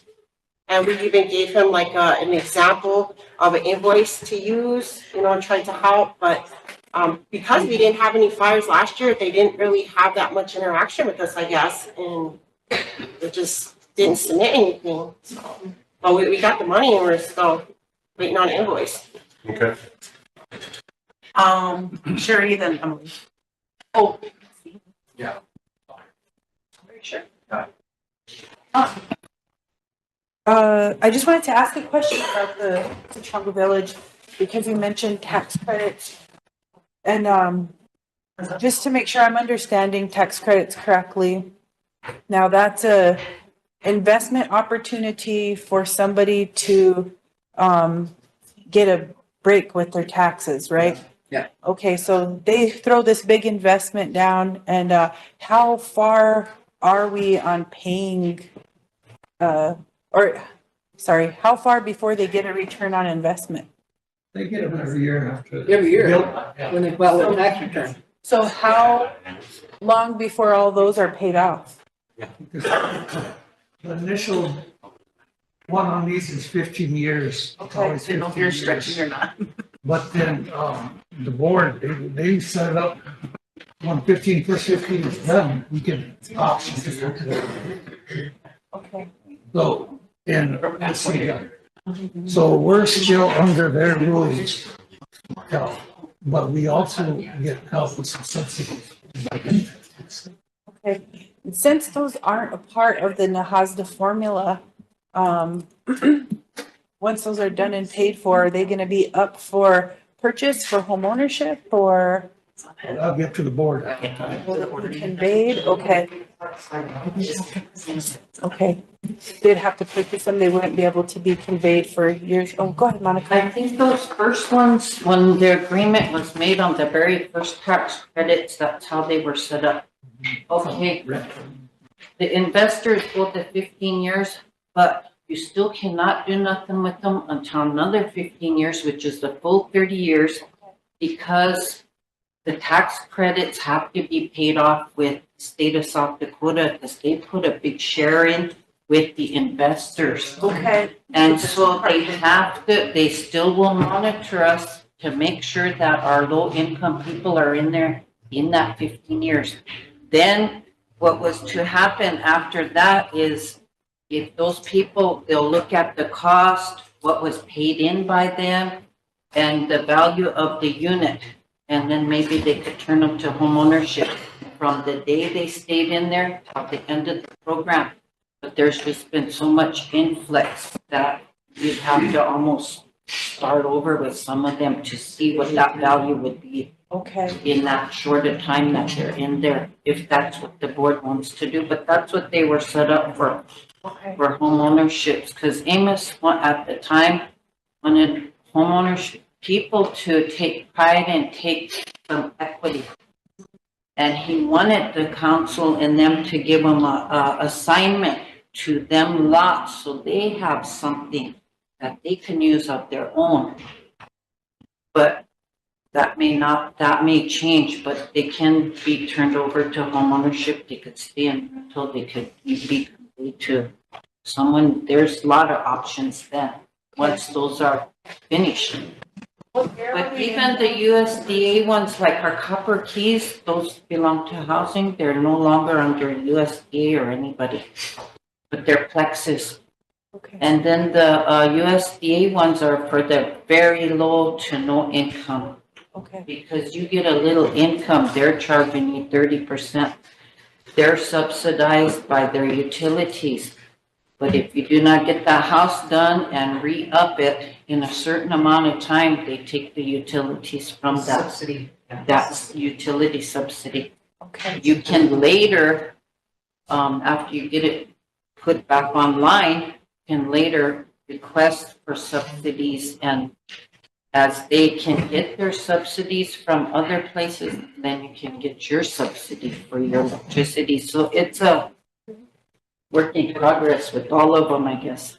Yeah, But they are on loans. Because like with the USDA ones, those are loans. So we got a loan to build that project, and those rental subsidies that we're earning off from the tenants, it's paying the loans off. So at the end of the 50 years, they'll pay themselves off. And then, but the tax credit ones, like the state's one, the investor pulled out of that one because it already met its 15 years. Yeah. The next one up, I believe, is in 28, and that's gonna be a state's too. Okay. But there's still the 15 years added on for the state of South Dakota. So you still have to go by their rules, and they still come, like the investors from tax credit too will check on one. They'll check, make sure we're maintaining them. They'll check on 3, but they're out there checking all the time. we're under a pretty scrutiny for them, so. Crazy. And I'm glad they're in one spot. Oh, that's good. Is there any, plans in the future to do anything like that again? Especially with the upcoming like budget cuts that people are anticipating? And are those budget cuts gonna affect those USDA subsidies? Oh, yeah. They will. Right now, we're kind of holding off on doing any more tax credits. We really struggled with this last one, the state requirements. And Wayne been talking, they're supposed to be set aside for some tax credits for tribes. So we want to see where that's going first too, anyway. Do you anticipate that to still happen? Yeah, but there was legislation going to be moved last year from the senator from Nevada. It will get considered this year. And that tax credit he's talking about, housing tax credit, right now the way it works is the tax credits go to the state. States have all these development corporations. The mayor's wife, whatever, sell these corporations. Those corporations, 90% tax credit, those corporations take half.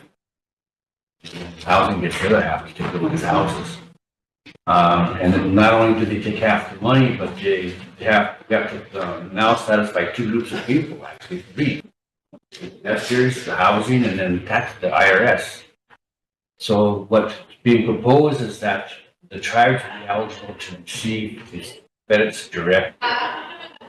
Receive them directly, then we get all the money, the whole 90%. And as far as reporting goes, we have to report to IRS anyway every year. So instead of getting half the money, 3 times the problems, we get all the money, there's no problem. That's what we propose right now. So if that happens and then raise the income guidelines like we're going to, we can build a lot of houses for a lot of people. So that's the whole thing. That sounds good. Thank you. Do you have anything else to add?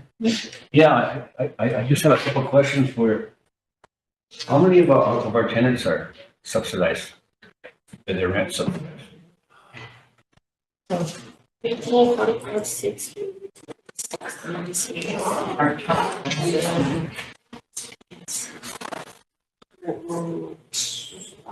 4 plus 30 more. 134. 34? No, 134. That's all of our USDA tax credit units. 134 out of 1,200? Yeah. So how do we get ourselves eligible for housing subsidy, rental subsidies for our 37 Act houses? There's no way. Well, why is that? I mean, that's how.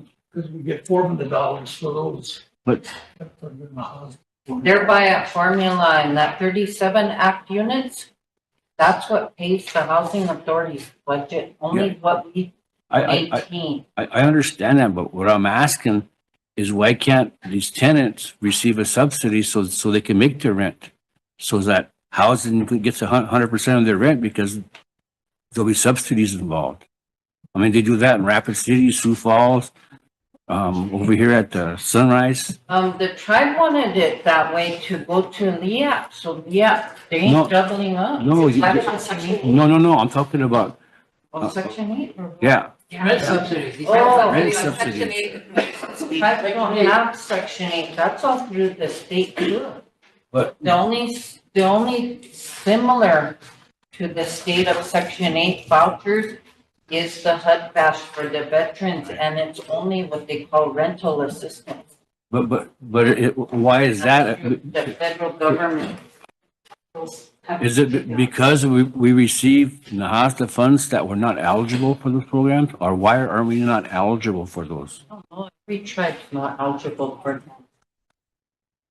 that. They all go to the state, to their city, to their How come county. the tribe can't? That's the question. Yeah. Yeah. Well, the Or if state there's a way goes to do out to their county Maybe there is. houses and their state houses, Yeah, I realize that. you know? But if it requires legislation, I mean, can you guys research that and Yeah. then let us know, because we have lobbyists. Gary, to Unaha or something. Because I think they tried to do that before. And then the other question I have, Have you been hearing what kind of your funds are gonna be paused? I mean, this $11 million that we're supposed to get for the, the energy conversion of appliances and stuff, is that being paused? Well, I heard the other day, the judge kind of put a, stop to all of his, stopping of those grants, that like grants that are issued. But This. can you check on it? Because No. the judge did issue a restraining order preventing him from doing that. Yep. But he's not stopping. No, he's not. He still took our EPA grants. He put some of our BIA grants on pause just last week.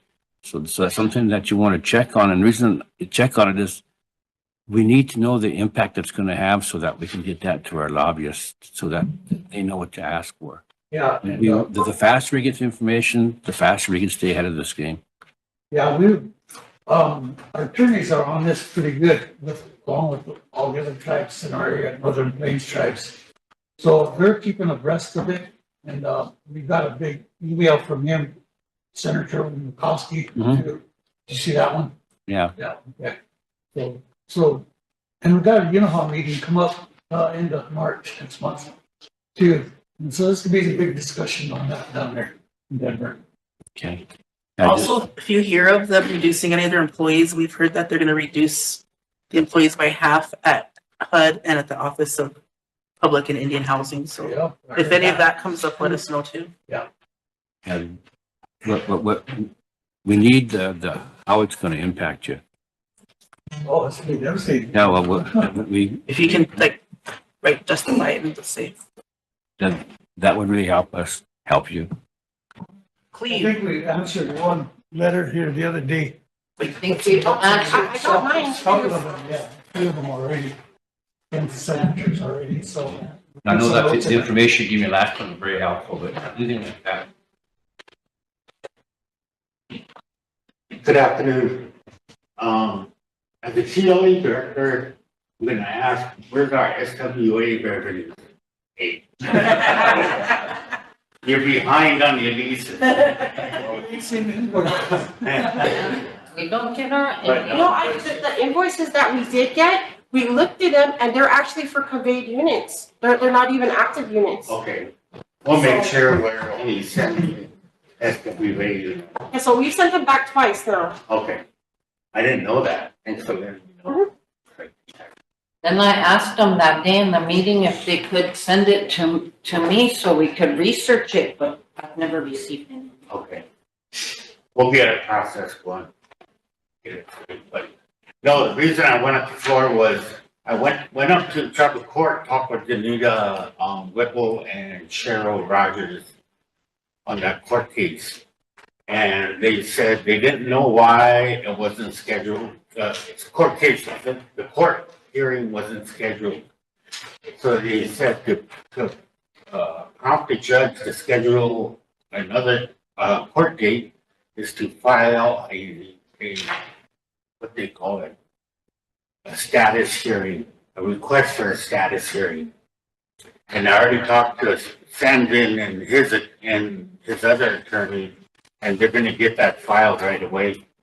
And when that gets filed, of course, the board members, the council members that are on the board will get it. And then I'll also give it a copy to the officers, so you know it's moving along. So that's what they told us to do, and so we're gonna get it done. Okay, thanks Lee for going up there. And then the other thing I would refrain from, and it's up to you guys, separation of powers, discuss that stuff on the council floor while it's still in court. I would recommend you wouldn't do that. So. Anyway, but that's up to you. Okay, thank you. Thank you, Lee. Okay, I have Emily. Sorry, just real quickly, we're a couple things down the road, but at one of the last board meetings, we were having a discussion on the fire issue because it was in relation to our insurance for the homes. And one of the things that came up is the housing will be doing like a fire plan and things like that. But part of it was fire hydrants. So I was wondering if anybody on council or administration knew what our normal process is right now to get those planned and implemented and funded. If it's nobody, like that would be helpful to know, but like, is it water and sewer, is it the Nechoni, is that expected of housing development to include that in their planning in the future? We were just wondering, because a lot of our housing units don't have a hydrant nearby, and that's problematic for potato fires. So I was just wondering if we knew what that internal process is right now, or if we don't have one, then establish one. You know, they're doing, Rosebud's, water lines and sewer lines now out towards Low Red and, Soldier Hill and, behind the old school. But in those, they're getting coded to where there should be homes that have coverage through fire hydrants. So anything they've done, I think within the last probably 8 to 10 years probably is okay. But a lot of these communities are still getting theirs. I think Oak Creek's coming up and Horse Creek's is coming up for new water lines. Okay, so are you helping them identify which ones aren't meeting? They have engineers themselves, IHS. They do, but like as far as from our insurance perspective, we were supposed to have a plan that said which houses are by hydrants and which aren't. So are you guys doing that? No, I haven't got it started yet. Because I mean, what I'm asking is if we can work with whatever this entity is that's going to be doing that or whatever, because it's, you know, if we need to do it and plan for it and fund it, then we should know up front rather than trying to go 10 years later and get some hydrants. I think many would tell you water resources should be a big help to get that information. Mike. And Lila. Took so long, I forgot what I was gonna ask. Shame on you. That's your colleagues.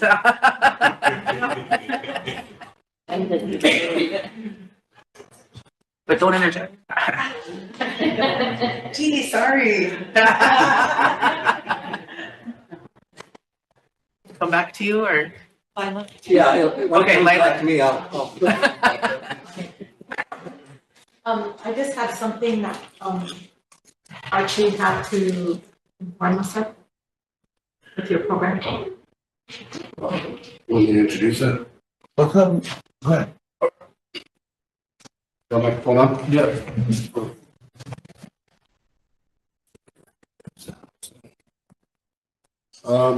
I know earlier I spoke a little bit. I just wanted to introduce my program. I run the chemical cleanup demo department for SWA Corporation. And of course, as a lot of people out there listening and a lot of people in here, it's a program that's misunderstood. It's a pretty tough program. It's been pretty tough to manage it over 11 years. I've been with SWA 18 years. I'm going on 12 years with the testing department, the meth program. But I just wanted to talk a little bit about the report that I was asked to develop. So my estimated cost, I want to jump into that real quick. My estimated cost per unit for a one-bedroom home without an HVAC, which is your furnace system, is running about $4,000, $3,953.40. That's with the staff just cleaning the home. And with the HVAC system, it's running around $6,000, $6,748.48 to be exact. And that's when we clean the home and we clean the HVAC and reassemble. So a lot of that's just basically labor. Some of it is, a majority of it too is also the two-bedroom home is running about $4,216. And with the HVAC, it's running around $6,337. The three-bedroom is running around $5,328. With the furnace system, it's running at $8,022. Four-bedroom, $5,678, which is just a little bit above the three-bedroom because it's almost the same, but just a little bit of square footage added to it. And then with the HVAC, it's running around $8,300. Five-bedroom, $7,000, and with the HVAC, it's around $9,000. Again, that's just with labor and material is basically the majority of it.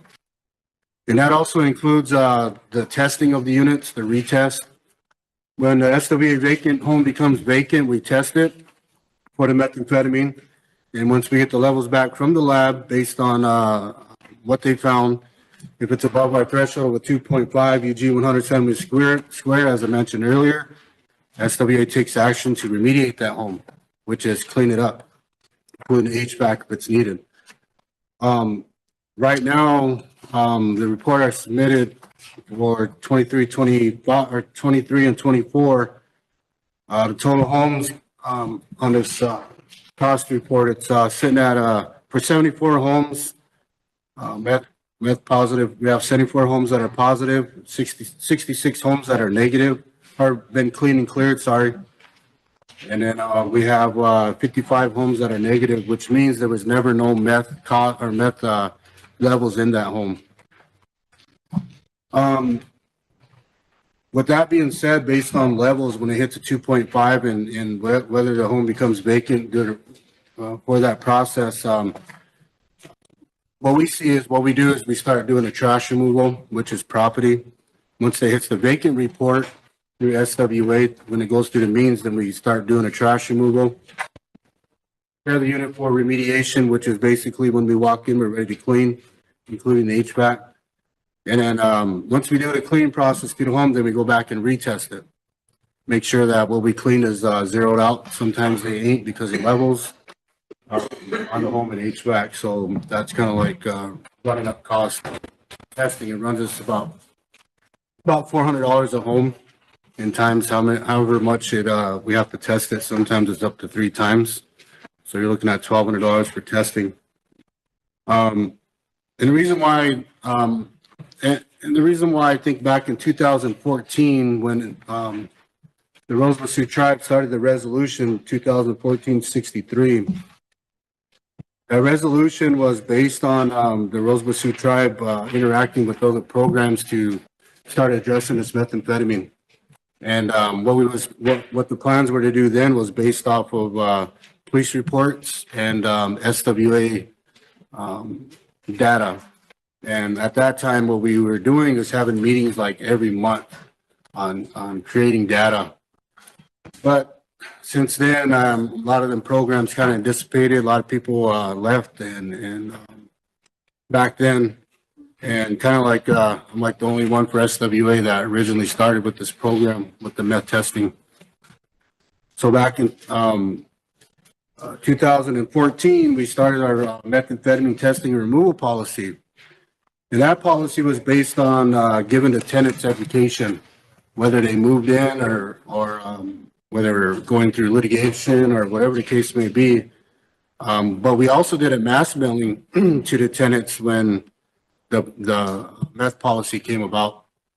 And we had a lot of questions back then. And back then we were educating the tenants not only on the meth problem, but on other issues like taking care of their homes or whatever the case may be. But which was scare tactic. Well, it wasn't really a scare tactic, but what it did is it really brought down the community criminal aspect of it.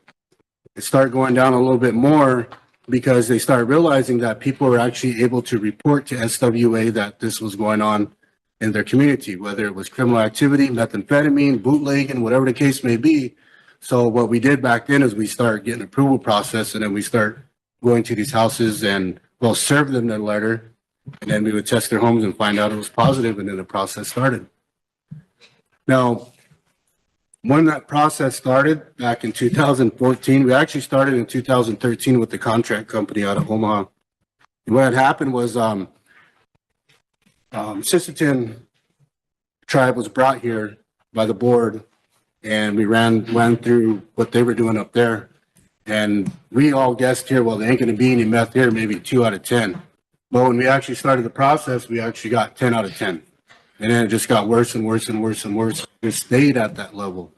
Even up to 2025, SWA is testing houses, and 8 out of 10 of them units are coming back positive for methamphetamine. And when we talk about that threshold of a 2.5, we're above a 2.5. We're in the hundreds. We're in the 80s. We're skyrocket levels for methamphetamine use in a home. So when we prioritize units, like I said before, we try to get the higher levels addressed because of the time frame. The guys, I do a lot of the training with my guys when they come in on hazmat, on wearing PPE for their safety, for liability, or anything in that area. So those are kind of like what the program's been doing so far based on work need. I don't know, I guess with the whole Trump situation going on, I'm kind of nervous myself because like I said, I run a program that nobody understands, nobody likes, everybody sees the bad in it, but I see the good in it too. You know, we're actually preventing, we're trying to, well, I've seen communities kind of go down in criminal, like the reporting process. But again, it's kind of like a hit and run with it, but I think that the program has set their tone out there for the people in SWA units. You know, we've actually tested a lot of programs besides SWA units that came back positive. You know, and it's crazy where methamphetamine is being used at. But I just wanted to bring that out. And then also I want to mention that reason why a lot of these units are positive is because, you know, we did outside work. You know, when COVID-19 came, we did solid waste job. We went out and did all the COVID-19 trash. We collected all of that for almost 2 years straight. You know, we took apart from SWA work, but we helped out to not only that, but sanitize homes. So it kind of did put us back as far as remediation work and for these vacant units. So it was back then, it was pretty busy, but it was a lot of fun. And when we did all of that, we did that with our heart just to help save, you know, a lot of lives out there. But again, I just want to bring that out to light. I know there's a lot of questions about these vacant units, about meth, and what it's doing to the community based on the vacant homes. Well, let me tell you guys something, listening and you guys in this room. You guys see the outside of this room, outside of the house. When we as SWA inspectors and the testers go into this home, you don't see the damage that's left behind. All the negligence, the water damages that they don't report, the holes in the walls, you know, the way the kids were living at those times. You know, those are tough things to see. We see this, the program I manage, we see the end result of methamphetamine within that home. And it's tough. And that's why your numbers go higher. So if you ask, you know, SWA, why we're remediating a lot of these homes, is because them homes are probably in 100,000s, 80,000s, and that's not just for the meth remediation. So that's another huge issue that a lot of you guys need to consider, that, you know, that money is up there for damages in those homes. A lot of these furnaces that we remediate are obsolete too, so we got to replace them. This meth remediation clean station that's coming up now, back when ARPA was, Wayne could probably remember, but there was a time where you had millions to spend, and they wanted the millions to be spent ASAP, and they said bring proposals in, write something up. So we did, and we got $750,000 for a meth remediation HVAC clean system, which prevents a lot of time out there and doing that stuff in the house, and it really helps out with the staff when they actually remediate the home for that meth. And that's being built now. So I wanted to also touch base on HVAC. A lot of these HVAC systems out there, they have insulation within the HVAC duct that was placed there back in 80s. Yeah, right. 80s. You know, that's a huge concern too. I've always felt like it needed to be addressed. But when we started getting to them units, we didn't know how to do it. So what we was doing at that time is we threw that whole HVAC system away. It was costing thousands of dollars, right, Daryl? And we couldn't afford it. So we had to come up with a plan, and that plan was to take the insulation out, clean it all up just like we would meth, even though it was positive or not, and then put them back into the homes. And yeah, and Gary came up with the high pressure sprayer, which was it's a power washer that reaches a high temperature of heat, and it really worked fabulous. Did good for us to get all the glue and stuff out of there. But in the end, at the end of the day, you know, when you get done remediating a house, you got a sense of pride that the next family moving in doesn't have to move into what's in methamphetamine, the chemicals that are in methamphetamine. You don't have to sit there and live in that environment, which publicly should be considered hazardous, and it is hazardous. So that's really a good part of the end of the day for us, that the next family is going to move into a clean home. The HVAC system was also taken apart, not just for insulation, but it had a lot of mold, a lot of trash, a lot of cockroach stuff in there, mice, feces, dead mice, dead cats, name it, you've seen it. So when we started doing that, it was really a good thing for the next family not to be able to breathe that in. HVAC comes on, if nobody does that job, they're gonna breathe all that in. It's gonna continue to be a cycle. So I really thought that not only the meth remediation was a good idea, but we also prevented, breathing hazards for the family next.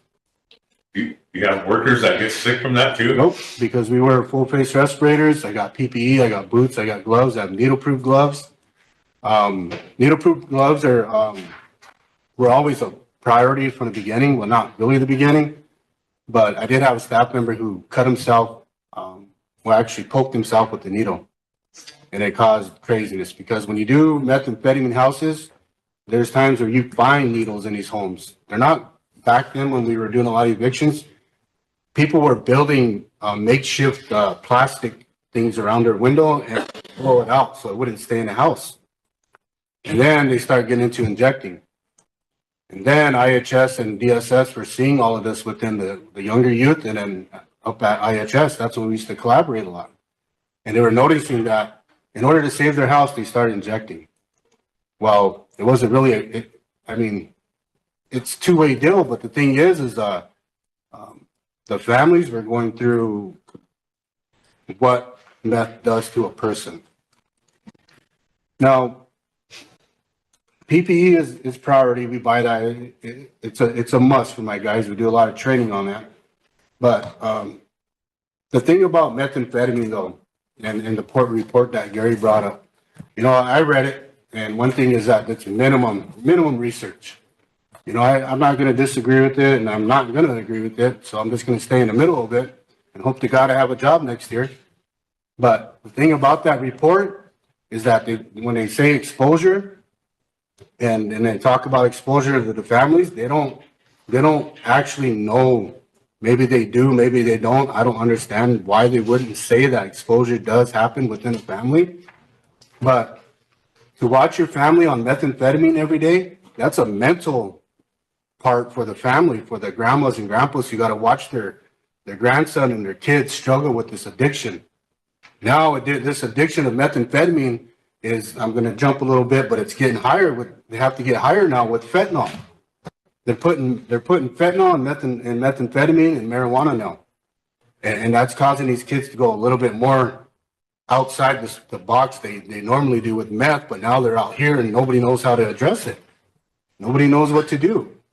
But you know what, Mike Bolts knows about this, me and Amos and them, but there was a lot of conversations back then where this program could have benefited this tribe. When these results came back for a home, there should have been, like, from a PD standpoint, brought them in and talked to them and said, hey, what's going on here? And then once they gather that information, they go after those big time dealers that we don't like, that come here to our reservation. They could have did all of that back then. And then to prevent the family from losing their homes, they could have had people go into treatment. Go to treatment. Let's get those beds up there filled. So not only does the alcohol and treatment get attention and make money and have stats to addiction being possibly cured, then they have another process of doing a committee with SWA or whoever and allow them back in their home at a cost. You got to pay for this. You made these decisions. This methamphetamine is a decision. It's not an SWA problem and it's not a tribal problem. It's a bad decision that's made out there.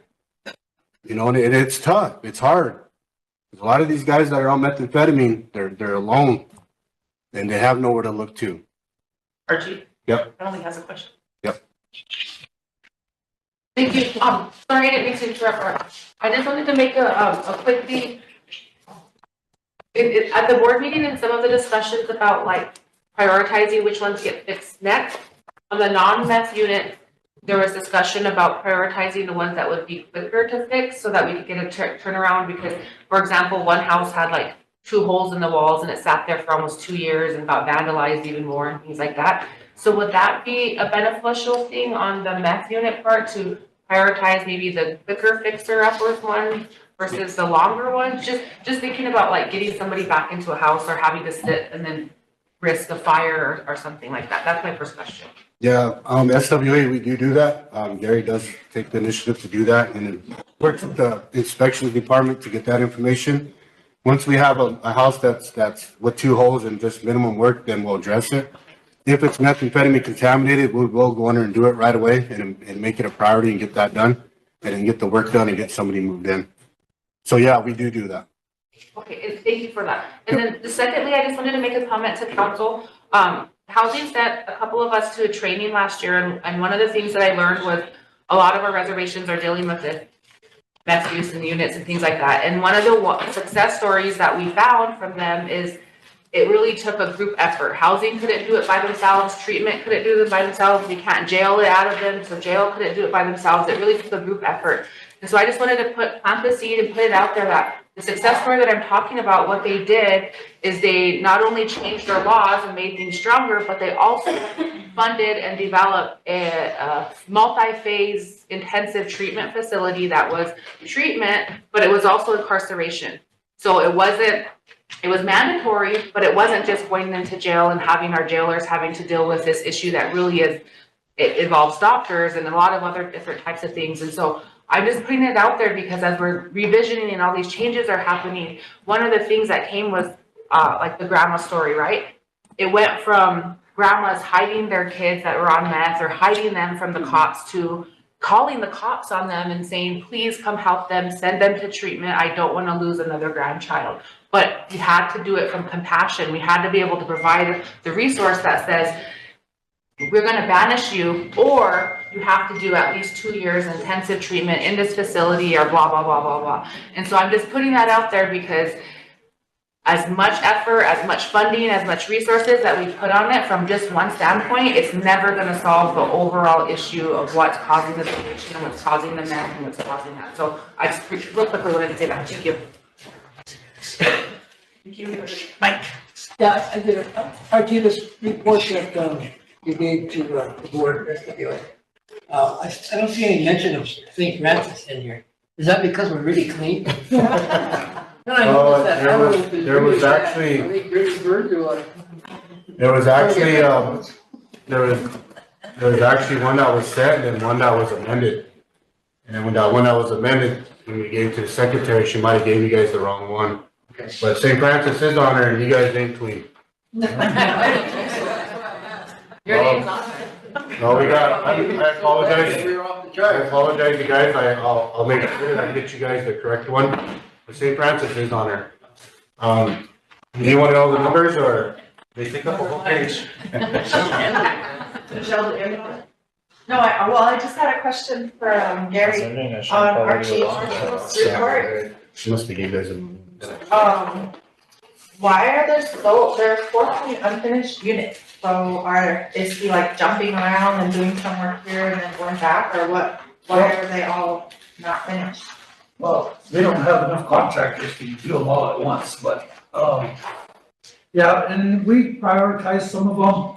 Like he's got some of our HLB units that are on that list, his list, that we try to prioritize, and they'll most likely accommodate us, trying to get those ones done for us.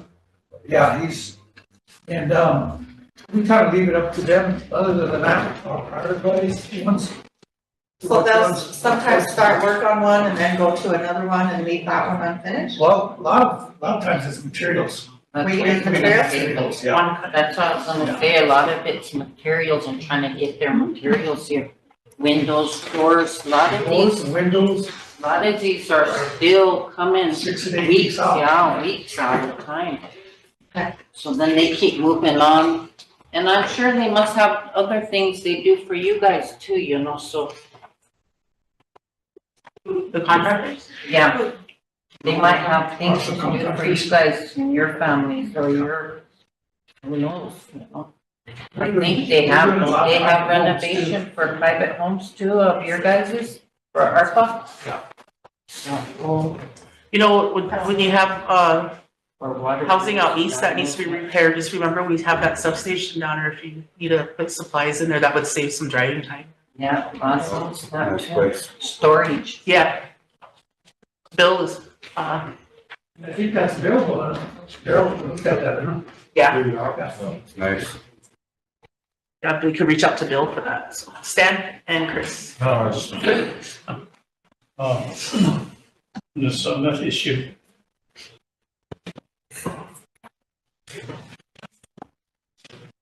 How do you know when you enter a home, how do you know that there's meth there? I mean, does somebody report to you or I imagine you have some type of electronic device that go into the home and does some measuring of some sort. And I was kind of thinking about like, say a maintenance man goes into a home and there's meth there, but nobody knows about it. They say that it can affect that person health-wise. So just kind of had that question. Is that a microphone on? They're on. These ones are good. Ours are good. But this one. The question was, how do we detect methamphetamine in the house? SWA, what we do is we have kits that swipe, and we swipe the house. We don't use a machine. Honestly, we did in 2014, which was worse than a kid. You gotta take care of it every day. But we got away from that. We got into using a laboratory out of Utah. So what we do is we have an immediate check, which gives you an immediate positive or negative, and then we do a swipe kit, which is sent to the lab. And once the lab receives it, they now send back a testing report with the levels to the home, and we use that as a baseline for the home. The other question was health. I'm not a scientist. I'm not a doctor, but what it does do is exposure does affect, from what we know for here at SWA, what we witnessed and went through, that it does affect the health of elders and kids. Like I said before, we did have kids that were out east that tested positive, and of course we knew they weren't on methamphetamine, but they did test positives, and the levels at that time were lower than what we were seeing today. So with the levels that are as high as they are today, I could imagine what the kids are going through today in that home based on being around exposure to methamphetamine. Elderly, again, we had elders that were very sickly, and once we got them out of those units, they actually got better in health-wise. So that was his question. Chris and then Emily. No, man, just to get for his attention. Oh, okay. I was just gonna ask him, Mark, to elaborate just a little bit on their policy on what units get tested, because it's not like you just get it like, oh, I don't like that guy, I'm gonna go into their house and test. Like there's certain things that have to meet, right? Like it either has to be like a health and safety check or, right? Excuse me, yep. Okay. So There's three criteria the board set. One is staff visual. They're doing inspections. They go see a pipe or actual mess laying there in envelopes or whatever. That one, or a DSS call, or a police report. So that's the three things we use to go in and test the testing. Before we was getting random calls, my neighbors doing it, and this and that, and it was coming back negative, so it wasn't really fair. And that's for the occupied testing process. So when occupied, like Gary just mentioned, is once we get a letter from some type of authority, there's an approval process, and once that approval process is met, we get an email with a letter. If it's served by occupancy or did we serve it, either way, tenant gets notified, and then the testing happens to the home. Once that happens, then we go, once we get the levels back, and then we kind of touch base on what's the next step. That's occupied. When a home becomes vacant, so-and-so moves out of the home, we go to that home and we test it. And we find out where we're at with levels in that unit as a vacant home. That's our baseline. If it needs to be cleaned, okay, we'll clean it. And it's a process I just mentioned to you guys for cleaning. If it's negative, then it goes to Darryl, the construction department, and they start their process.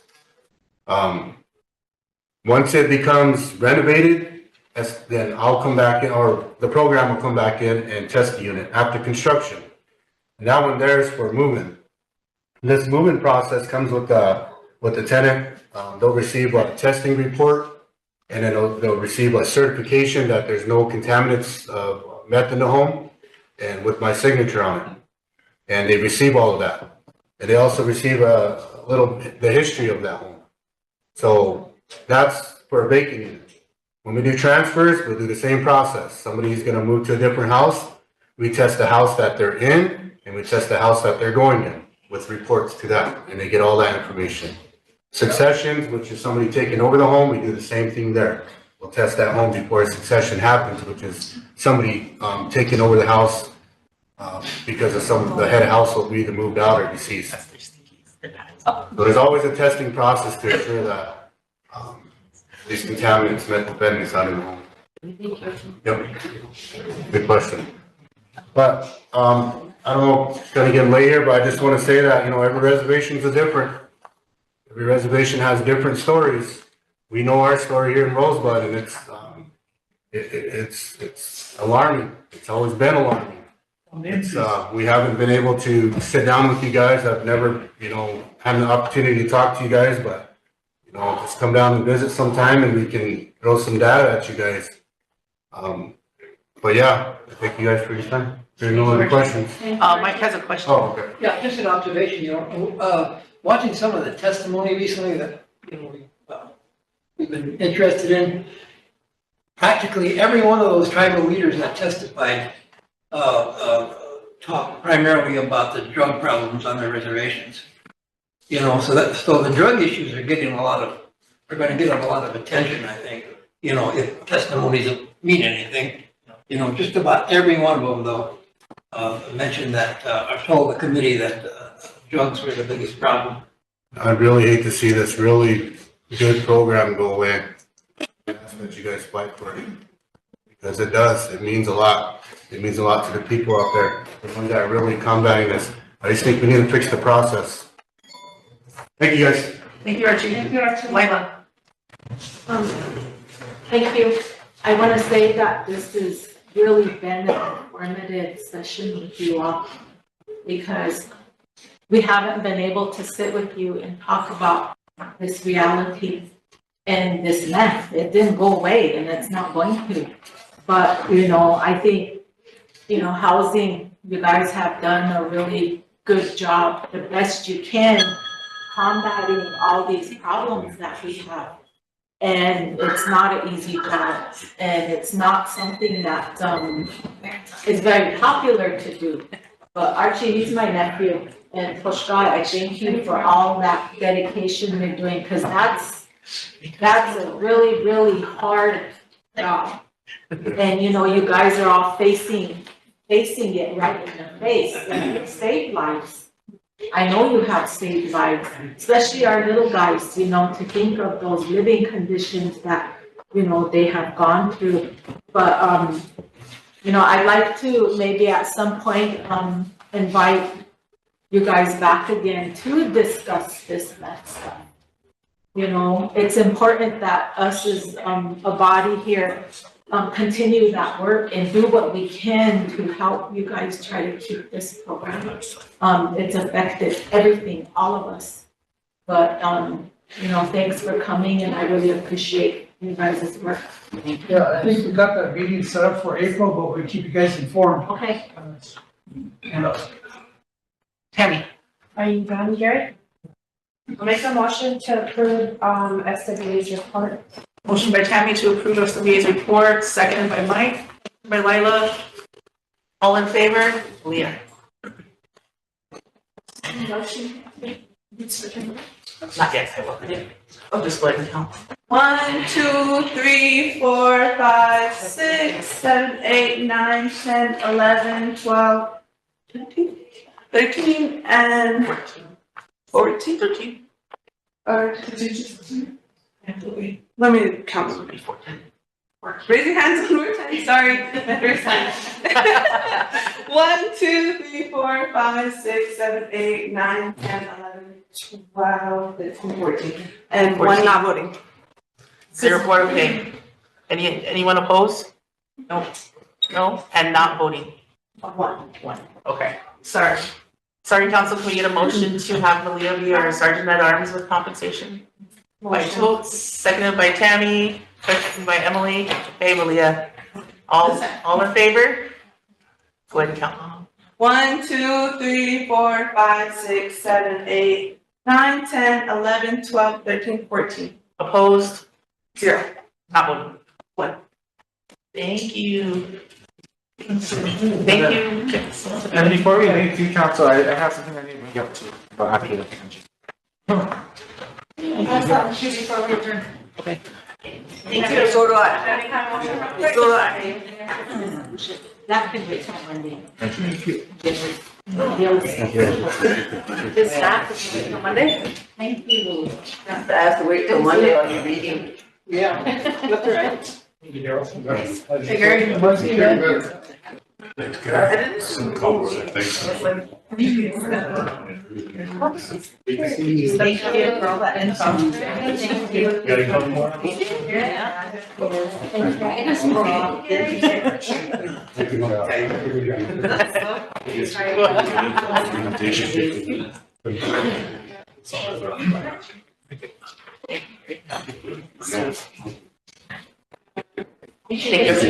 I know.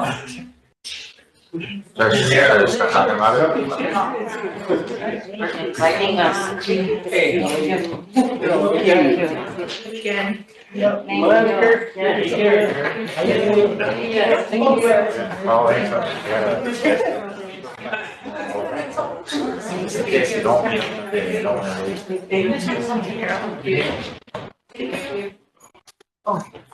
Lisa. Thank you. Thank you, Kimberly. Okay, Chris. Okay, so I was presented this, we have to make a motion to, increase the motel rates for welcome back, Thunders from 110 to 150. So I'll make that motion to increase that rate. Motion by Chris to increase, seconded by Totes. Question by Tammy. All in favor? Okay. 1, 2, 3, 4, 5, 6, 7, 8, 9, 10, 11, 12. Anyone opposed? 0. Not voting? 1 now, since he's absent. Oh, yeah. And then, I have to also express some things to our, to our travel program members that are listening, that wish to attend this event. Any employee that hasn't, any employee that has not taken care of their travel from, LNI will have to take care of that, and they'll have 2 pay periods to take care of that, or they will not be eligible to attend this event through the tribe. So if you have an outstanding travel from LNI, pay it back. Then you'll be eligible. And that's the only thing I have. And then the 5-day advance. Oh, yeah, travel, yeah. so- Yeah, and then they will waive the 5-day advance if there's a notice, but that's only if they're paid up. So. Thanks, Chris. Yeah, anything within that 5 days, they won't process because that's short notice of time for finance. And our travel monitor pricing something out. And when are the dates? And the dates that you have to get these in by are by March 22nd. So 3 weeks. That's 2 pay periods. Tammy. Oh, yeah. I texted her. Okay, real quick, I wanna make a motion to have the treasurer set funds aside for attorneys specifically for the tribal council on personnel issues. This is in regards to yesterday's discussion. I'll second. For tribal council in regards to. Personnel issues. Is that correct? Seconded by Totes. Question. Question by Bill. Can you repeat that motion? It's a motion to have the treasurer set aside funds asking for tribal, Motion to have the for tribal treasurer council regarding. set funds aside for an attorney specifically for tribal council on personnel issues. Question. Bill, all in favor?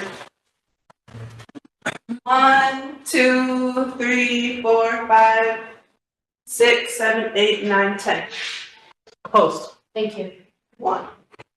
Not voting. 2. 2 would be Wayne and Emily. Michelle. Yeah, let's do. Huh? Do you have me on the list, please? I do. I got a message asking if we can have an update as far as Rosebud Elementary because they still haven't moved in and they're staying because of the time. So I don't know what. Wayne can get an update on that, but I think we're working on a contract, right? Yesterday, the budget and finance allocated $5,000 for IT to rent equipment. And so I think we're trying to coordinate that to get done these. What? Sorry. I think that they're trying to coordinate some kind of a work plan for either tomorrow or Saturday. But they had to rent some lifts, so they're doing that today. They have to order some more equipment. The issue is that the line of sight isn't exactly right on. So they have to work from both ends. That's it. Exactly what it is. TP. And then they need a lift to get it, it's up in the rafters or something. It's kind of like kissing, your lips gotta line up. Using the old schools. Yeah. Change from. No, the system's working now. But whenever it's cloudy or windy, whatever, and there's that line of sight isn't exactly right on, it moves, so it slows down the speed. So what they have to do is they have to make that line of sight from the old school to the new school to be exact. Is the school aware of that? Because I don't know, it's actually like they are. Yes, they are. They've been having meetings. Yeah. We have, so they're just not informing. Yep, stop blaming us. Yeah, go ahead. Okay, so, we went to the school board meeting and we talked about this issue and they're using our tower up there and their old, connection at the school. And they have a, receiver on their bus garage up on the school. So they're using that point to point is what our IT director is calling it. But their receiver, antenna or satellite, it keeps going out of sync. However, I guess I was under the impression, so we purchased like $60,000 worth of equipment to do this for the school on our dime, on the tribe's dime. And at that meeting, our IT director did talk to the school and did tell their IT team that he wasn't aware that they were gonna have to always go up and readjust it because they have an IT department to do it. So I guess I didn't realize that we were gonna go and adjust it and rent more equipment and do that for them. So maybe I think part of the contract is that once our IT gets this part done, then after that, we're not responsible for any of it. Okay, so do we have a contract? A couple of years, a couple of days ago, I think that it was Yeah, being we're worked. just a 2-page deal that was just signed yesterday. Okay, this is the last time that they're gonna have to do that. They said they will support them, but they don't wanna be renting the lift, cause they have what our 86 tribal programs to worry about. So I just don't wanna be obligating us to be constantly repairing that for this. That's gonna be part of this. The big problem here is we are not our own ISP yet. We should in the IT department do that. But the school thinks that we're an ISP, we're a Golden West, or whatever, we're not. We're just providing a temporary service until we get that grant next appropriate. And then about 3 months, they'll have their fiber. So this is just a temporary fix. About 2 or 3 months ago, we thought we had an agreement worked out with Golden West. Golden West was gonna allow us to hook on to their fiber up on the west. It was the issue, and all of a sudden, Golden West said no, they won't allow us to hook on theirs, us to give them permission to put their fiber all the way up to the school property. And if you did that, you violated that grant. So we couldn't. So that's why we have to do this temporary hookup until our grant money comes in.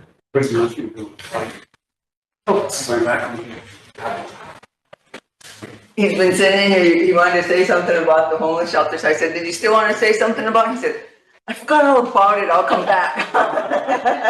Just been listening, but I would like to make a motion, because this was brought up the other day, and there was no follow-up on it or anything, and we discussed it. I'd like to make a motion for council to see the LEAP list that have, for us to be provided with the LEAP list for all that's been getting services from LEAP. I'll second. Second by Tammy. Question. Question. What was the motion? See what we have.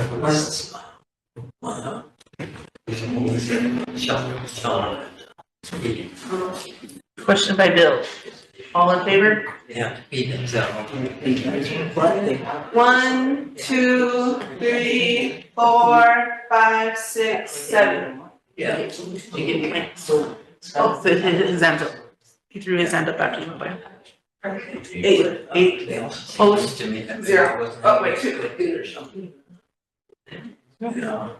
8, 2. Not voting. This one for each person. 1, 2. That's 13.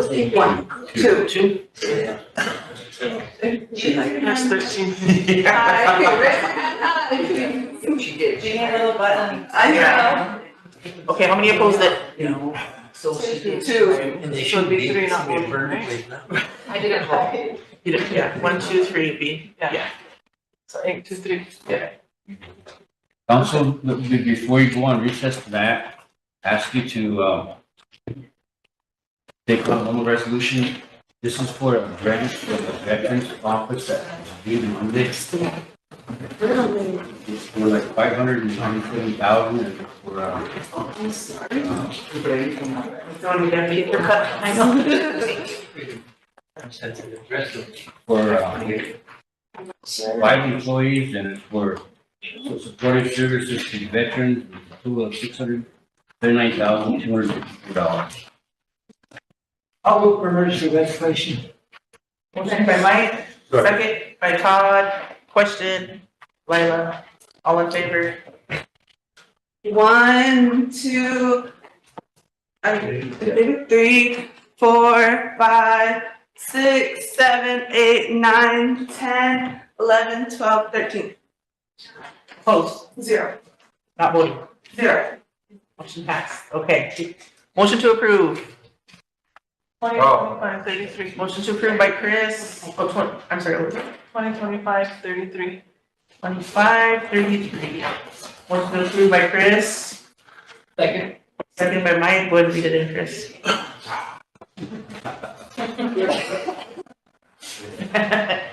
I'll start with the fifth whereas. Whereas the Department of Veterans Affairs is accepting applications for supportive service for veteran families, Section 604 of the Veterans Mental Health and Other Care Improvement Act of 2008. PL Public Law 110-387, and whereas RST Veterans Committee recommends that the RST Tribal Council authorize the RST Veterans Program to submit an application for grant funding for supportive services for veterans families on behalf of the Rosebud Sioux Tribe with the deadline of March 3rd, 25. And therefore be it resolved that the Rosebud Sioux Tribal Council approves and adopts the recommendations of the RST Veterans Affairs Committee and authorizes the RST Veterans Affairs Program to submit an application for grant funding to establish and implement on behalf of the Rosebud Sioux Tribe, and be it further resolved that the Rosebud Sioux Tribal Council authorizes and directs the president or her designated officials to sign and execute all applications, contracts, and documents therefore are there. Question to Sherry. All in favor? 1, 2, 3, 4, 5, 6, 7, 8, 9, 10, 11, 12, 13. Opposed? 0. Not voting? 0. Hi, I want to say, well, after Todd. Yeah, I had my hand up when Chris was talking about it. I'll come back then. Everybody kept cutting me. You're on the I'll go list. back to there, but, if you're, I couldn't quite hear what Chris was saying, but if you're going to that, I just wanted to tell you guys, I haven't been there since, 2013 or 14, but, it's not a walk in the park, you know? And one thing I always wanted, my son and I went to the top four years in a row, but we didn't wait for everybody. And one thing I was gonna say is, I'd like to see it start a lot earlier. Because by the time we left the bottom right at sunup, 6 in the morning. We got up there at about 11, did our prayers.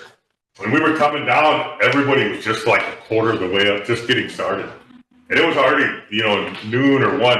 And it takes a good, almost, another thing, you gotta be in shape, And if you're not in shape, it's gonna take you 2.5 hours, to get to the top. So one thing I noticed though, that group that starts, when about noon, 90% of them don't make it to the top. They end up coming back down, and mainly because it gets dark. So one thing, and I'm not gonna go this year, I'm done going there. One thing I'd like to see is that little ceremony and that group gets started like by 7:30, 8. People can make it to the top. Because I mean, like I said, my son and I would be coming down at 11:30 or noon, We wouldn't meet nobody going up until almost all the way down. So, and then a lot of those people would they were saying, you guys already up there? And I said, yeah, we're coming down there. We started at sunup this morning, 6 in the morning. We did that all 4 years in a row. We didn't wait for anybody. So I asked that it's signed. And I mean, I show them, I said, you gotta go to that point, way, a lot of, going there, I'm not gonna, you're not gonna make it there, because it's gonna be dark in 3 hours, The one thing I'd like to see is that, that start a little early, because everybody, by the time Indian time, by the time everybody got there, it was almost noon, and then they said their prayers and then we took off walking, but it's just kind of, that's one thing I'd like to see over there, on that is everybody get there earlier. Like I said, it's not a walk in the park. You really gotta be in shape if you want to, make it all the way to the top and say your prayers, and it's just as tough coming down, I don't know if a lot of you have been up clear to the top. But I mean, right before you get there, it's like this, it's almost straight up and down, and you're already tired, from going, 3/4 of the way up. So that's one thing I was just going to tell you. If you're going, and you want to get to the top and say your prayers, go, start. Don't wait for that group. Start at sunup and you're up there by 11 or noon. So better go up there for Bull Creek. I did 4 years in a row. Say your turn. Sherry and then Wayne. Thank you. I wanted to make 2 motions. The first one is to have our lobbyists, schedule meetings for, the council in DC, the week of the 10th through the 13th. So March 10th through the 13th? March. T-Buck will be going that same time too. Oh, will it? Rest and Riz. Okay. Might have to be the Do you next think we week. should do it the week before? Next week? Next week. I don't know if they can get anything done in that amount of time. What were the meetings for? I wanted to have our lobbyists schedule some meetings with our senators. So we could go up and not just our senators, but senators in general, like we talked about yesterday. We had so much stuff on the agenda today that we didn't get to our actual business, so. Just reach out to them and see what dates they can secure. Yeah. Okay. I just didn't know if we needed motions in the date, so I could do a, motion for travel to. Sure. Yeah. Can you ask them to, provide like an agenda with the times and everything? That's what he usually They do, does. yeah, they do. Okay, so you They'll know. call and set up the meetings and provide it, but I'm just trying to make a blanket motion for that and for travel, so if people wanna go, maybe we should go next You week. guys can go, I'll go to T-Buck. Is it in DC? When? Same time. The 10th to the 14th. And just have meetings set up then? So I'll make my motion for that, for the meetings to be set up during. the Okay. T-Buck week. For the 10th through the 14th. And travel to T-Buck. And approve travel to T-Buck.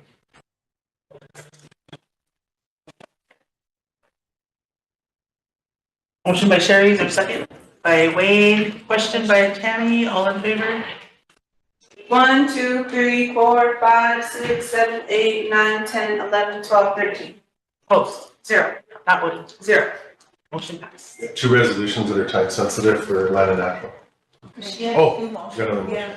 Yeah. The other motion was, to have, the legislative affairs, and if this is something Emily was gonna do, because we had her doing the writing for us, then stop me, I'll rescind my motion, but motion for legislative affairs to work with our lobbyists to prepare a statement of concerns for tribal members and to include phone numbers, emails, and other contact numbers for our senators so they can reach out and lobby for issues that are involving them personally or their programs.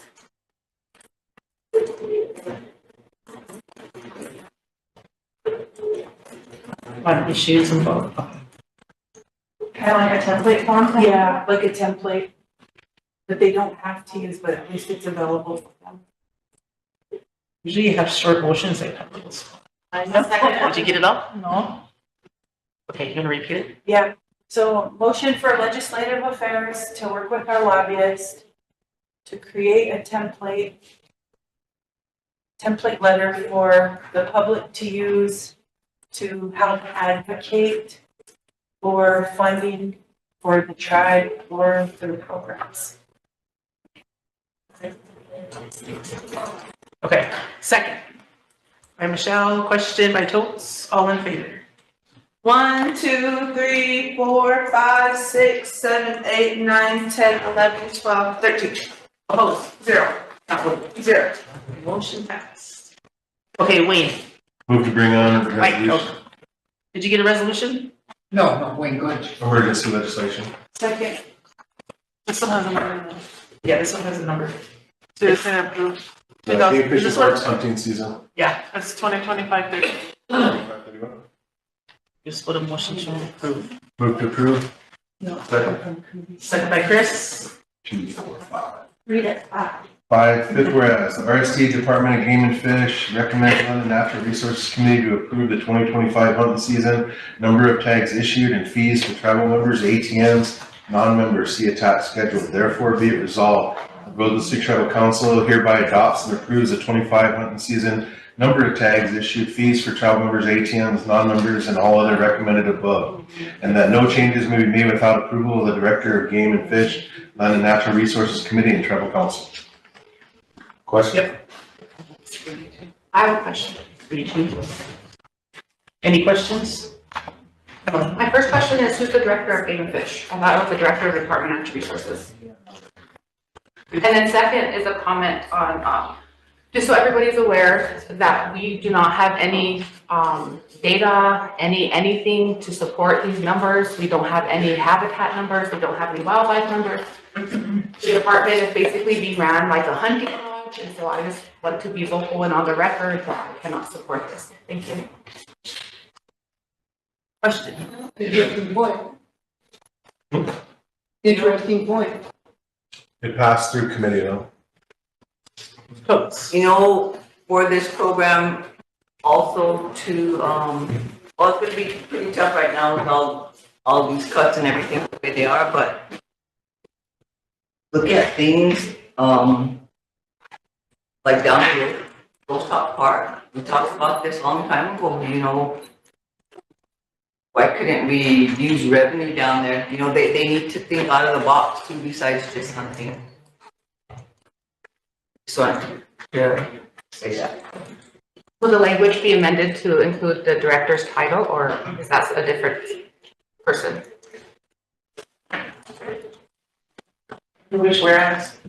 When Wayne read it said director of Game Fish and Park. But we don't have a director of that department. The department's called Natural Resources Department, which is why I'm concerned.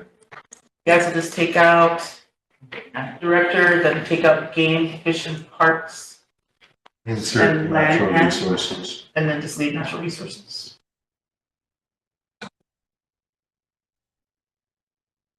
Natural resources. And Natural Resources Committee. And the natural committee. And Land and Natural. You get that amendment? Okay, drug use. Cartel. So it's Land and Natural Resources. And so Director of Natural Resources. The Land and Natural Resources Committee and Tribal Council. Okay. As amended. Question. All in favor? 1, 2, 3, 4, 5, 6, 7, 8, 9, 10, 11, 12. Opposed? 1, Not voting. 0. And the other one that's time sensitive is the resolution, water and sewers. That has a number 2, it's 2025-32. Is that increasing that rate? That's the irrigation, water. Okay, drop it over. Is there another one for that? Just to change those fees. To change those fees. Approve a $2 increase The game fish and parks fees? for tribal member application. I didn't think that one was. That's not time sensitive? Yeah, that might Okay. be time sensitive. Then what's that one that you wouldn't, that is time sensitive? So change that one from 32 to this one? No, 32? no, because the increased fees already has a number, so. Okay. Does that Fees? irrigation one have one? All right, That one will be bring emergency. on emergency legislation. Motion for emergency, seconded by, was it Tammy?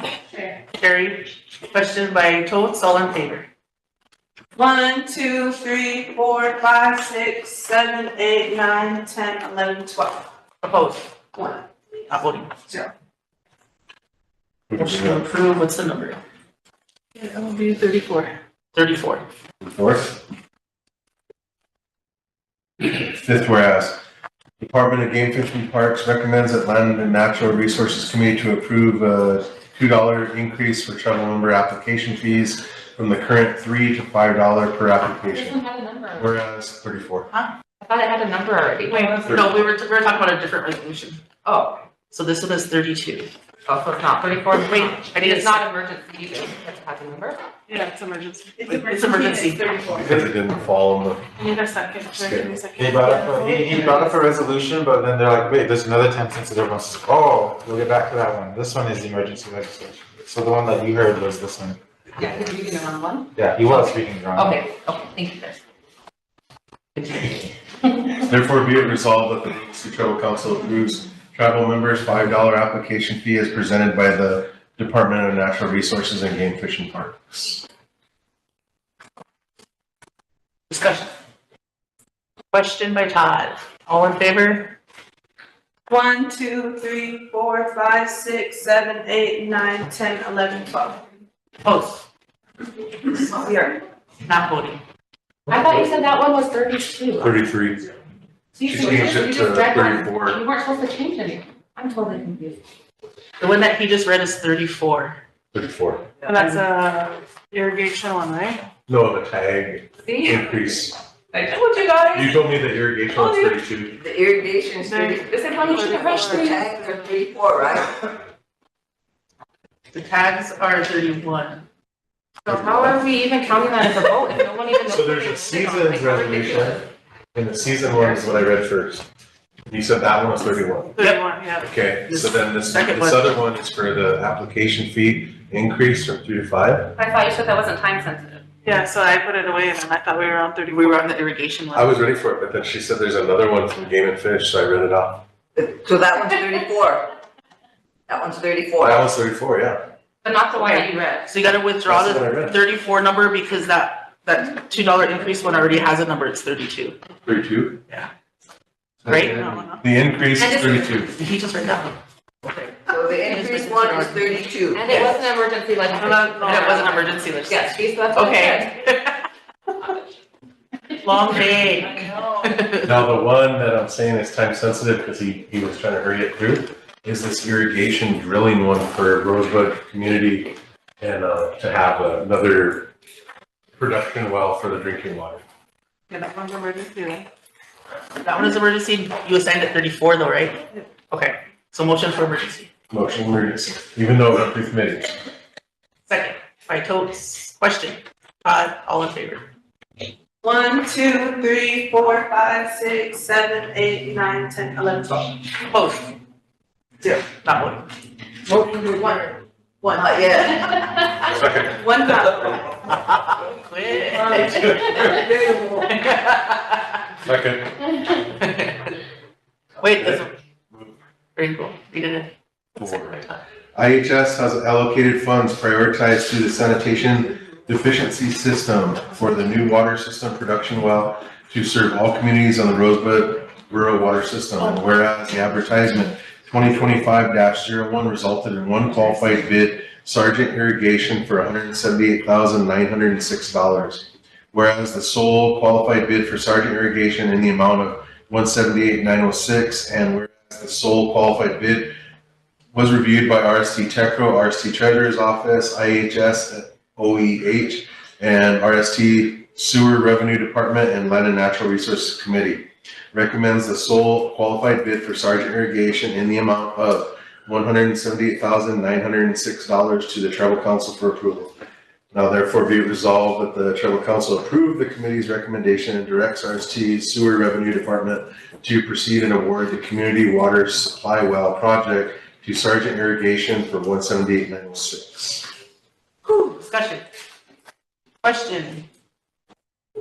Bill. All in favor? 1, 2, 3, 4, 5, 6, 7, 8, 9, 10, 11, 12. Opposed? 0. Not voting? 0. Okay, council, do you want to recess until Monday? Yes. Yeah, 2 things to say real quick. Hey, on March 10th, Antelope Community is offering shelter training with American Red Cross for anybody who wants to go. And remember, March starts Dr. Seuss. So everybody go in and read at Head Start, read into your schools, volunteer, go in and read. It's Dr. Seuss month. All right, thank you. Oh, yeah, I heard about that. Yeah, they're challenging us. Yellow hot, yep. Second. We're gonna recess